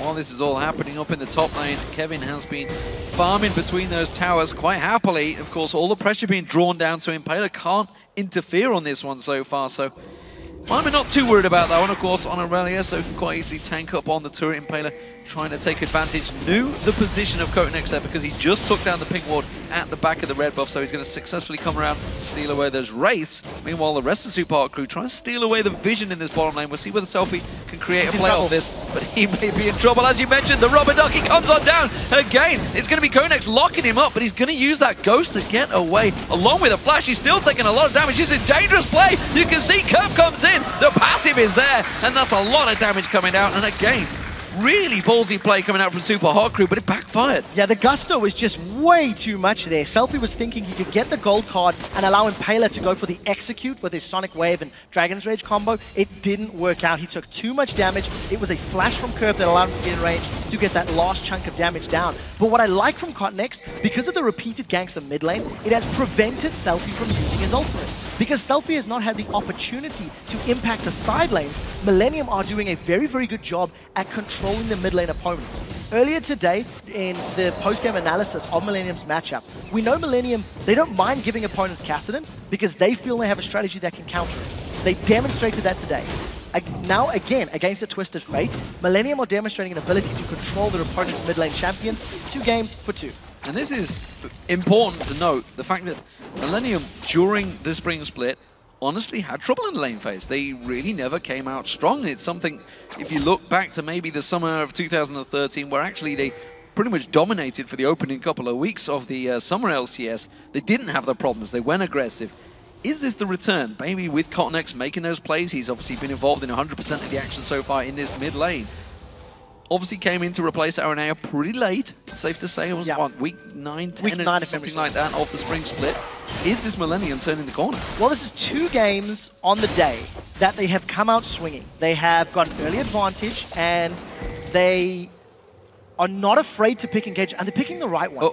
So now Kotenex may get caught up. There's the Destiny. Yeah, he's going to be able to catch on. No, that's Kotenex getting quite easily away from that one, honestly. The flash was used, of course, someone spelled down, but this is going to be the Dragon started by Super Hard Crew. Now, there's no vision from Destiny, and the Mega Inferno Bomb will hurt.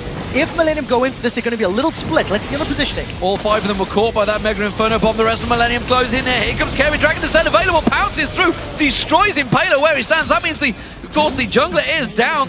Rat-a-tat-tat was coming out from Creaton. Doesn't matter, Kotenex already picked up the Dragon, and well, Millennium coming out with a kill and the Dragon. That is bad, bad news for Super Hard Crew. Super Hard Crew, instead of trying to pounce on a target and try get kills, they decided to run away. So as they were backing away, they lined themselves up for all of the damage from Millennium, and that was just a very good flanking maneuver. We touched on how good Siobhan and Evelynn can be in those positions, in those moments, and Kevin, with a very good teleport and a well-timed Dragon's Descent, ends up winning Millennium the team fight. They get the Dragon. They also get the first tower of the game in the mid lane. And for the second game today, they've got a few thousand gold lead and are looking very, very strong coming out of the laning phase. And something I'm noticing from Kerb, of course, because the fact that Selfie is on Twisted Fate, he's got no gap closes. He's not going to pounce on you. He's not an assassin. Kerb is using that rubber ducky or the satchel charge, whichever you like to prefer to call it, aggressively. He's doing it, throwing it out. It's the first bomb he throws out. The bomb will follow the satchel charge. So he's setting up, getting that stun, simple target. And that's maybe just simply the confidence that Kerp now is having after what a great performance against Overpower. I would go as far as to say that's just Kerp. I mean, if you go back to Battle of the Atlantic, when Kerp was playing, it was under the name Alternate, of course, they destroyed CLG, and he was playing Gragas at the time. His barrels were absolutely flawless. So he's just on a champion that's skill shots, that's positional play on those bouncing bombs, and doing a very good job. I do want to give credit to Selfie. He has been ganked and camped fairly frequently, and he is only 2 CS behind. He has, of course, given up 2 kills, but you've got to give some props to the person who's playing the defensive. He's got himself that is Athene's Unholy Grail. Non-traditional Twisted Fate item, but I think because of the pressure he's under from Kerp and those bouncing bombs, the additional MR and the cooldown reduction will allow him to get those wildcards out, allow him to farm from safety, and really just play a little more scared. Let's see if this works. He doesn't even have his ultimate, so it's just warding. Destiny is not available, but Connex has spotted him out there, sees the ward in. The bombs are getting thrown through, and I think Kerp is thinking of trying to set up a play here. No, they're going to back away from it, but again, it could be another blue invade. They stole the last one. Yeah, I don't know if it'll work out this time. Kerp doesn't have vision, blind, and doesn't get it. It's close though, very, very close. Selfie does get the blue buff. First blue buff of the game for him. While that was happening, Mima was actually down at the blue buff of Millennium. I don't think he got it. He was definitely down. I think he was simply warding out, though. Yeah, getting some vision down, does not have the blue buff on.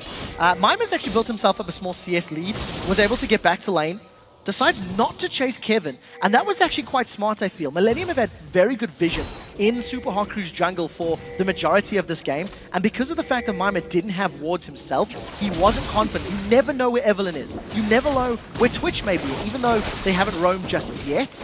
Mima playing a little safe, backs off, doesn't run the risk of getting caught out. Those double stealth mechanics is causing a lot of pain, and you can see, of course, Super Hot Crew sitting on those pink wards. They've got another 2 in their bags right now. They've had plenty of them out on the map, but they keep getting cleared out by Millennium, and it's giving Super Hot Crew money issues. Of course, they are 2,000, 3,000 gold behind, but you add on top the amount of money they're having to invest in those pink wards, it is starting to cause problems. If you look at the vision across the map, it is very much Millennium in control. Yeah, Millennium have been doing this the whole game. I mean, every time I look at the minimap, there are 2 to 4 wards fairly deep in Super Hot Crew's jungle. What is very nice is having the Evelyn on your side does give you the opportunity to move in at a lower risk, because there has to be a pink ward to walk over in order to get revealed. So at the very least, you can get deeper wards. But I do want to go back to the fact that Impaler, he spent so much time in the opening minutes of the game trying to force a gank from Mr. Rolls and We Will Failer. It's put him 12 CS behind, he's got a death to his name, and I haven't really felt a strong impact from this Lee Sin, which is a champion that you do associate with very early ganks, very early kills, and Impaler simply hasn't found them yet. But it is not completely too late. Super Hot Crew are only a tower and maybe a dragon behind in gold, so we'll see if they can contest the next objectives. Yeah, I'm just trying to think whether we've actually seen Impaler using that Dragon's Rage kick yet. I don't believe. Maybe there must be one or two died there. too quickly in the dragon fight previously, so unfortunately he could never get the Chuck Norris roundabout kick off. Yeah, not happened so far. This bottom lane, Creaton maybe looking to go aggressive, but Impaler is there, ready and waiting to go this time around. There's the Solar Flare lands. J-Ree is going to come out.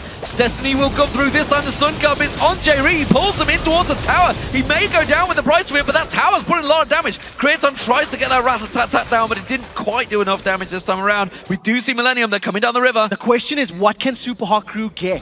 They've only got a limited number of minions to work with, and they may get surrounded. It'll still be 3v4. I don't know if Millennium want this. That's a lot of damage they do now. 3 members caught out by that Mega Inferno bomb. There's the Satchel Charge bouncing them back around. They're going to try and lock up Creaton instead. They're diving in towards him. Kerp is being caught off the side there. He gets one down. He turns onto a Selfie. It's a good stun, but then bombs are going to be ready. He misses it. Doesn't land it on there. Then Ignite goes down. Selfie does get taken out by Cornex. And now We Will Fail is going to get targeted down here. They haven't got enough to dive the tower.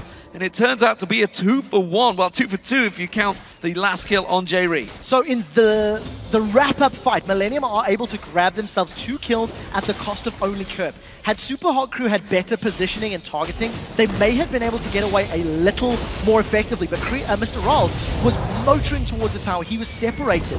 Take a look at how Selfie stays behind. They don't have vision on Creative. So 4 members of Super Hot Crew, they've got a line, but they split up 2v2. You see We Will Fail comes in to try and focus down Creative. And I guess, unfortunately it was only Mr. Rolls who was far away. He gets shut down by the bouncing bombs of Kerp. 2-for-1. Super Hot Crew, it was a bad position to be in. They simply took too much damage from the Mega Inferno Bomb. The top lane is actually taken pretty low. There is the blue buff going back across the curb. So he will get himself top with that one. Meanwhile, Selfie yet to get his own one once again. Dragon is up, and I wonder if that may well be the target. We see the pings going down towards it in the river already. Yeah, I also want to highlight that Creatin's had his Blade of the Ruined King for a few minutes already, working his way towards a Zeal at the moment, so probably Phantom Dancer is his next item. If Creatin decides to roam around the map, he can go for those ambush burst combinations. You know, get the Blade of the Ruined King down, use that Rat-a-tat-tat and combo with the Mega Inferno Bomb, and all of a sudden somebody's dead. So we'll see how Creatin plays his Twitch. It is what we see out of other regions when they play Twitch. So that's why I'm mentioning it. Well, we get another 3 pink wards in the inventory of Super Hot Crew. They really are investing a lot in keeping this coverage, and when there is an Evelynn and a Twitch, it makes complete sense. They're trying to get some coverage over towards his Dragon right now. Kerp with that lantern nearby will just scoot away from that one, and they're actually making tracks down towards the bottom here. Konex is not going to get spotted. That's not a vision ward. He will be able to sneak up on Mr. Rallis. Now, Mr. Rallis does have the support of Impaler, so it'll be 80 carry and jungler versus 80 carry and jungler. If Impaler doesn't get a good Dragon's Rage kick, they're going to be in trouble. Going to catch on towards him, but he's going to get spotted out. The ping ward's just off the side, but there's too much damage going down. Destiny comes in, though. He's going to try and teleport it towards him. Mimer comes down here. He's going to get the stun up. Oh, he didn't quite get the kill. The Ignite running. No! The shield is enough for Impaler to just about survive. Yeah, this time around, Impaler actually kicks Cottonex in the direction that Mr. Rallis would wanted to have run. As we said, needed to be a good kick, needed to prevent more damage coming down, and the burst was just too high. So Mr. Rallis 1, 2, and do. Because of his death, it allows Millennium to get themselves on the Dragon. This should be his second Dragon of the game, as they forced Super Hot Crew away previously, and they do secure it uncontested. That one's quite an easy one. I was just wondering whether Fader was going to dive in there. I was like, hey, buddy, you've got no team with you right now. Of course, we've got to see how the communication is between these teams. So, 2 towers for Millennium. Top and middle gone down. Here's the fight we missed. He interrupted it. The Destiny was going down, being channeled by Selfie, and because of the satchel charge, it meant Selfie couldn't join the fight. So Kerp, again, with a great play, ensuring that there was no additional support. Had Selfie got to that bottom lane, Super Hot Crew could have picked up more kills and potentially got the Dragon themselves. So Kerp really putting on his carry pants today and delivering for Millennium. And of course, just hit 200 CS, the first man on the board to do that. In fact, speaking of players, let's take a quick glimpse across at the items. We can see, of course, the top laner's Trinity 4 is now completed by Mimer, now going towards the tanky, probably Randy Omen maybe coming out next. Kevin, meanwhile, has got the Sunfire Cape, Randy Omen almost certainly coming out in just a moment. Mid laners, we did talk about both Athenes being picked up early on. They are both, of course, Rabadon's Death Cap now completed by Kerp, meanwhile Zonya's being picked up by Selfie. The window of opportunity for Super Hot Crew to contain Millennium is getting drastically smaller as this game has gone on. Millennium have got both towers secured from the top and middle lane. They're about to grab themselves the third tower. If they stick around, the tower's getting very low. And they've accrued a 5,000 gold lead. Weewolf is about to run into 3. I think this could end badly. Oh, they're going to spot Konex there. Of course, the ultimate Destiny will show him out there. He puts a lot of damage down towards him, tries to stun lock them as much as he can, but there we go. Weewolf gets hooked up. Death Sensors in there. Destiny again did not come down from Selfie. I'm pretty sure that must have been interrupted by Kirby. That he just chose not to come. There is the tower. 4 members of Millennium keep on pushing because Kevin teleported down in towards this fight. They're going to keep pushing his bottom lane. Somebody needs to give Kerp a cookie because that's the second Destiny he's interrupted. Selfie tried to use it in the middle of the river and Kerp just ran up to him, popped the satchel charge. It prevented the Destiny coming into play. Millennium continue the pressure on this bottom lane. They've got a minion wave backing up, and thanks to the great poke that Kerp can put down, there's very little Super Hot Crew can do to defend. If they group up, look for a Mega Inferno Bomb, this is going to give them the tower. We'd only caught one, but there's going to be Impaler hooked in. They follow straight through on it. They managed to get the flare onto Mr. Rollins, and Millennium may well have gone too deep on this one. Weewolf gets in there. Great Solar Flare locks down one in the form of Konex. That tower's still yet to fall, and that's actually a big sacrifice for Millennium because they gave up the top turret for this one. Impaler comes in. Oh, Kerp's going to get away. That red buff not quite enough to take him down. Slither of health, 18 hit points I think he was on at the end there. That was incredibly close. If Impaler wasn't able to flash with J. Reed flying behind him, that would have gone very differently. Because J. Reed followed up the death sentence and chased Impaler deeper into the territory, we're about to see it. pay very careful attention that as Thresh starts flying, Impaler gets knocked away, and it was the satchel charge.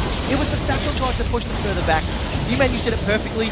Over-aggression on the side of Millennium. They didn't focus down the tower, and because Creatine was trying to look for kills as opposed to finishing the objective, I mean, Super Haku had that extra man, that extra force of damage to play into their favor.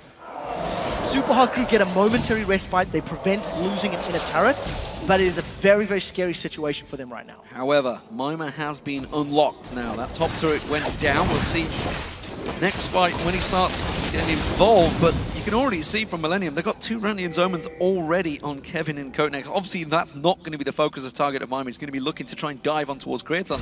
And I wonder, with those 2 squishy carries, I'm just seeing Impaler getting caught out. He's going to be able to dodge out of the damage from Kurt there. We'll get caught out. There's a lot of damage coming out. Mega Inferno Bomb will get sidestepped.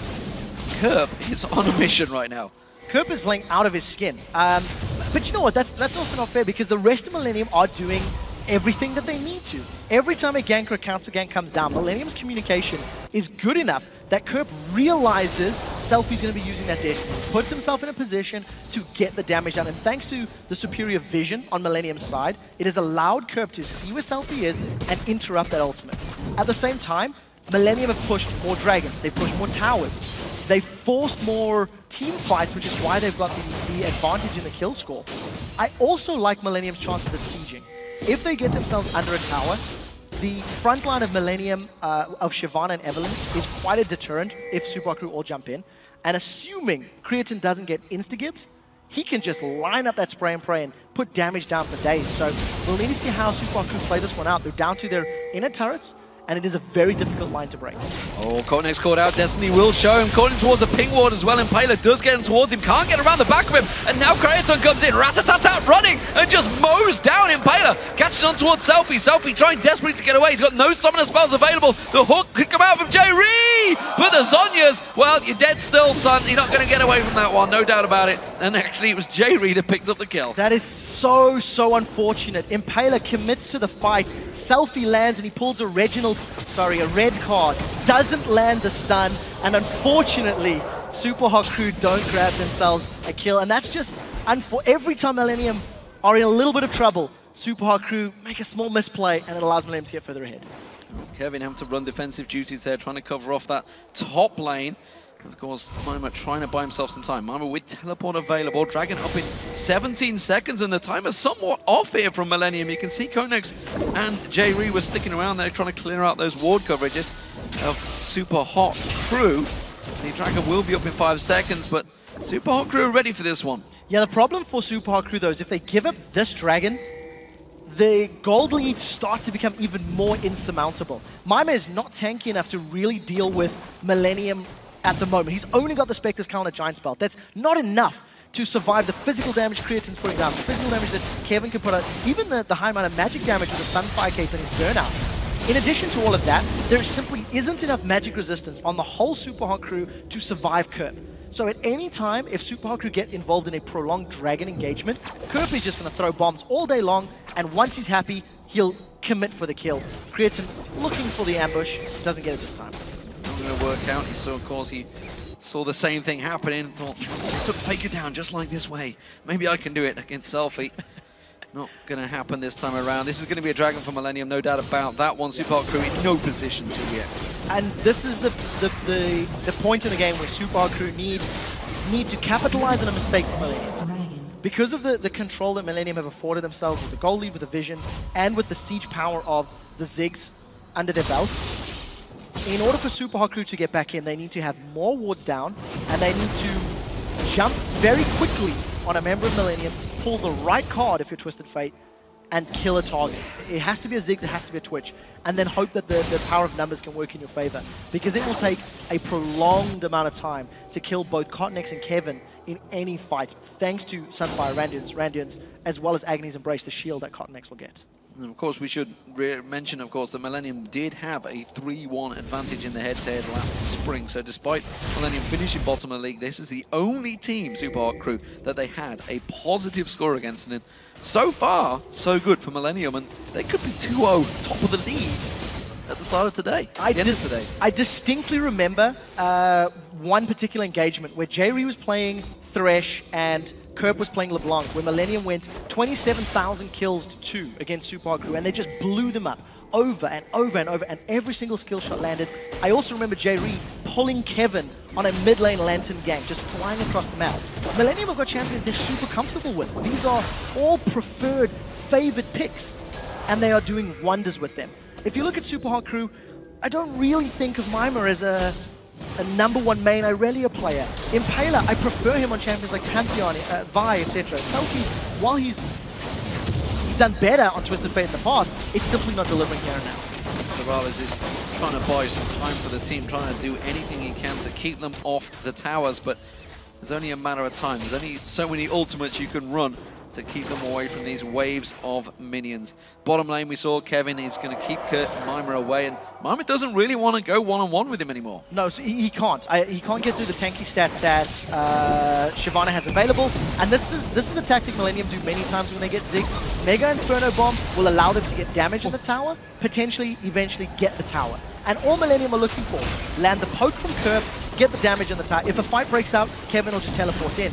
But Super Hard Crew can't contend. They're too low on HP. Yeah, Selfie taken to half hit points. They actually dodged the Mega Inferno Bomb, and that was simply a satchel charge and a bouncing bomb that caught down. You can see that tower almost down. They will finally step away from that one, but they know most of their work is already done. Not going to be too many hit points left on that tower. Kraton going to go back and buy. You can see he's got 1,000 gold in his pocket, up to 10,900 as opposed to Mr. Rale's only 9,500.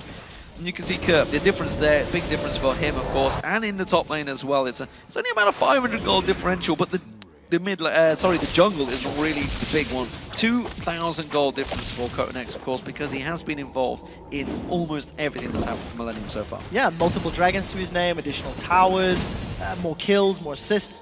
At this point in time, Cotonex is just doing a better job. I had wondered why Millennium backed away from that mid lane, and it felt like they had the ability to siege longer. But what I did notice is as they backed away over the last 10 or 15 seconds, a few of their wards on the blue side of the, red side of Super Hard Crew's jungle have timed out. So it looks like Millennium have backed away. They picked themselves up cheap. Blue Trinket, Cotonex has had that for a little while. Gonna make sure that they don't face check, don't run into something they're not ready for. And I wonder if Millennium don't want to stop playing the Baron baits. Get some wards around red, the red side of Super Hard Crew's jungle. Force them to come to you. And as Super Hard Crew are moving in, use the stealth power of Cotonex and Creatine, plus the bombs from Ziggs to just blow everyone up. Because as it stands, Millennium have so many tools that they can use. They just have to pick one and commit to it. We'll see how it works out for them. Of course, vision issues were one of the problems back in the spring. Of course, they sometimes went a little too deep, a little too aggressive, and caught themselves out of position and basically put themselves in hot water despite the leads they built up. Here we go though, you can see Kerp getting some poke off. Destiny coming out there. I'm not sure Sophie wanted to go for that one. There is the ultimate coming down. Cotonex is in there. Zhonya's Hourglass mitigates a lot of the damage. Sophie does manage to flash away, and Paylor's going to get focused on Kevin, trying to put the Dragon's Rage all over him. We were Paylor going to get locked down. Graton gets out safe. Cotonex now, he's going to get locked up. Mr. Rale's trying to put the damage down. He will get a kill, but maybe to the detriment of his own life as the Ignite burns him down. There's the bouncing bombs coming back in once again. It was a 2-for-1 engagement again in favor of Millennium. That could have gone so much worse for the Super Hard Crew. The engage onto J-Ree's Thresh accomplished next to nothing. There was so little damage coming down, and Super Hard Crew were all split. Their angles were a little wrong. Now, Super Hard Crew, they lose themselves a turret, so they give up an additional kill, they lose another objective, and now Impaler's caught. Oh, J-Ree didn't want to go that deep. Has to flash quickly out of there. Bouncing bombs continuing to come to you. Selfie did very well to actually get out of that. That Zhonya's Hourglass was just about point blank. Managed to pull that before the Mega Inferno Bomb.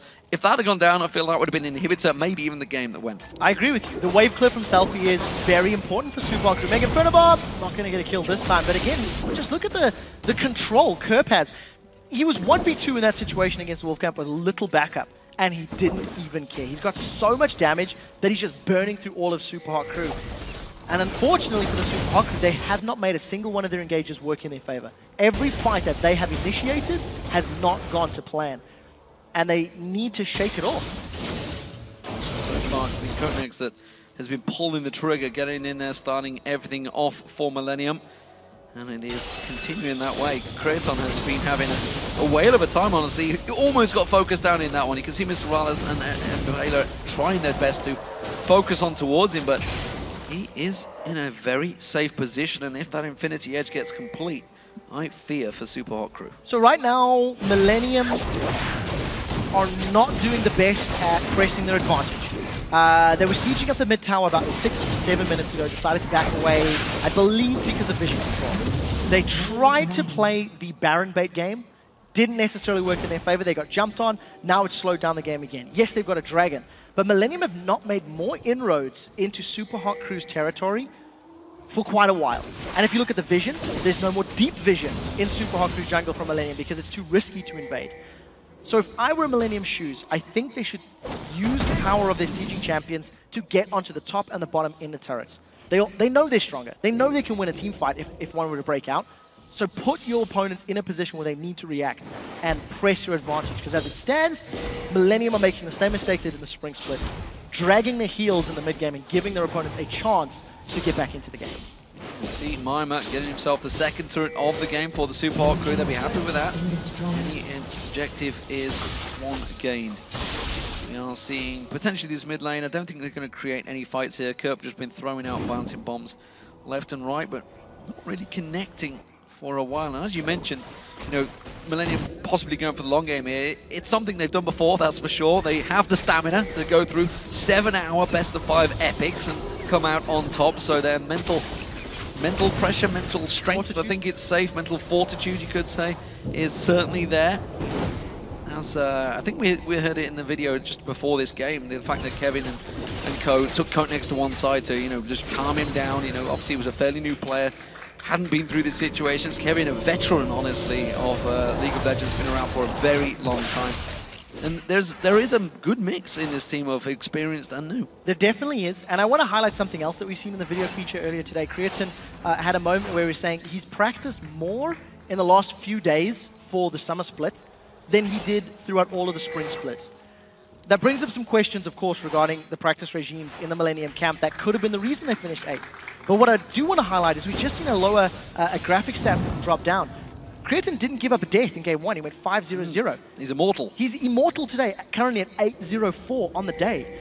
And he's performing phenomenally. If this is Creatine practiced, my word, Millennium, get your manager to keep him practicing solo queue more often because he's playing brilliantly. And when you combo that carrying power with Kerp and Cotnex, who are creating opportunities to close out, and J-Re landing every death sentence possible, Millennium are in a good position. They're finally looking like they're going to siege a tower. Let's see if they can get onto an objective. We just saw the Super Hot Crew Selfie use Destiny to get some vision. They were probably a little bit worried about Mima, I'm guessing, down that bottom lane, who did just engage on Kevin, while the rest of the team, of course, is pushing this top objective. And they were wondering whether they can go at it. It's like, am I 1v1? Yes, I am. Let's see if I can take him. And the answer is, no, you damn well can't. Kevin just put a beating on you. And that means the top lane, that's going to go down to Millennium as they keep that poke pressure going with Curve just bouncing those bombs through on towards Super Hot Crew. So the only threat for Millennium when they get to the inhibitor turrets is being caught out by a multi-man solar flare. In order for Millennium to not give up the lead that they've built up, they just need to stay split up across the lane under the tower. Because as long as we will fail a can't get a 3, 4, or 5-man stun, Millennium have got enough damage, knockback, and peel to win a team fight. Let's see if Kevin goes down. Look at this, though. They can tell Kevin is delaying them as much as they can. They know Destiny is down, and Millennium have snuck in, gone straight for Baron, while the rest of the Super Hot Crew was so focused on taking the blue buff away from the fact that Kevin was pushing it. That is a very sneaky Baron by Millennium. Very well played. I mean, they had the numbers advantage, and simply put, they had the information to work with. Super Hot Crew have arrived to the party late. Creatine, he's looking for a kill. Fuel fail is dead. Stealth Bomber comes in. He won't be able to catch him out, but Konex flashes through. There's going to be the Super Mega Inferno Bomb coming through. Throwing a little bit of jinx in there as well, who knows? Kevin's going to pounce on through. Randy and Zoman will slow Impaler down, but he does manage to safeguard himself away. Selfie, well, he's trying to push that mid lane, but the rest of his base may well be gone before he gets back. The only threat to Millennium in this situation was the solar flare. He's no longer available. Super Hot Crew don't have the numbers to defend. Selfie's doing the best he can to get some global gold back, but it's not going to be enough. Inhibitors down. Millennium now have complete and utter control of the map. There's very little Super Hot Crew can do to defend as long as Millennium do not get caught out of position. So inner turret and inhibitor turret both down between the teams. They're looking to try and make a pick here. Destiny being pulled. Where they're going to go? He's going deep in this one. He has got Sonya's Hourglass ready. Konex pulled away. Not going to make it. He gets shut down. The AD carry down. Konex is going to get locked up as well. He gets taken down. And suddenly, the Super Hot Crew take out both Millennium Stealth champions. I rest my case. Caught out of position, Millennium split up in the jungle. Had their numbers been tighter together, there may have been enough damage to try and turn that Destiny gank around, but it wasn't the case this time. 40 seconds on the clock for both Cottonex and Creatine. Super Hot Crew will look to get more objectives, but against the wave clear of Kerp, it's going to be very, very difficult. Let's see if Kerp uses his Mega Inferno Bomb to clear any minion waves. You know what? He doesn't even need to. There are no towers under pressure unless Super Hot Crew face tank it. They're going to have to try and face tank it. You can see Mimer's going to come around. He's got Impaler, We Will Fail Out, and Mr. Raleigh all there. They're going to get themselves another inner turret. This is a good turnaround, but Super Hot Crew, they were a long way down in gold. Remember, there is still a Baron buff on these 3 members of Millennium. They're going to be careful they don't take too much poke. While this is all happening, Selfie, of course, he's clearing those super minions in that top wave, so he's going to defend themselves and actually buy Super Hot Crew some time in this game. Dragon is up in 14 seconds, but unfortunately for Super Hot Crew, they do not have the timer, so they're all backing away. They would almost certainly be making the way to that pit if they knew. Yeah, they would have got that very quickly as well. I mean, the time it would have taken them to get to that pit would have secured Dragon. Thanks to having 0 map presence for the last 10 to 12 minutes, Super Hot Crew, they run away. They're completely in the dark. The one thing I do want to touch on is Selfie's item build. After going the Unorthodox Athenes and Holy Grail first, grabs himself Hourglass, Lichbane, and Void Staff. So he's getting to the point now where he has a very large amount of burst. Combo Gold Card plus Lichbane and Wild Card damage. A Creatine could die. He does have some MR now, so it'll help survive. But one of the other things it does is it allows Selfie to split push and try get towers, which you can see Selfie again. He's moved to the top lane, shoving down against those super minions, so it protects his Nexus turrets, and it also potentially allows him to get some damage onto this inner turret. Let's see how much damage does with Lichbane Strike. Exactly what Selfie is doing right now. As you mentioned, he's doing a lot of damage. Kevin's going to try and chase him down. He's got that Brilliance pot on him as well as the Baron buff. He's got a lot of damage. Stuttgart being used by Selfie to keep him away.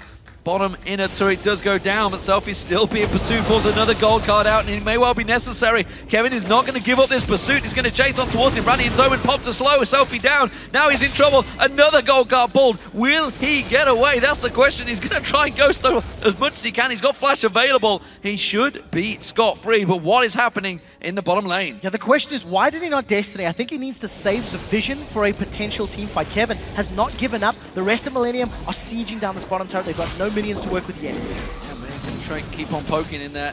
He's finally backed off. They did take half the hit points off. That's not that successful, and it did, though, however, slow down the entire split push that Super Hot Crew were trying to run. Twisted Fate is going in. Can they get a kill? He's got Sonya's Hourglass. He's going to have to pull it pretty quick, though. There it is.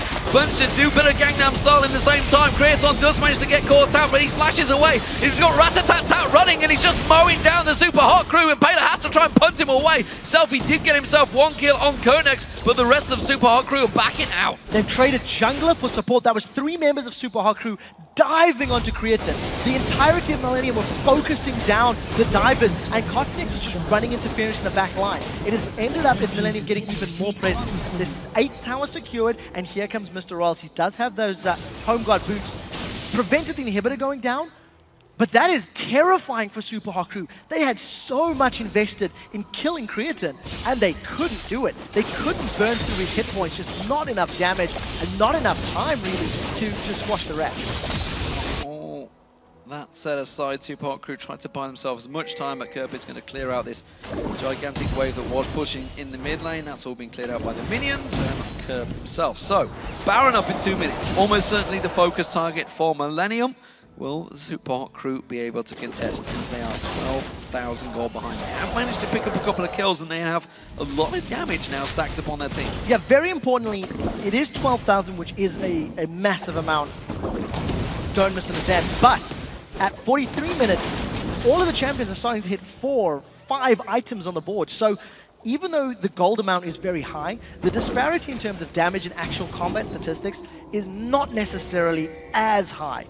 We'll need to see if Super Hot Crew can find a better engage. Previously, Selfie's Destiny Gold Card ganks are just not working out. They're not blowing people up quickly enough. And now that Creatine's got a Banshee's Veil to help pop that very first spell as well, it's going to be even more difficult to get through it. So we need to see if somebody can pop it. A wild card has to connect. The Fnatic Death Push, will it work out? Will it work out? Super Hog Crew, they have no idea it's in there. Kraton's going to be the focus target. They try and jump in towards him. They lock him down with the Solar Flare, but Impaler puts him out. They get the rat down. J-Re now focused. Konex taking all the damage. He's got no Guardian Angel. Mima doing the damage around the side. Impaler tries to come on towards Kerp with that Guardian Angel. Impaler will go down.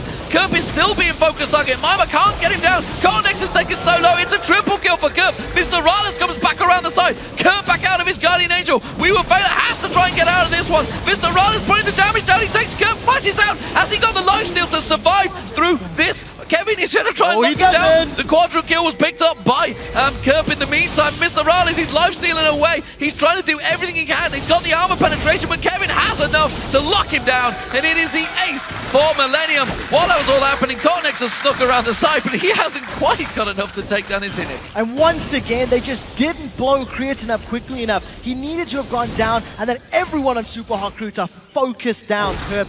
And as you mentioned, Kerp, a quadra kill over the course of the team fight. So much damage, landing every single bomb that he needed to. Cotnex gets a lot of damage onto that bottom lane. Actually doesn't secure the inhibitor though. That's very, very key. So map presence and map control still not 100% with Millennium. They'll be looking to rinse and repeat that to get those inhibitors down. Well, and that gave a chunk of gold. Let's not forget they got 3 kills and a couple of Guardian Angel spots. So if you look at the damage, that Mega Inferno Bomb did so much work for Kerp. And Mr. Rolls does a good job at staying sort of out of the combat. But unfortunately, Impaler, who's been so far behind this entire game, is next to no threat. Cotnex is low, Kerp was low, but they couldn't get the final kills. Super Hot Crew I'm talking about. And of course, because Kevin has just done such a good job and he's so tanky, nobody's even touched him. He's lost absolutely no hit points at this point, at this stage in the fight, and he's just going to be able to run down Mr. Rolls. Had Super Hot Crew not been 12,000 gold behind, that could have been better. Right now, Millennium on Baron. Let's see if they get stolen. Let's see if Super Hot Crew can go for this one. Impaler is ready and waiting to pounce. He's not within smite range right yet. He has got the ward down. Here it is. There's going to be Destiny Pop. They have full vision of this one, but Impaler, he's too low to get involved in that one, and it was easy in the end for Millennium. Yeah, I think smart play by Creatine once again. Using his Rat-a-tat-tat to burst down Impaler. It's the second Baron of the game that Millennium have secured. And because Impaler was focused down, he didn't have the HP to go in. Even if he did, he just would have been burst away. And Super Hot Crew, they tried the death push. They really tried to make it work. Millennium were too close. They had too many members nearby. And unfortunately, I was talking about the combat stats and being closer than it actually was. I mean, look, it was a 5-for-3, right? Cotnex got very, very low. Unfortunately, Super Hot Crew have just taken too long to ramp up, too long to get themselves in a position where they can contest. Don't discount, they do have inhibitors. So there's no super minions pushing against Super Hot Crew, but it would take a godlike defense to turn this lead around that Millennium have built up.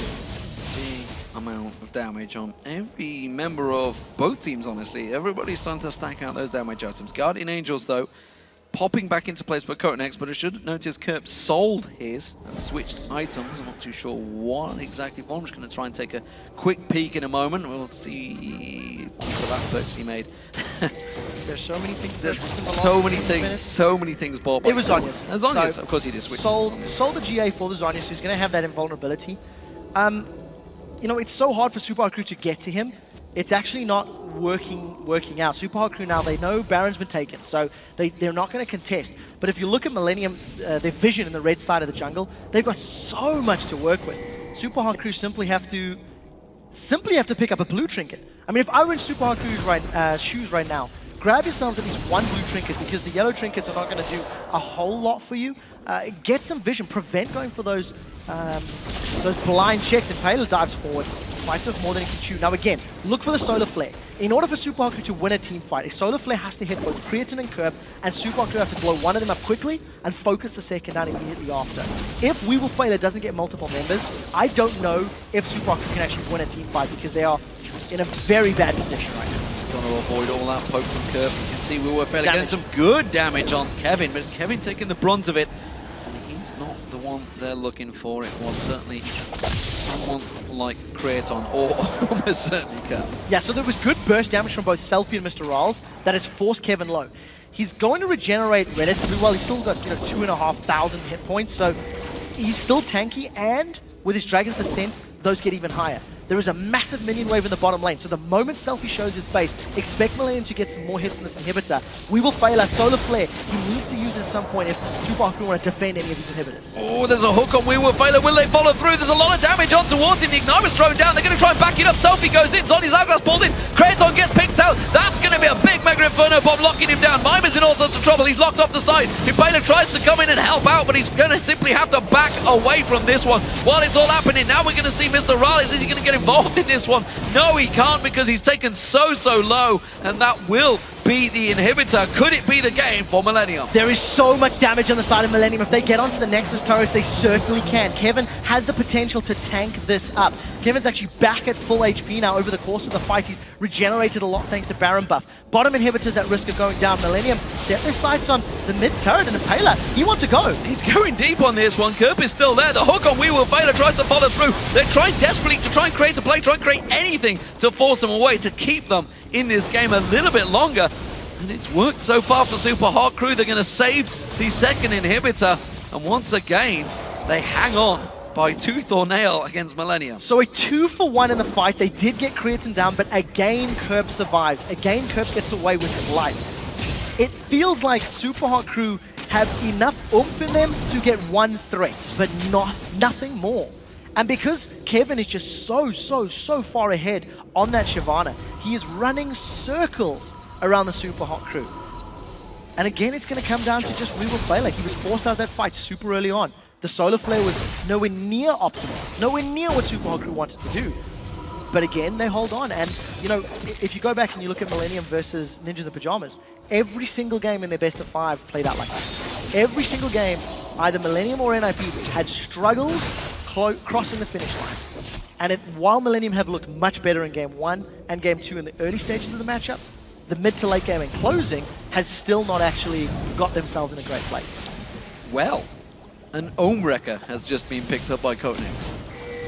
That's not something you see every day unless you've got Darian in the game. That was a cheeky blue steal. That's going to be the 6th dragon, I think it is. Maybe 7th by Millennium. They've taken every single dragon so far in this game. There it is, 6 dragons, 2 barons. Anyone with fancy points for Millennium will be laughing right now, but also would have been questioning their sanity when they picked it up at the start. So very quickly, this is the 3rd player in the LCS that has actually picked up their Ohm Wrecker. Overpower was the first one to do it on Ziggs. Yes. Darian was the second one to do it on Shyvana. And now, of course, we're seeing on Cotenex on Eve. It immediately tells you they want to go Nexus turrets. Either mid turret or Nexus turrets, and just finish the fights out. I'm sad it's taken 50 minutes to get to a point where Millennium are like, hey, you know what, I think we're strong enough to tower dive. But we'll see if they can... We'll take one of those towers away anyway, just to be sure. Kevin takes a burst of damage, but only 1,000 hit points shredded off him. He's still, as you mentioned, just going to regenerate that lot. He takes another stun guard. Millennium taking a lot of damage here, Kevin. He has to take that guard. Oh, and Impaler's gone deep on this one. Kicks 3 of them in there. You can see that Mr. Raleigh is trying to put the damage down just over the side there. Kerp gets locked down, taken down. Selfie back in there. Now We Will Fail, locking up on towards Kraton. Kraton taken down. Mimer's on him. And would you believe, Super Hot Crew turning this one back around. Selfie's running for his life, pulls the gold card out, throws it towards Cotenex, throws out another wild card. And then Sonya's straight away doing the damage on towards him, the Lich Bane proccing off, and they've saved the day once again. It's a 4 for 2 this time to Super Hot Crew. Selfie's figured out how to play Twisted Fate. After 51 minutes, he lands every gold card that he needs to. He gets all of the burst down, just melting Kerp. Focus on Kerp's hit points here on the right-hand side. Look at how quickly he just gets melted by Selfie. 3, 2, 1. Boom! Just delete. I mean, that's it. Thanks to the build that Selfie's got with the Lich Bane proc, gold card, wild cards, etc., he melts through the targets. And unfortunately, Cotenex, yes, you're strong, but your Ohm Wrecker is not going to stop a gold card, and it just allows Selfie to get a couple more kills. Shut down. I think this was once again gusto, but on the side of Millennium. They were a little overconfident, they were pushing onto the inhibitor, and because Super Hot Crew now has the damage to get the kills, Super Hot Crew bounced back. It's 3v1 with the Baron up now as Super Hot Crew move for this one. Have Millennium gone too long in this game, and our Super Hot Crew going to turn it around? They're going to get this Baron unless J-Ree pulls off something special. Kerp is up and running. He's got Mega Inferno Bomb available. That's the only weapon to try and make this steal. They have no vision of it. They can see it's taken low. You can see it's 3,000 hit points, 2,000 hit points. It's coming in. He's got it. I don't believe that's just happened. How have they let it go through?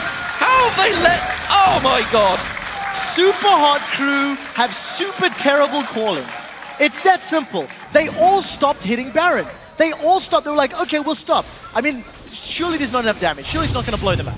All 5 members were up in time to get the Baron buff. Look at this. They're like, no, hold on, chill, guys. Let's just stop, guys. No smite. I mean, there's no jungler there. Oh, God. So there's no jungler. There was no smite. There was no burst. I don't know if that was just, hey, my burst from wildcards will do it, because that was just a big misplay. Super Hard Crew were going to wait for the burst and finish it off instead of trying to burst it down themselves. And the confidence kicker that's going to give you after just creating a great play. Managing to come back and think, guys, we've turned the game around.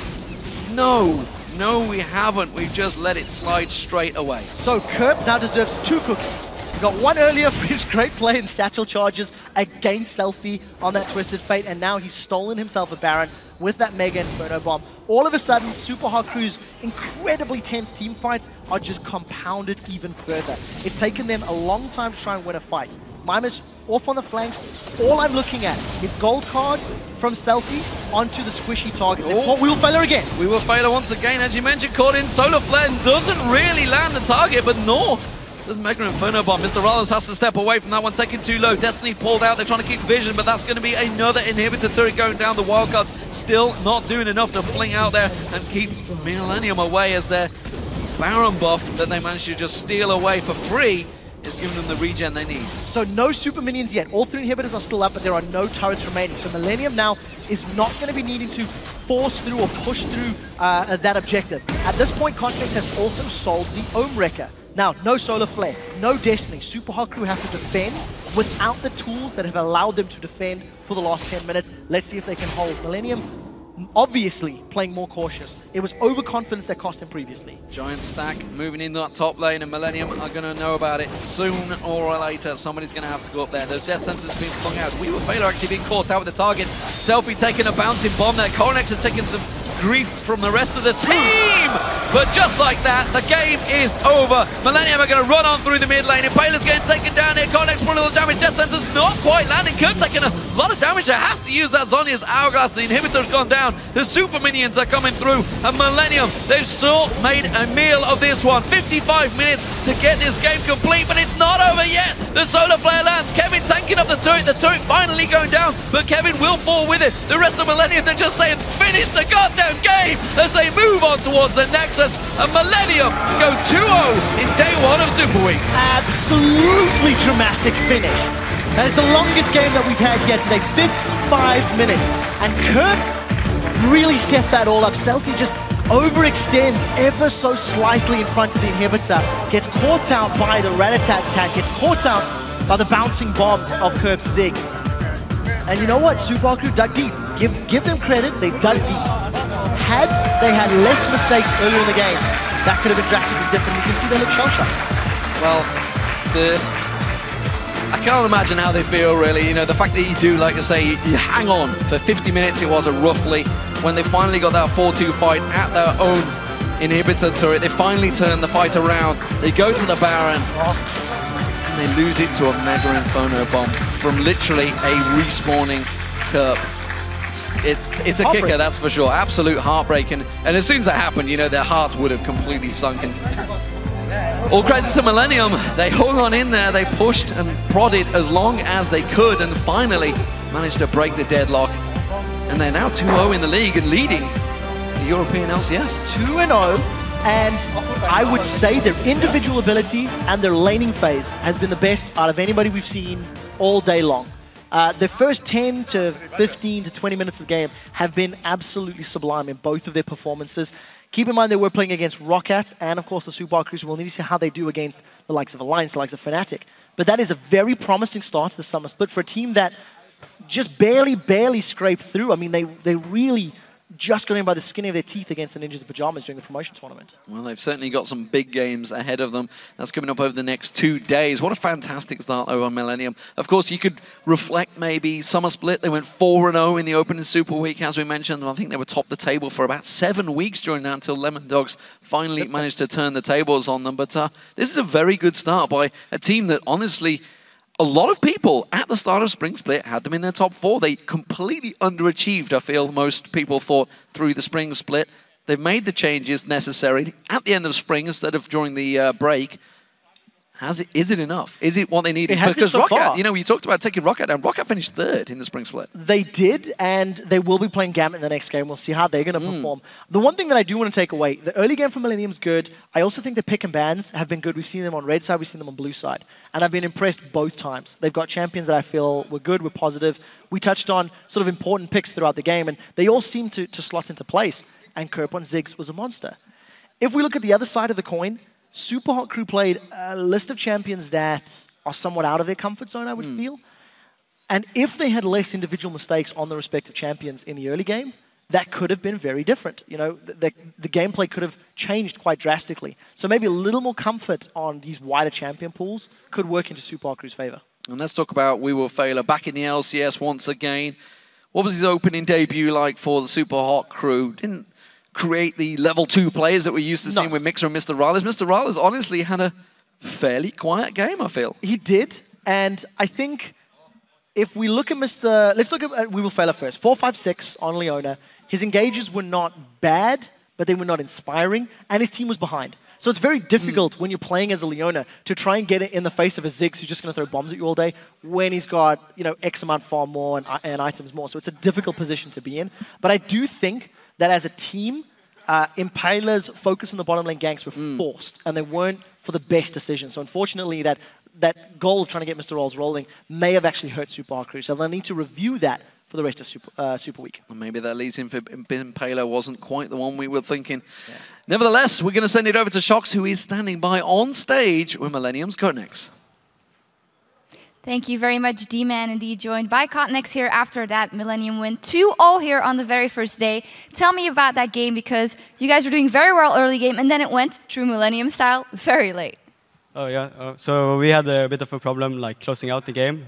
We take it carefully because we want to make sure that we didn't lose, and that's pretty much it. Yeah, you guys did do very well. Also, early game in both games today, very aggressive. How much of that is you're doing actively? Do you tell them to play more aggressive, or do you just come around so they have to? So actually, it's my team who wants me to play aggressive, to put pressure on the lanes, so they can do whatever they want, and I think it works well for us. Like, we ward a lot, and we get the vision control. Yeah, it absolutely works very well for you guys. How have you been feeling in the team? Kevin mentioned that sometimes they have to calm you down a little because you get very excited. It is a big stage, obviously. So how have you been feeling? So yeah, I'm a bit of an emotional player, but he usually calms me down, and we take it easy, and that makes me perform a lot better in game. And it makes the entire team very well at this moment. Congratulations, and thank you very much. Thank you for the interview. Well, as for us, we're going to take a short break. We still have one game coming here today, and what a game it is. Gambit Gaming will take on Roccat. We'll be right back after this.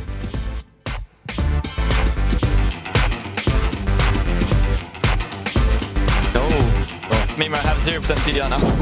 Okay. This is how you play Ziggs. Get me fat and it's GG. Destiny comes in though, he's going to try and teleport it towards him. Mimer comes down here, he's going to get the stun up. Oh, he didn't quite get the kill, the Ignite running, no! He's got Mega Inferno Bomb available, that's the only weapon to try and make this steal. They have no vision of it, they can see it's taken low, you can see it's 3,000 hit points, 2,000 hit points, it's coming in! He's got it! I don't believe that's just happened, how have they let it go through?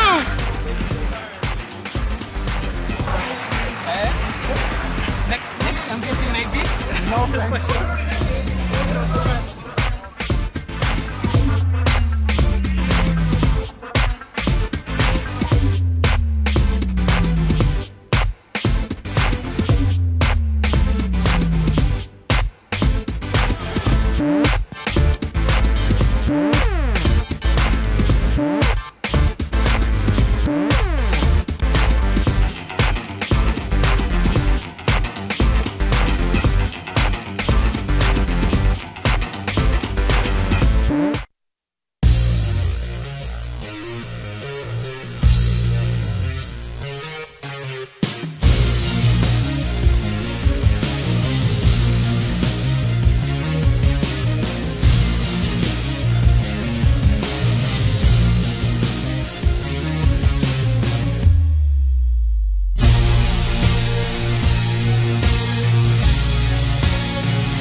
Welcome back, everyone, to the European LCS, where we just saw another decisive win for Millennium. Guys, let's talk about picks and bans. 3 mid lane bans coming out of Millennium, Yasuo, LeBlanc, and Lulu, and a Kassadin ban from the Super Hot crew. What was kind of the intention of both teams? So for me, I want to talk about it from Millennium's side, because they'd not really played Kassadin. Even when he was open for them last year, they were a team that constantly banned out Kassadin. Now for me, maybe you'd say you don't want to risk the Kassadin going through, but I'd say that this Ziggs, as Kerp obviously just proved in that game, is a more dangerous champion to let through than Kassadin. Especially also because Selfie in the mid lane on Twisted Fate clearly showed he didn't know how to lane against the Ziggs here. I mean, the first part he gives up, where he goes in aggressive after already both summoners been forced away. Easy kill for Kerp, just flash ignites him, he's dead. And every time he tried to teleport to gank a lane, he didn't do it safely enough. So Kerp would always just walk up to him, throw down his W, interrupt him, twice in a row actually early game. Like, TF is all about the early ganks from him here, and it didn't work for him because he didn't think about playing against the Ziggs. So Kerp completely outplayed him. Yeah, we'll talk a little bit more about Kerp in just a second. I kind of want to focus on the early game trends here we've seen after 4 games on patch 4.7. Defisho, is there anything that went against what you expected? Well, when it comes to early game now, as we've been talking about through the day, it's harder to do late invade. You can't really sneak into the enemy jungle because everyone can get enough vision down so they can spot you out. It obviously means, or it could mean there should be more fights because people just go 5 people in and start a fight or something. But it actually means people are just staying back now, being more defensive. We saw Millennium in this game with the blue trinket at level 1 to spot it. I see, was there anyone in the bush here from Super Hardcore? Anyone we could catch out of position? Nope. Go back to the base, sell a blue trinket, buy a normal trinket, and return back to the lane at like 150, 155. So we've seen a few different level 1s, but nothing really stood out. Yeah. Very interesting all across the board. You were talking obviously about Selfie, and a lot of that is related to pressure or non-pressure that Impaler was able to put on this game. What are general impressions of him? Because Lee Sin doesn't seem to be working. Well, for me, it was a little bit weird how that whole second kill went down. He was stood on a pink ward for 5 or 6 seconds before he seemed to realize it was actually on top of a pink ward there. Then he killed it, and whilst he was killing it, Evelyn comes in and they killed Selfie, and Impaler didn't really do anything to help him out. It was just a very weird move. I'm not sure whether Impaler was talking at that point and wasn't really focused on actually looking at what was happening in the mid lane, but you can expect that a team, I mean, Selfie is still pretty new to this team as well. I think their synergy is still very much lacking in some parts. Sadly though, excuses when it comes to synergy won't help you anything. And actually, they played together for what, 1.5 months now or something? They need to have everything sorted by now if they want to have a chance of getting towards playoffs, getting towards the World Championships. Because a team like Super Hot Crew, they don't get many chances. I mean, if you lose to Millennium 2 or 3 times during the season, and Millennium, let's say they end up being one of the bottom teams anyhow, we're not sure, they're playing really well now, but then Super Hot Crew pretty much lose the chance of going towards the playoff for the World Championship. So they need to win these games. And then to win games, you don't take your jungler and move him in the bottom lane to gank 4 or 5 times when the matchups are support is Thresh for the enemy team, your support is Leona. It is very hard for you pre-level 6 to engage onto Thresh because he can flay you away, so he can stop you from getting towards him to lock down the target. He can do the same thing with Lee Sin. If he queues towards him, he can flay him, stop him in the air. So it's a very hard lane to gank before level 6 on Leona. And yet they kept going down there again and again with Impaler. They got absolutely nothing from it. I think the one time they actually got a kill, it got turned around by Millennium, and they got 2 or 3 kills, took the tower as well. So Super Hot Crew's game plan was to gank the bottom lane, but then you need to pick different, or at least you need to adjust to what the other team got. Yeah, and on Millennium, we actually saw the complete opposite. Not only did they get a lot of jungle pressure down, individually they were all doing very well, especially for me in this game. Kerp, who I dare to say maybe I've never seen Kerp play this strong of a game.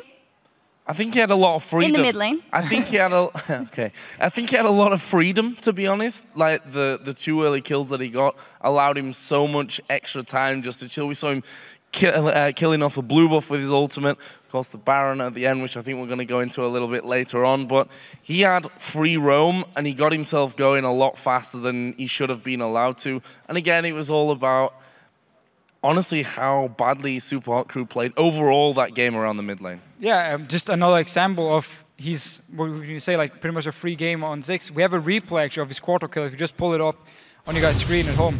What we notice here is when you have a big AoE ultimate from Ziggs here, his bomb, and the enemy team decides to group up in the middle of this bomb here, you set up a perfect team fight for him.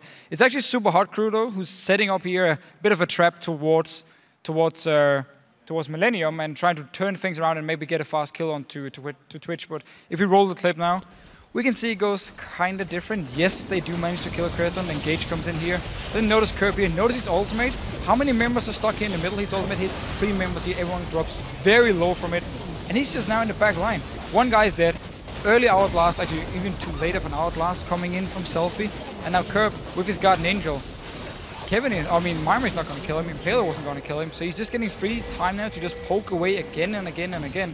Real Failure is the guy left together with Mr. Rales, who's still very high in HP, but because Kerp can still do a lot of damage to him, and because Kevin was on full HP, they could win the fight.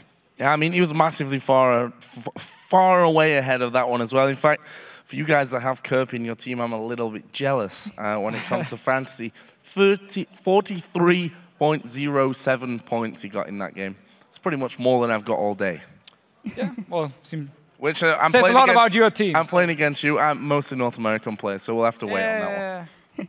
Very good for the guys that have Kerp in their team. Thank you very much, guys. For now, we're going to head back over to Demon and Quickshot for our next game.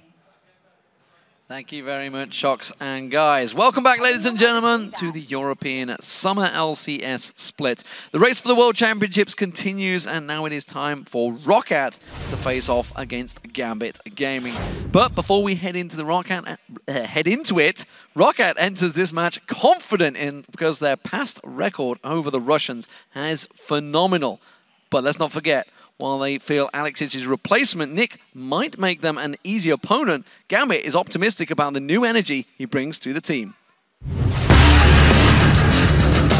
Roccat is a team without any superstar player.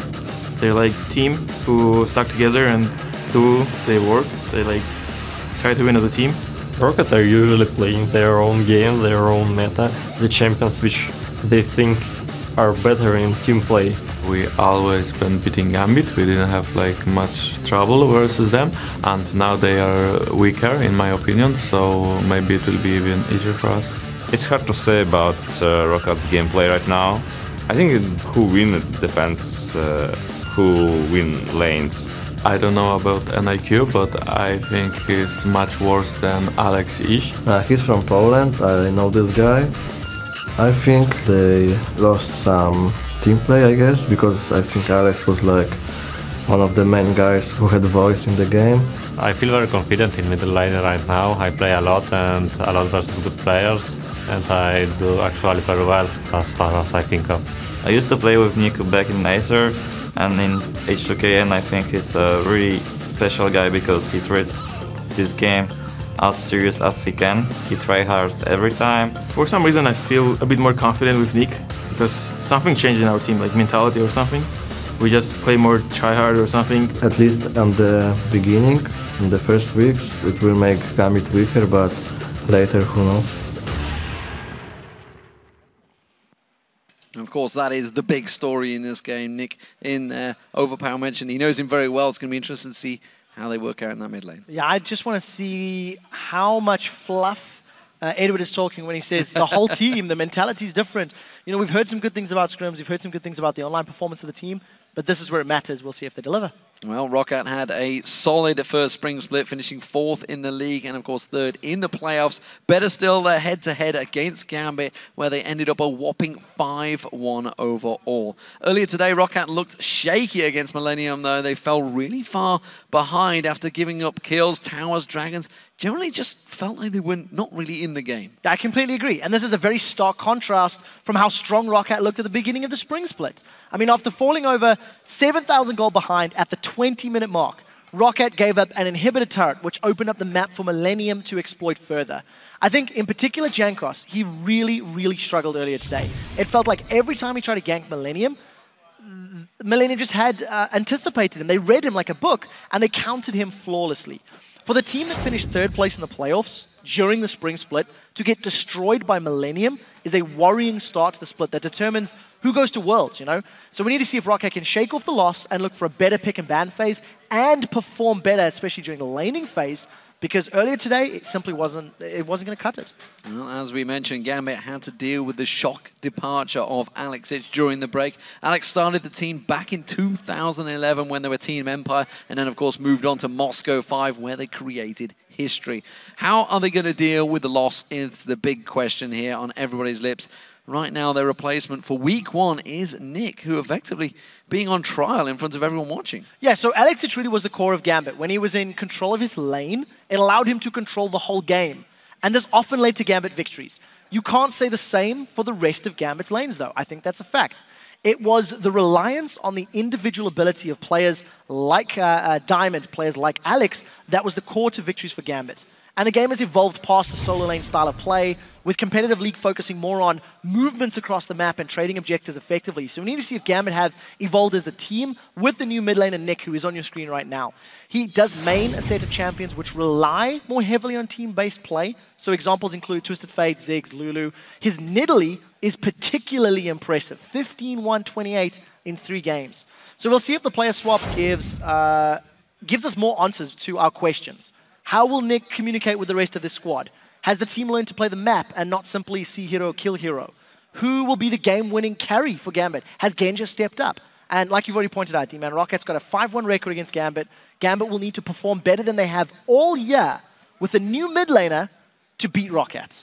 And more importantly, will the man on the screen there, Darian, quizzically working his new facial hair OP and mustache. All of the videos you've seen today, these pro players, they've got some good beards and mustaches going on. It's beautiful. The swag just gets stronger and stronger. Let's check out those starting lineups. So over on the blue side, it is a Gambit game, and that means, of course, Darian is in the top lane, Diamond in the jungle, Nick, the new man, in mid, Genja as AD carry, and Edward on support. And on the red side, it is Roccat, Zazas up top, Jankos in the jungle, Overpower in the mid lane, Salivar and Vanda as the AD carry and support. And for our featured matchup, we are going to take a close look at the 2 junglers this time around. Gambit's Diamond, and of course Rockat's Jankos, who himself has a very nice sporty beard himself, a chin strap that Freak would be proud of. Of course, these junglers are eerily similar when we look at the stats. Both of them very instrumental in getting their team going in the early game. Yeah, I agree with you. Now, Diamond and Jankos are super similar, as you've already said, both KDA as well as GPM. And very interestingly, they give up an overwhelming majority of their deaths in their team's losses. So to give you the numbers, Diamond has died 65 deaths in 26 games. 50 of those deaths took part in their 13 losses. Jankos is very similar. 61 deaths across 28 games, and he's given up 45 of those in their 13 losses. What it tells you, when both of these teams are losing, it's the junglers that look to create opportunities and create plays. A prime example is Jankos going 0-5-1 earlier today. They were struggling against Millennium, and Jankos is like, you know what? I can make something happen. No, not this time. This time. No, not that time. Well, 3 more times it happens, and he goes 0-5-1 in his very first game. Well, we'll see how it works out for them. Picks and bans are going to be getting underway in just a few moments. Of course, we saw Roccat earlier on kind of giving Millennium everything they want. They're surely going to have to check out that phase. They need to change their pick and ban phase. I would say jungle bans against Diamond or mid lane bans against Nick. That would be my approach to this game if I were in Rockat's shoes. We're about to find out what they decide. Upset the new guy. I think that's may be the way they are going to go. Here we go. Picks and bans underway. Elise taken away and Kassadin being locked out by Roccat. Thresh also being removed. They're not going to let Vandalife have that one through. There's the Jax ban as well. Coming thick and fast these few games. Of course, at the start of the LCS is kind of what we expect. They do a lot of research coming into these opening matches. Yeah, you know, because you've got so many weeks to prepare for it, you can anticipate your opponents, there's scrims going on, etc. I still want to highlight the fact I don't like a Kassadin first ban on red side. You have time to get rid of it. See if you can bait it out from your opponents. See if you can get rid of it. Regardless, Roccat opt not to do it this time round. And I'm interested to see what their final ban will be. If it will be something like an Evelyn against Diamond, if that's even something that will be first pick worthy for Gambit. I'm not sure because they've got a new player. As Edward has said, there's a newfound energy. We'll see what they prioritize going into their first pick. Kassadin and Twitch, the final bans coming out from both teams, so we're not going to see that Twitch through, which is interesting. Is it going to be an insta-lock Lee Sin for Diamond? Yes, it is. Is the king back? We will find out in 30 to 45 minutes. He's most likely going to do better than Jankos did previously. I mean, unfortunately, Jankos' Lee Sin from earlier today was very uninspiring. I do think you have to give some credit to Millennium for reading him well. Roccat have a 5-1 record against Gambit. If they can predict where Diamond will go on this Lee Sin, then we could see a similar situation where Roccat can counter-gank. Because as you said, Evelyn is up, and Jankos has used Evelyn to great effect in the past if they want to go that route. Judging by Roccat, they've also seen the stats. They've been looking at the screens and thinking, you know what, I don't think we can actually let Diddley through for Nick. Should we lock this one in? A lot of conversation going on over this one. We'll see whether it's going to get switched around. It is going to be Jankos falling back to Evelyn, it seems. We saw Xaxus on Rise earlier on. Not a great success, that's for sure.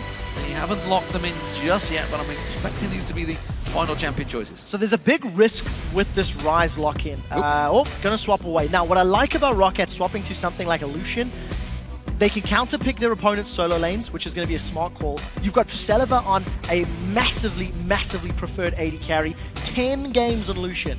He's played 10 games on Caitlyn as well during the spring split, so a lot of experience on this AD, and you're obviously denying it from Genja as well. Genja has trended more towards the Jinx, though. The reason I like Rise not getting picked in, if Gambit had gone for another early game, strong laning champion against Rise, Roccat would have been in the same position. Get smashed early, have no items to contest your opponents, and just have very little to work with. So I'd like to see Roccat counter-picking, ideally with a better mix of early, mid, and late. Gambit go with Gragas. There's an interesting one. Gone through a bunch of changes through the last few patches. We haven't really seen him since about 4.5, I don't feel. Caitlyn would be a old tried and tested for Genja, and it has been locked in along with the Gragas. So the Gragas support is where we're expecting this champion to go. I want to touch on two things. One, he has been changed somewhat significantly over the rework from 4.6 and now obviously some tweaks in 4.7. He's not going to be insta-gibbing everybody. He does have a slow, does have knockbacks, etc. Some damage reduction and things like that. But what I am interested in is it's comboed with Caitlyn. So the very good range that they're going to offer with barrels, Piltover Peacemakers, and Yordle Snap Traps should give them the tools to zone out their opponents in lane very effectively, assuming they're on the same page. Also, Genja has been trending towards Caitlyn a very large amount over the course of the end of the spring split and playoffs. It was a champion we didn't see him touch for over a year, up until 2 months ago, and now all of a sudden Genja's playing in his first game in the summer split. We'll see if he can make it work. See how he builds as well. Roccat looking towards their few. They're going to lock in Aatrox here now.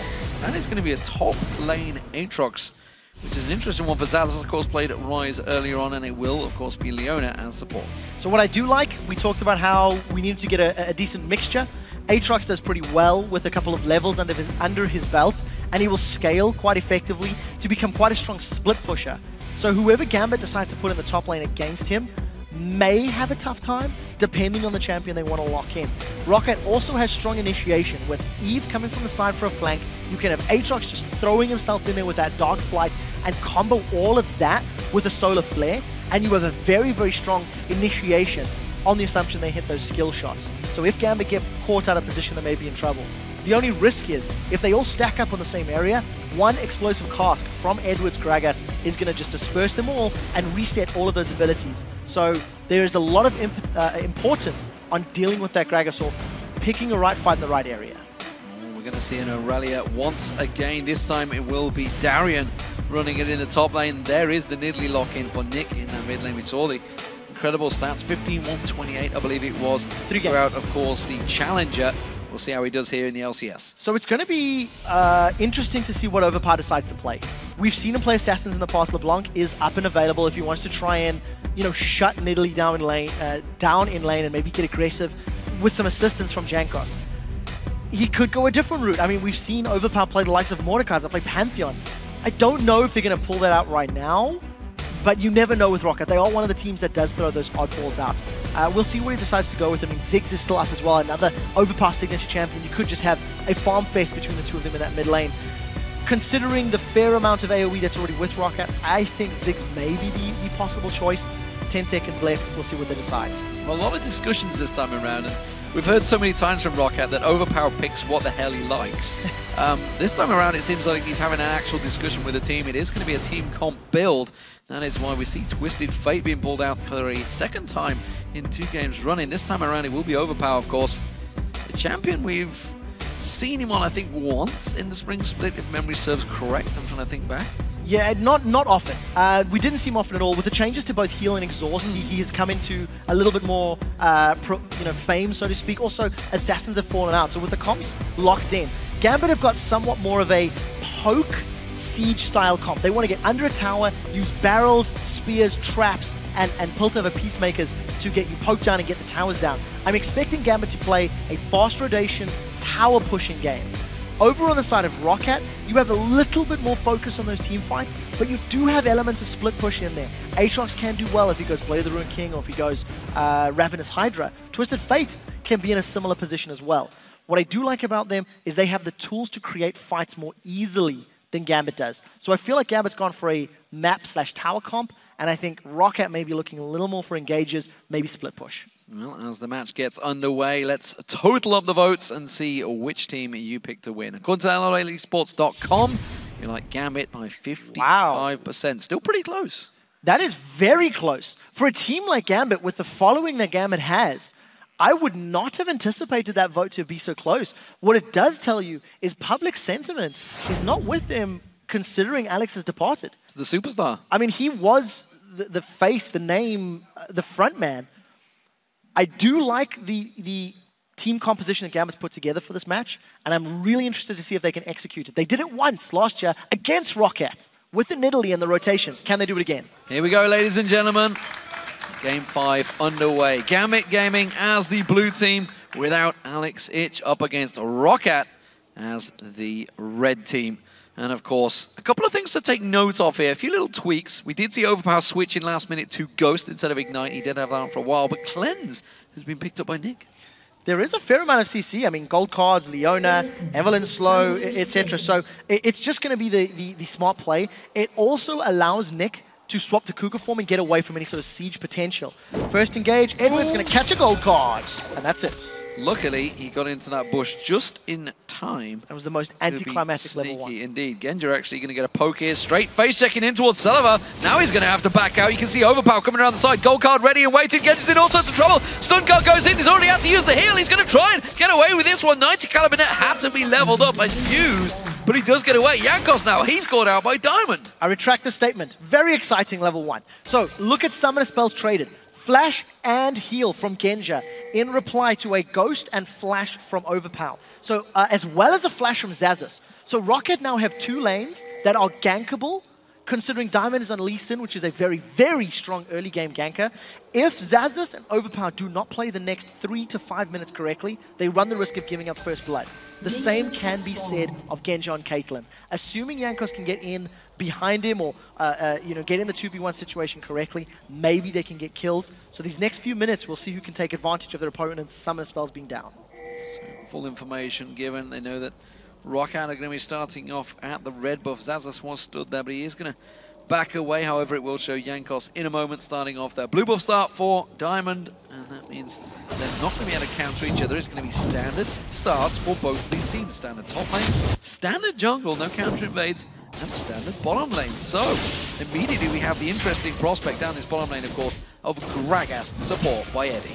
Both supports are melee. Both supports are going to be looking to get in the faces of their opponents. The difference is, because of the CC that Leona's going to have with her Zenith Blade and the Shield of Daybreak, I feel that the kill potential is higher with Rocket until level 6. Once Edward does get the burst of that explosive cask, and if they get some poke down, I think the Caitlyn and Gragas combo will work out, but this is the first time we've seen support Gragas here in the summer split of the LCS. We'll see how Eddie does it. A lot of aggression early on in his top lane. Darian putting pressure on towards Xaxus and forcing Xaxus to pounce away. Has hit level 2 first.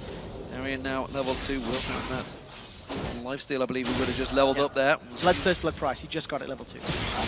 Instead, he's going to get poked out again. Slowed down Xaxus, not locked up by Darian yet, though. I actually think, in the grand scheme of things, Xaxus should be able to outplay this matchup because his sustain doesn't require mana. We move to the bottom lane. Genja's caught. Genja's caught out. He's got nothing to escape this time around. A good belly slam straight away from Edward there. Just try and keep up. Genja's in trouble. He's going to go down. First blood is given across to Jankos. That was a good attempt by Edward to interrupt them. That body slam just instantly knocking 2 members of Roccat away. Unfortunately, Genja had already used his 90 caliber net, didn't have flash. The red buff from Jankos had been applied, so he just got run down, and that all stems from level 1. That all stems from Genja walking solo into the river bush. There was very little that could be gained from that one, and he ended up running the rest. Diamond's trying to counter jungle. He may be in trouble. Look for Sullivan Vander to respond. Can they catch him? This is the question. Jankos is going to give chase. We do see Overpower making his way down. Vander's coming up as well. Where's Diamond going to go? He's got no wards to try and get away from. He's going to get locked up. Zenith Blade in there. He goes down. Overpower gets this kill and a double buff. Strong start by Roccat. They get themselves, 2 very early kills because of Gambit misplays.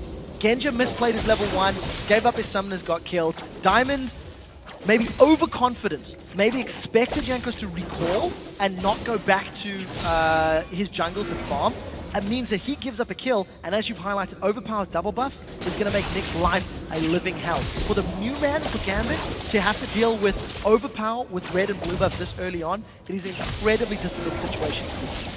One of his, I think, old teammates, if memory serves correct, between Nick and Overpower. Team Acer, about 2 years ago. Two years ago, back in, not Katowice, Warsaw. Correct. ECC Poland it was, I believe. Yes. Going way back there. However, Nick in trouble. Of course, he's going to take a lot of damage, as you mentioned. Not something you want to go up against. A double buff up in lane. It's probably the worst thing that could happen for Nick. However, top lane, that's been going back and forward a fair bit. 33 CS currently by Darian, building up a hefty advantage over Xaxus early on. We'll see if Xaxus can farm his way up. He does have a few minions in front of him, and I think Xaxus has been playing somewhat more cautiously because he doesn't have flash. You need to keep this in mind. Every time Darian jumps into Xaxus' face, Xaxus has to keep in mind that he doesn't have that summoner spell to fall back on. But there's a bunch of minions, so the gap is not going to be that close. And as I was mentioning earlier, if Darian wants to get aggressive and jump in Xaxus' grill to try and poke him down, he's got to use his mana. So the more aggressive Darian plays against Xaxus, the more likely he is to run out of mana, lose that resource, and give up control. So a lot of focus and decision-making needs to come down from him in the top lane. What we are noticing in the bottom lane is just the zone control that both Genja and Edward are doing. They're using the range of the champions just exquisitely. Yeah, Edward getting their barrel pokes on towards Sullivan every single time. You can see he's very low on health now. Has both summoner spells available though, and of course not far off level 5, so we'll be poking a little bit of hit points up there. Piltover not landing this time around, but look at the jungle. You can see Jankos is going to try and sneak around the back. Selva is so low. There's no red buff from Jankos yet. Flash is available for Genja, so this is going to be a stun from Vander. If he can get it, there'll be a kill. Oh, the trap just cancels that possibility. making sure he doesn't get caught out. Jankos instead will take a fair chunk of poke from Genja. Nick, meanwhile, in the mid lane, still up against this double buff, tries to pounce in, hence level 6, and does manage to keep that wave clear for now, and honestly has done a pretty good job up to now. Only 10 CS difference between him and Overpower. Double buffs finally wearing off on Overpower. Yeah, so Nick's going to have a tiny respite, but he's out of mana. So he's in a difficult position already. But you see Nick is getting support to Diamond bottom lane. Again, it's just a lot of action all over. I want to highlight that Xaxis has used his ultimate, so we can assume he was pushing Darien down. Darien just used his ultimate himself. So a lot of aggression in all of the lanes, but nothing has come of it just yet. Yeah, of course, Xaxis could dive quite happily onto the tower. Has got that passive available. It does force Darien away from the turret, so that's going to even itself up in the top lane. Overpower continues to push. He's going to go back upfield. Yep, 64 CS, chunk of gold on him. We do see Sullivan. He's returned. He's got himself the Vampiric Scepter. Double Doran's played as well, so he's looking to try and go aggressive. Genja in the meantime just working out. Darien teleporting back up to top, keeping the CS advantage in his favor, but only just. Yeah, and from the previous trade, he was the first one to back off, so I'm going to assume Xaxis made the fight. Edward's in trouble now. He's got a lot of damage on towards him. As I mentioned, Sullivan was looking to try and get a little bit hungry there. Eddie taking a bit more damage than he intended. Nick returning back to the mid lane, building it towards that Athene's and Holy Grail. Overpower himself goes for the Source Boots early on, as well as that Chalice. Yeah, you know, if you look at the way the lanes have played out so far, Roccat have simply gotten their advantages because of the correct play from Jankos. And the reason I highlight it is just how it was the exact opposite earlier in the day. So Jankos has actually shaken off the loss against Millennium. He's got his head in the right place, and he's made the right calls this game. Roccat are about 2,000, just shy of 2,000 gold ahead of Gambit. They've made no attempt for either the Dragon or Towers, and I think they're just going to keep this laning phase going. Decent advantage in the mid lane. I think Xaxis has already started to push Darien back, so I'm expecting Aatrox to be more difficult for Darien to deal with.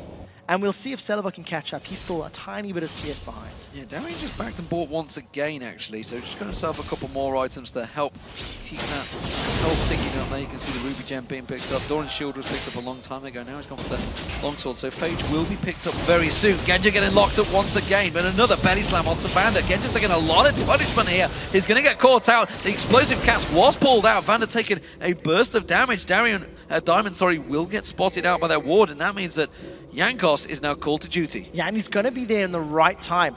Vander's very close to getting level 6. With a Solar Flare and Agony's Embrace, they may actually be able to tower dive if Gambit stick around. We noticed that it looks like Edward is recalling right now. So Diamond is going to have to do double duty on the defense. I don't know how confident Roccat are feeling.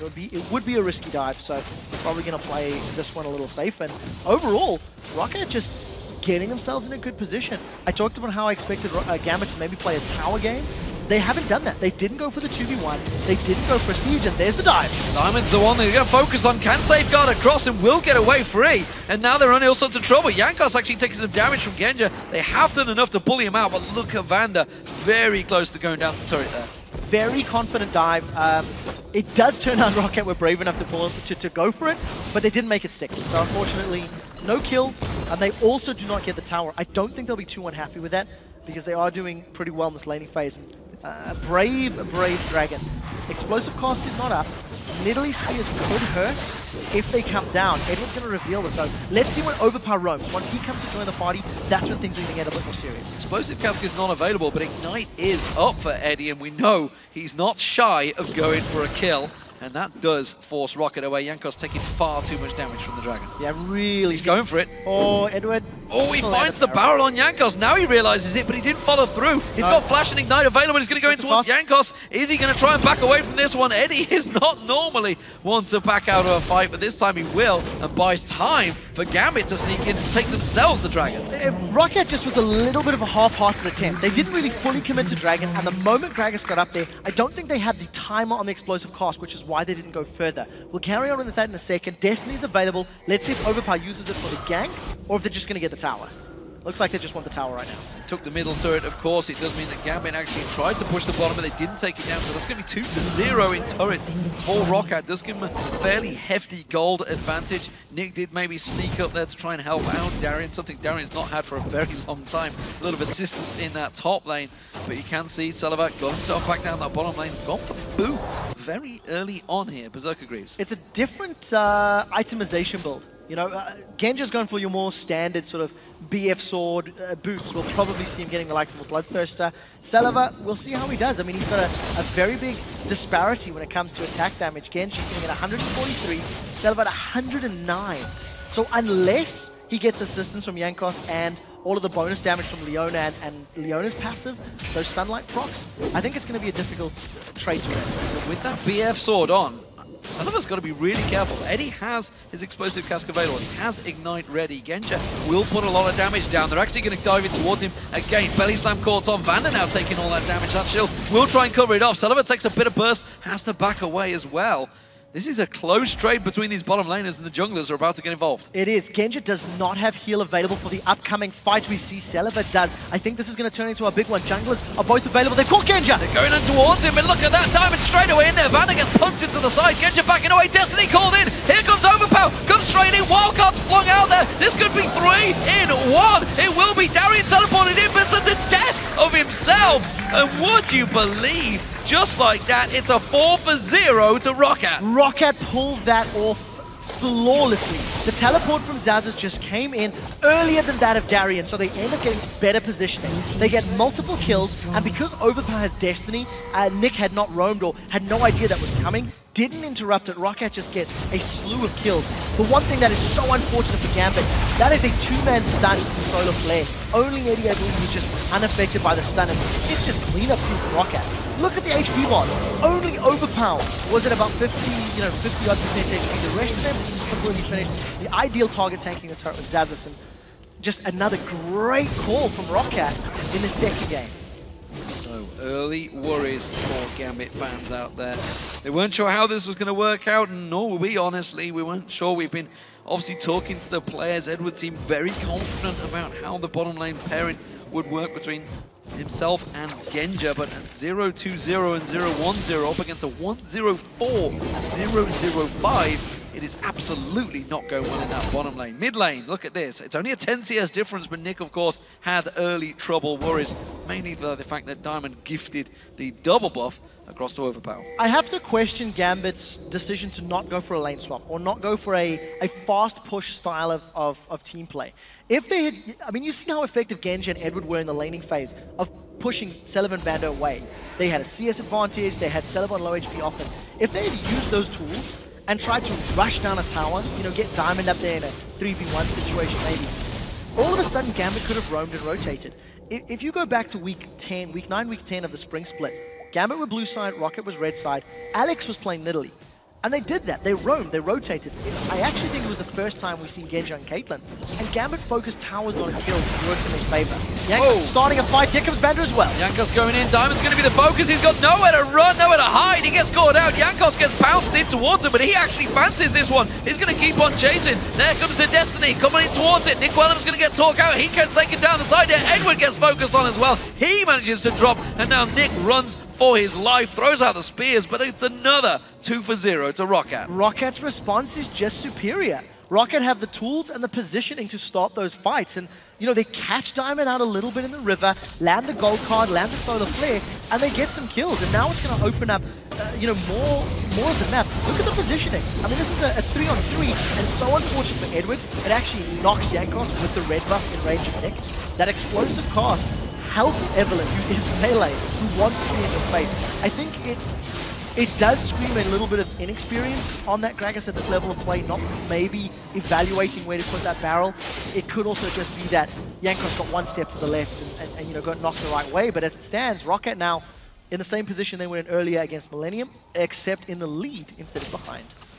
You know, you got to wonder these days, the fear factor that Gambit used to hold over teams is no longer there. They have pure confidence now, Roccat, of course, up against them. 5-1 in the spring split. Why not? You know, they had the number of Gambit, and it seems once again they have complete dominance. 6,000 gold lead 16 minutes into the game, it's big. I really want to comment on that line. The fear factor that Gambit held over teams. Roccat didn't have it. Darian's actually going to pick a fight. He's knocked up Darian.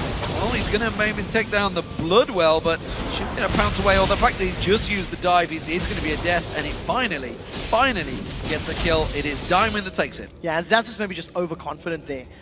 Darian picked a fight with Xazus. He didn't pick a fight with himself. But yeah, on the topic of the fear factor, Roccat themselves said they don't fear Gambit. You see Overpower gets himself a red card, not the gold card, so Diamond's going to be able to escape that one. But as it stands, that is a small victory. It lands in Diamond's pockets. You asked earlier if the legend is back.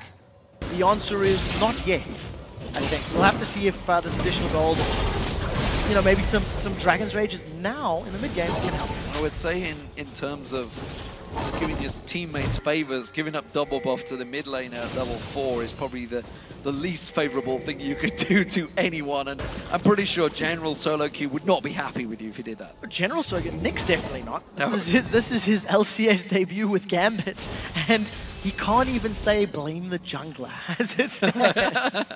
But truthfully, I think Gambit, once again, I really shouldn't go back to this. I do feel they should have put more emphasis on the towers, not head-to-head. They're going to try go for Dragon. Destiny is available here for Overpower, so Vision will be up, will allow them to engage. Roccat want this fight, they're going to go in. Oh, Vander does not manage to land the Zenith Blade. Gambit shakily step away from this one. Roccat coming out from every single angle right now. They're going to try and make a pick. They're going for Overpower. Darian locks on towards him. Doesn't manage to pull the gold card. Finally, this time he does. Ace in the hole comes through, but Overpower gets away. The Darian with the ultimate cannot chase. It keeps Overpower away. They're going to all turn to Dragon. Yeah, now the fact that the Destiny is still available is very important. If Overpower can recall and get back to sort of that mid lane close enough, he should be able to respond. Remember that Gambit is still 6,000 gold down, so even if they start a fight, they have to be careful. Lack of information for Gambit. They didn't realize Sullivan had gone back to base. They could have had a 5-on-3 at the Dragon instead. They hadn't got the wards, the vision, and again they back away, and that puts Roccat straight back in it. I actually think that was the right decision. Not only did they have no information to work with, as you've highlighted, without deeper wards, the fact that Destiny had not been used and the assumption that the teleport was still available from Xazus, you know, regardless of his positioning, is something that Gambit needed to keep in mind. They can't run the risk of giving away even more kills and objectives. Roccat, a challenge for blue buff. I think Xazus is in a good place to secure this one. Here comes Jankos with Spikes. I don't think he's going to have any problems there. It's actually Xazus that takes it as well. So Roccat stealing away the jungle. Meanwhile, down the bottom lane, they're actually Diamond is going to try and jump on towards Sullivan. Sullivan, though, just dodging in towards the bushes. Not too worried about that one. I don't think Diamond could win that fight anyway. Bloodthirster as well as Berserker's Greaves, that's a lot of lifesteal and a lot of attack speed that Seleva's already got built up. He also had both of his summoners, so it would have been a very brave play. Darian's caught overpowered, but here comes Vander. Goes in once again, Blade surging across towards him. We're giving Overpower questions about the aggression that maybe Darian's going to throw towards him. No uncertain terms that he is the target. The fact that he has no summoner spells available is going to be a little bit of a worry for Overpower. It definitely is. Overpower also going with that Athenes and Holy Grail build. I was talking after the previous game to some of the guys, and it is sort of the standard on Korean Twisted Fates, actually, going for that CDR and mana regen. Xazus afraid of the Trinity Force Irelia, so with only a Blade of the Rune King, he's not looking for a duel, not looking for a fight. We've already seen it go, pear-shaped for him once this game. Well, we're wondering, how many times have we said without Alexius to carry, Gambit are looking in trouble. The fact that he's no longer there, somebody has to step up, and Darian seemingly the one that's been very aggressive here. Of course, with a Nidalee in your team, he's simply going to be picking off targets, making them lower on hit points, and if Darian can manage to Blade Surge onto a target, it will take him low. The problem for Gambit now is because they are like, 6,000, 7,000 gold behind, they don't have the strongest of engages. In order to pick a fight, Irelia and Lee Sin have to dive in there. They don't have a Leona, they don't have a Gold Card, they don't have an Aatrox with Bloodwell passive. So in order to do it, they need to throw everything they have at a team. We'll see if they're going to do it this fight because they don't have hard engage and they're just going to rely on this poke. Diamond's going to have to try and go for the steal here. Throws a spear in, but he's too late. And now he's in all sorts of trouble. He's got to safeguard away. Does manage to have to flash out in the end there. Vander taking some damage. The Cullen doing work on Diamond. And again, it's another gold advantage for Roccat. Roccat grabbed themselves a dragon. Xazus gets caught up by Jaren again, maybe forced to flash over the wall. Oh, he's picked the fight. He's fancying it because Destiny comes out. Now Darian's in trouble. He's going to get picked off as the target, and Zazas takes himself the kill. Now Jankos, he's called out. Diamond's going in for this one, and he may well be able to take it. He's going to manage to turn it around. Jankos trying to use the ultimate. Oh, now he's in trouble. Sullivan's going to join the party. Flashes on towards him. Diamond's in trouble. He goes down, and Roccat continue to get kill after kill. And a tower as well, thanks to catching Darian out. The Twisted Fate ultimate just allowing Zazas to turn the tide of that battle. Now, Roccat have got pressure in the top lane. They have pressure in the mid lane. Nick is doing the best he can to run away, but this is what we talked about. In these team fight situations, unless Roccat overcommit and get themselves in a poor position, the only thing Gambit has is poke. The only thing they have is poke and disengage from explosive cast. Darian, he wants a Celiva, he wants a Vanda. Let's see if he can do it. He's going, he's teleported in, he's going to go aggressive, but it's not going to work out. Instead, he may well blind check this push, and Roccat are ready. Has to put the ward down, and he will back away.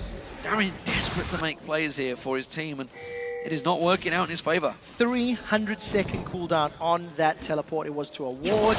Roccat sort of seen it coming, sort of, you know, got a sense it was happening and just peeled away to the river. They found the support of Overpower. They had stunlock potential, and unfortunately for Gambit, they now find themselves on the brink of a 10,000 gold deficit. They are 4 towns down. They haven't even got an outer turret of Roccat. When they've got such good range and they've got such good ability to, you know, zone away opponents, because they only have poke, this is one of those situations where you've got this poke-themed composition. If you can't poke your opponents down, it is your only tool to make use of. And Roccat, I think if they play this one smart, they can play the map and, you know, arrest even more control. Vanda going aggressive on Darian there.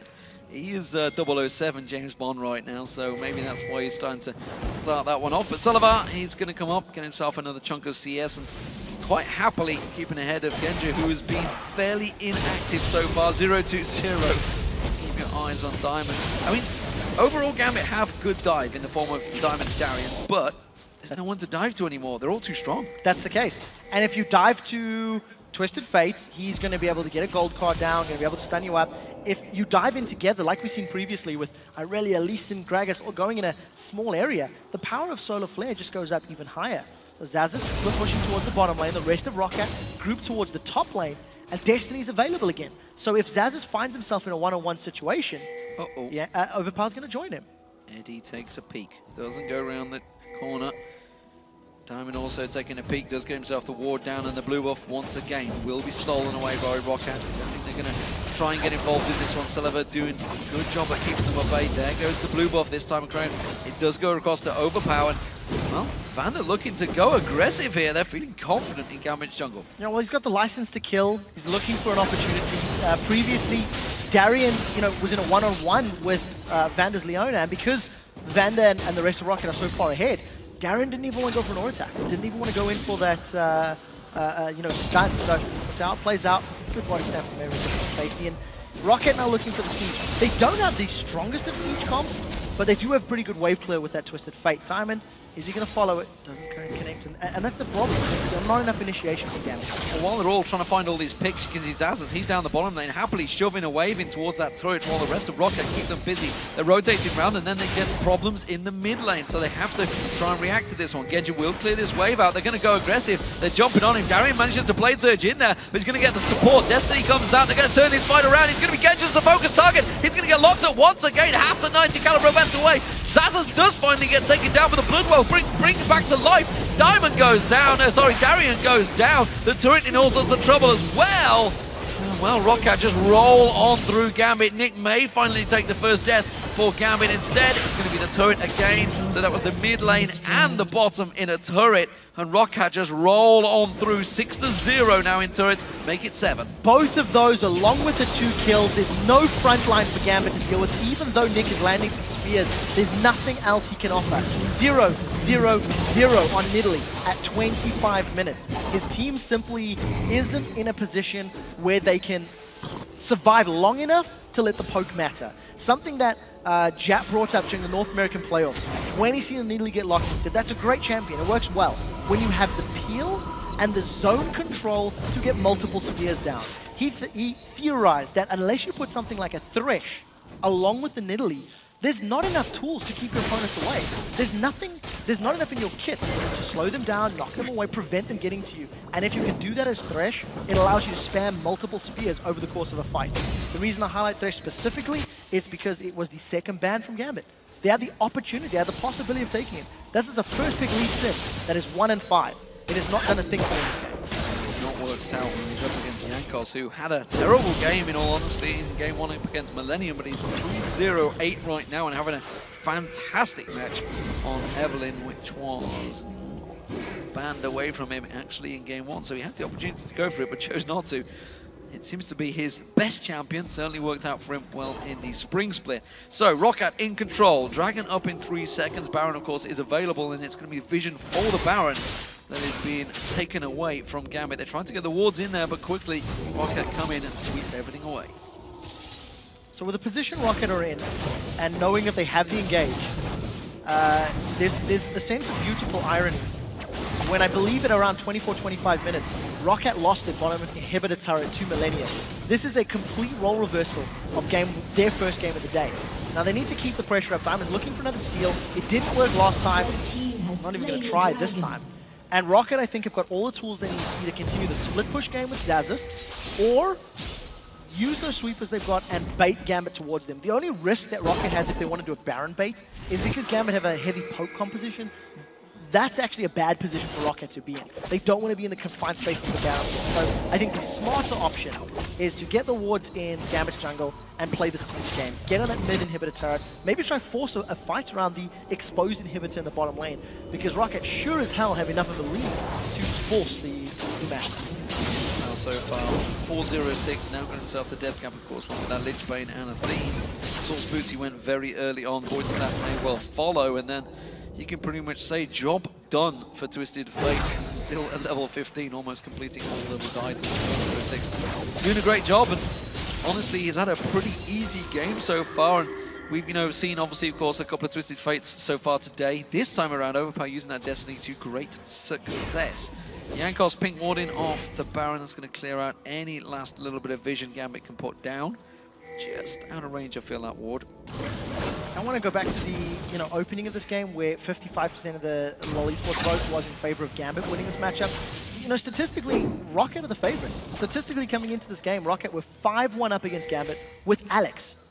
Gambit have had a roster swap. Gambit have, lost what many consider their main man. What I consider their main man, their main player, and they have not particularly inspired me this game. They've got a composition that needed to be played somewhat differently, and now unfortunately in a difficult place. Roccat just looking for an engagement. Look, every time they pull Gambit away, Xaxus just gets more pressure elsewhere on the map. Look at confidence, the fact that Jankos was there. Darian desperately trying to keep Xaxus away, but there's a 2-level advantage between the two, and that's going to be a problem for them. It's obviously a CS gap as well, which is obviously where those levels come from, as well as some kills and deaths that have been gaining there. But you just saw Jankos, how confident he was, honestly, just running towards 3-4 members of Gambit, just poking down with his hate spikes rather than just throwing that ultimate down. This time around, they may have been caught out. Diamond goes aggressive, but has to back away, and Jankos quite happily walks away. There's a little bit of damage in Jankos. Really Xaxus, he wants to fight with Darian. What fancies this one? Darian this time has to back away, and Xaxus will just regenerate all that health with that lifesteal. He just gets gain off those minions, and problems continue for Gambit. So I'm gonna, take a step back and look at the whole day's games and highlight that the games that have gotten to this stage where one team is 7, 8, 9, 10,000 gold ahead of their opponents has stalled out excessively. And this is a problem that the European region seems to have. Our teams just don't know how to press their large advantage. Xaxus is trying to split push, trying to pull people towards him. But what does it accomplish? I mean, what else has Roccat done? They haven't gotten the inhibitor turrets elsewhere on the map. They haven't played a Baron base. Hey, they ate an ace in the hole, and now we might see a fight, but I think this is because Gambit are looking for one more than Roccat. To take a quote from Reckless after the All-Star. Oh, Darian, you're gone, he's dead. So back to Reckless, All-Star. He basically said, up against SK Telecom, I didn't even have time to farm away. That's what it was, because they just applied so much pressure across the map, and actually Roccat were kind of sitting and waiting for a pick there. They really were. And, you know, Reckless, he didn't have time to farm away because he's used to his competition giving him 17 minutes to farm away. You know, Rocket, yes, they found a pick, got a kill on Darien. They're going to peel away from Baron, and maybe this will work out. But I think at the end of the day, it's taken a very long time to get. Big spear comes out, lands on Sullivan, but again, that's this explosive cast forces Overpower away, but Eddie's going to get slowed down here. Solar Flare lands on towards him. Rocket continues to persist on Jason, and Gambit dodge and weave out of all of that crowd control. But Zazas, he's just churning down. He's now in a 2v1. He's going to have to back away, but the rest of Rocket, they're rotating down towards the bottom lane to help out Zazas. So those knockbacks and knockaways from Gambit are now on cooldown. So if Rocket do find themselves in another position where they can collapse on Gambit, it won't go as efficiently. Diamond hit multiple members with Dragon's Rage. Edward hit multiple members with Explosive Cast, and that was the only reason they didn't give up more kills off that Baron engage. 50% of the inhibitor's HP is down in that bottom lane. Rocket with Baron buff are going to think about sieging. Destiny should be up shortly, but keep in mind Silver is not there. He is just recalling, got himself a little bit more resistances to survive those spears. Because we've seen one of them took 50% of his HP.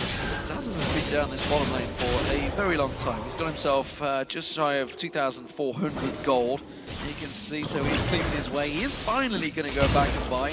You can see the gulf in gold. It's 4,000 gold between Darien and Zazas right now. If you actually look at the total gold in the players, Zazas had not spent 2,400 up until this point. That is half of the total gold Edward has earned this entire game. The disparity is just massive. 5,000 gold difference in the mid lane. We're approaching 20,000 total gold. Now, Rocket, you have a massive lead. You need to learn, or you need to make use of that, because as it stands, you get the vibe that Rocket may be underestimating their lead. They may not know it's this drastic. I'm not sure. 7-0 until it's 13-1. Well, their playstyle sure as hell doesn't suggest it. You've got to assume or have an inkling that, you know what, we've got a pretty big advantage here, buddy. Let's go for this one. Yankos comes around and simply just hits the inhibitor, takes a spear for the pleasure. And again, they step away. They're waiting for Vander to pull the trigger, basically. So they're in a 3v3 in this bottom lane. There's a 2v2 in the top lane. If Gambit do commit, they've only got one real engage opportunity up from Diamond. Look for the explosive cast from Edward. It's either going to save a life or secure a kill. Salva is going to get inhibited. And like, it's just half-hearted. Gambit didn't have the full forces available to them, so they've lost their bottom inhibitor. Now Super Minions are going to control the map for them. That should be the opening Rocket needs to push the rest of the towers down. They're going to rotate, push down that middle wave. All the rest of Overpower and Zazas keep on shoving in this middle wave. Genja and Darien doing a good job of keeping them off the turret, but it's the middle one they need to worry about, because 3 members of Rocket are pushing in there, and they're going to be very close to sweeping around for that top. So the rest of Gambit are slightly closer now. So if an explosive cast is used effectively... Oh, they've caught Genja! They've gone in. Vando pulls the trigger. It's Genja they focus on. He tanks the entire Gambit team and walks out to say, yeah, no problem, guys. Yankos is in trouble. He's going to get caught out, but that turret will fall. Zaza's keeping them at bay. The turret does not drop, actually. Sullivan needed one last shot. There we go. They do take it down, but they certainly took a lot of time to do that. Very awkward engage from Rocket. That Solar Flare was committed to just Genja rather. It didn't actually even net them the kill. After that, the explosive cast from Edward was great. That really dispersed all of Rocket, and it reset the entire fight. So because Rocket had to spend so much time sort of re-entering the fight, Yankos went in 1v3, 1v4, got bursted down, he was forced out instantly. So overall, Rocket a little risky, and there's Zazas v Darien again. Yeah, it's a 3-level difference now for Darien. You can see, of course, the gold cards in there. Nick throwing out spears, just trying to keep them at bay, but Zazas is a monster right now. 3-1-2, 308 CS, but the fact that he's hit level 18 already ahead of everyone else is a big problem for Gambit. It is a massive, massive problem. He's got a Bloodthirster to go along with his Blade of the Ruined King and to work with the lifesteal from his W, the Bloodthirst Blood Price. So he's currently got 31% lifesteal. And when he's absorbing life, he's going to be grabbing an additional 76 HP on every third strike. So it's going to be difficult to kill Zazas because he's just going to sustain tank through any damage you're putting down. Well, the rest of his team have been back, they've bought, and they're coming back to push in towards the rest of the inhibitors. Of course, the inhibitor turret was taken down in the last push. It means the inhibitor should follow through. Gambit, what are they going to do? Are they going to defend him? Are they going to back away to their Nexus turrets? Looks like they're going to want to fight this one, but I'm not sure it's a fight they're going to win. No, definitely not. There's the gold card. Edward's dead. Edward just getting away! Solar Flare doesn't catch on towards him. Vander continues to try and go towards it. The inhibitor turret in the top lane goes down as well. Nick's taking all the pressure from Celiver again. Rocket very haphazardly fighting that one. Zaza's having to tank everything through, but it forces the entire team away. Nexus turrets will fall, and Rocket, oh, they're not done yet because Gambit have all regenerated out of the fountain. They come back in towards it. Zaza's will get his blood well popped. Or will he? No, he won't. He's just going to lifesteal his way back. No problem there. Rocket just toying with their prey, but they're going to back out. And they decide not to finish. They definitely could have got their Nexus down had they all just committed a few more auto attacks. I have to highlight... Or actually hit the right target, you know, all the same targets instead of 5 targets in one. I have to highlight Rocket's teamfight calling does not seem to be the sharpest. That's 2 fights with a 20,000 gold lead that have been very, very sketchy. Now, you have to give some credit to the fact that Gambit's ultimates are disruptive. Explosive Cast Dragon's Rage does reset teamfights by knocking people away. But in the same token, Rocket simply haven't all been on the same page. Whatever the cause, you can ask and think about yourself, theorize. But as it stands, Rocket are just in complete control. When they do eventually decide to go for the Nexus, it is only a matter of time. You know, I would say it's a worry for both these teams. Obviously, Gambit clearly have issues here. They have problems. It didn't start off well for them. But Rocket themselves, you know, they lost to Millennium early on. They're having a rough game against a team that is effectively with a new member right now. We'll see how that one works out for Niku 0-0-0. We can't argue that he's had a bad game or a good game, honestly. He's had 0 impact on the game. Uninspiring. Uninspiring is the word I would use. But Gambit themselves, while they're trying to keep them at bay, backdoor, overpower, hello, that's the base going down. Rocket get themselves a victory, ladies and gentlemen, but it was far from inspiring. On the scale of 1 to Expeke, that was a -3 as far as the backdoors were concerned. But you know what? At the end of the day, Rocket got themselves a very strong lead very early on. They never let it go.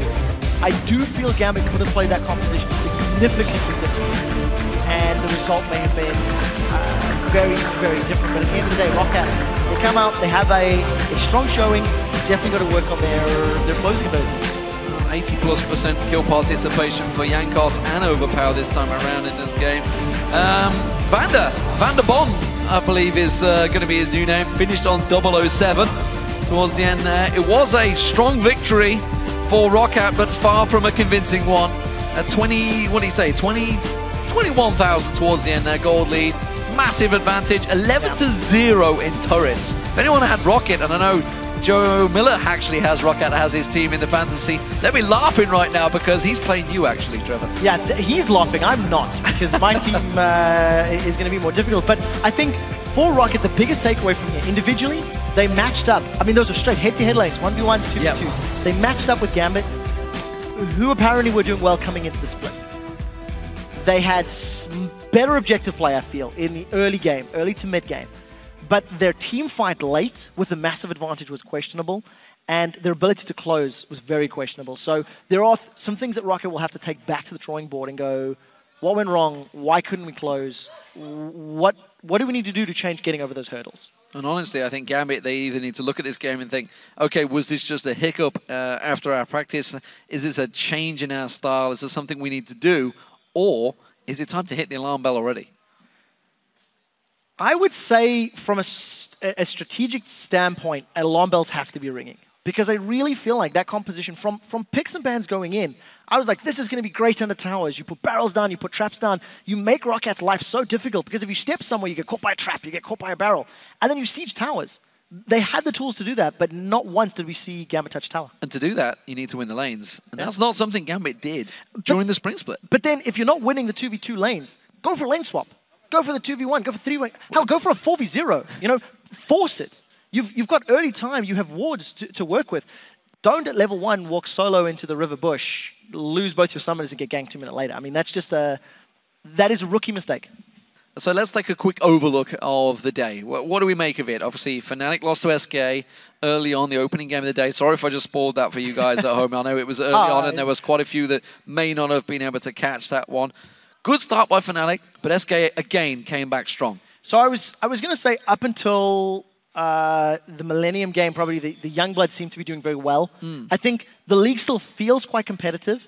Almost all of our games have been very close, especially in the opening 20 to 30 minutes. You know, it's very tense, and we've had a few long games.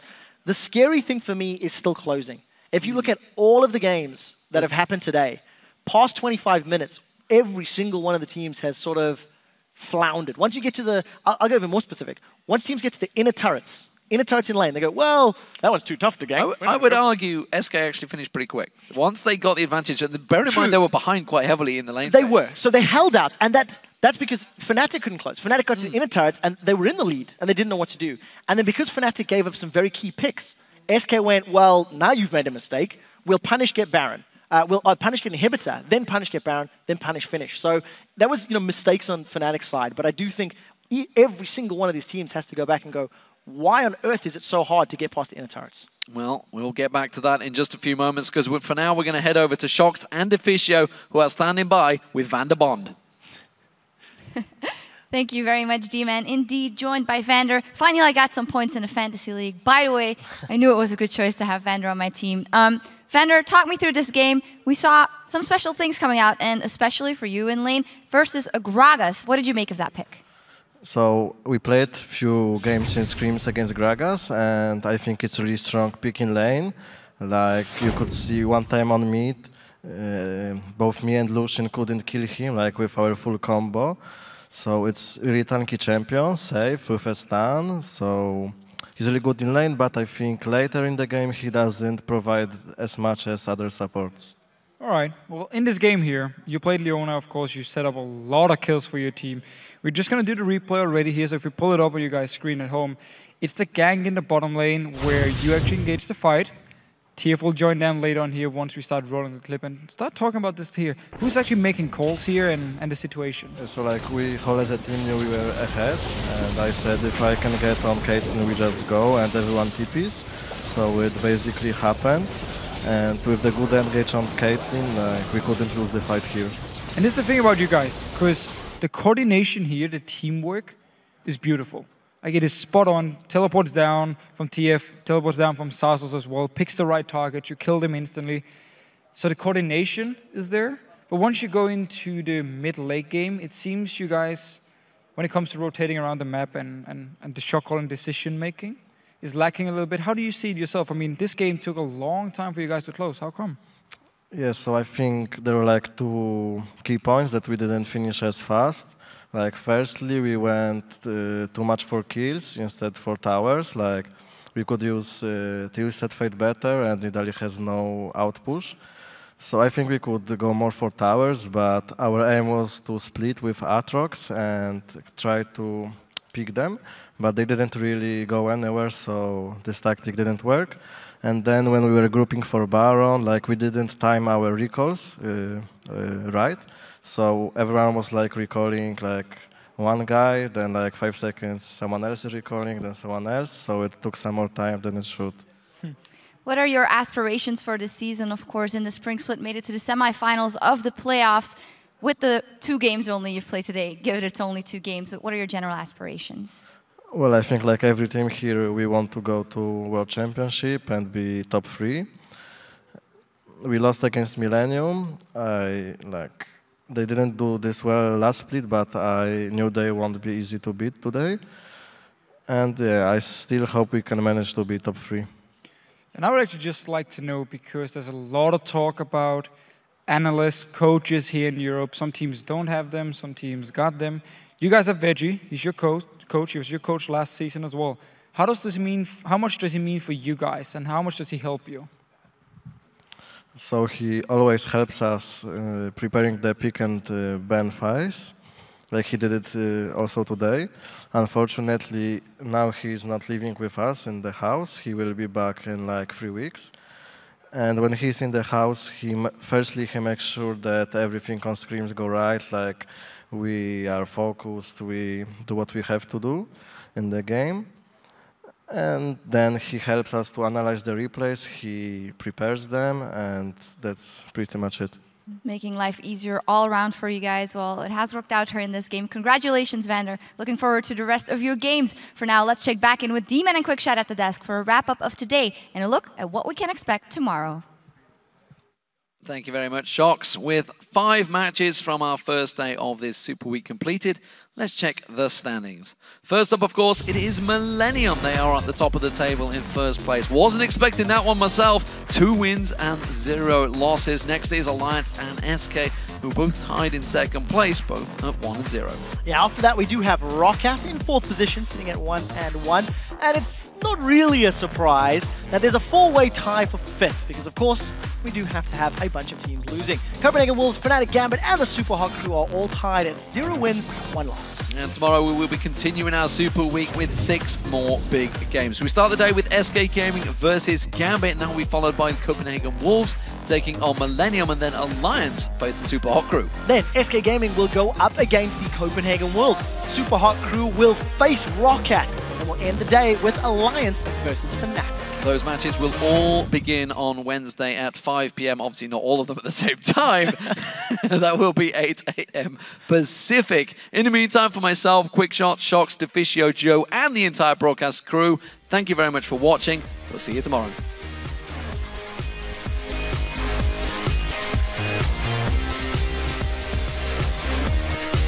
What? Jesus picks up that kill. Can they get any more? They've hooked in Freddy, but he's not the target that you need. And Peke in the meantime doing tons of damage with Reckless now. SK Gaming pick up their first win of the season here against Fnatic. Would you believe it? A lot of damage coming out. There's the lens. Oh, Jankos followed him through. The hook comes in as well. And Jankos goes down. Definite improvement, but of course, over a lot more games. Wow. Overpower here. Gonna go down. Good thing I could keep.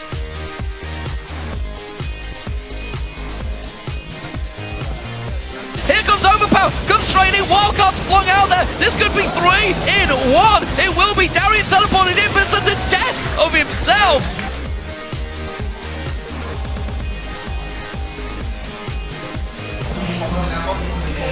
Bit of a poke, see what I can do. Woolite got out of position, play into the box as well. And the hook landed. Woolite's gonna go down.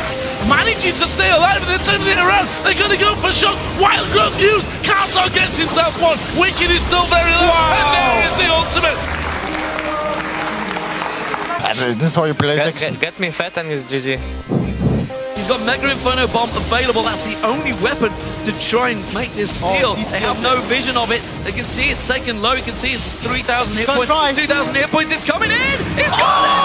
I don't believe that's just happened. How have they let it go through? Next MVP maybe? No.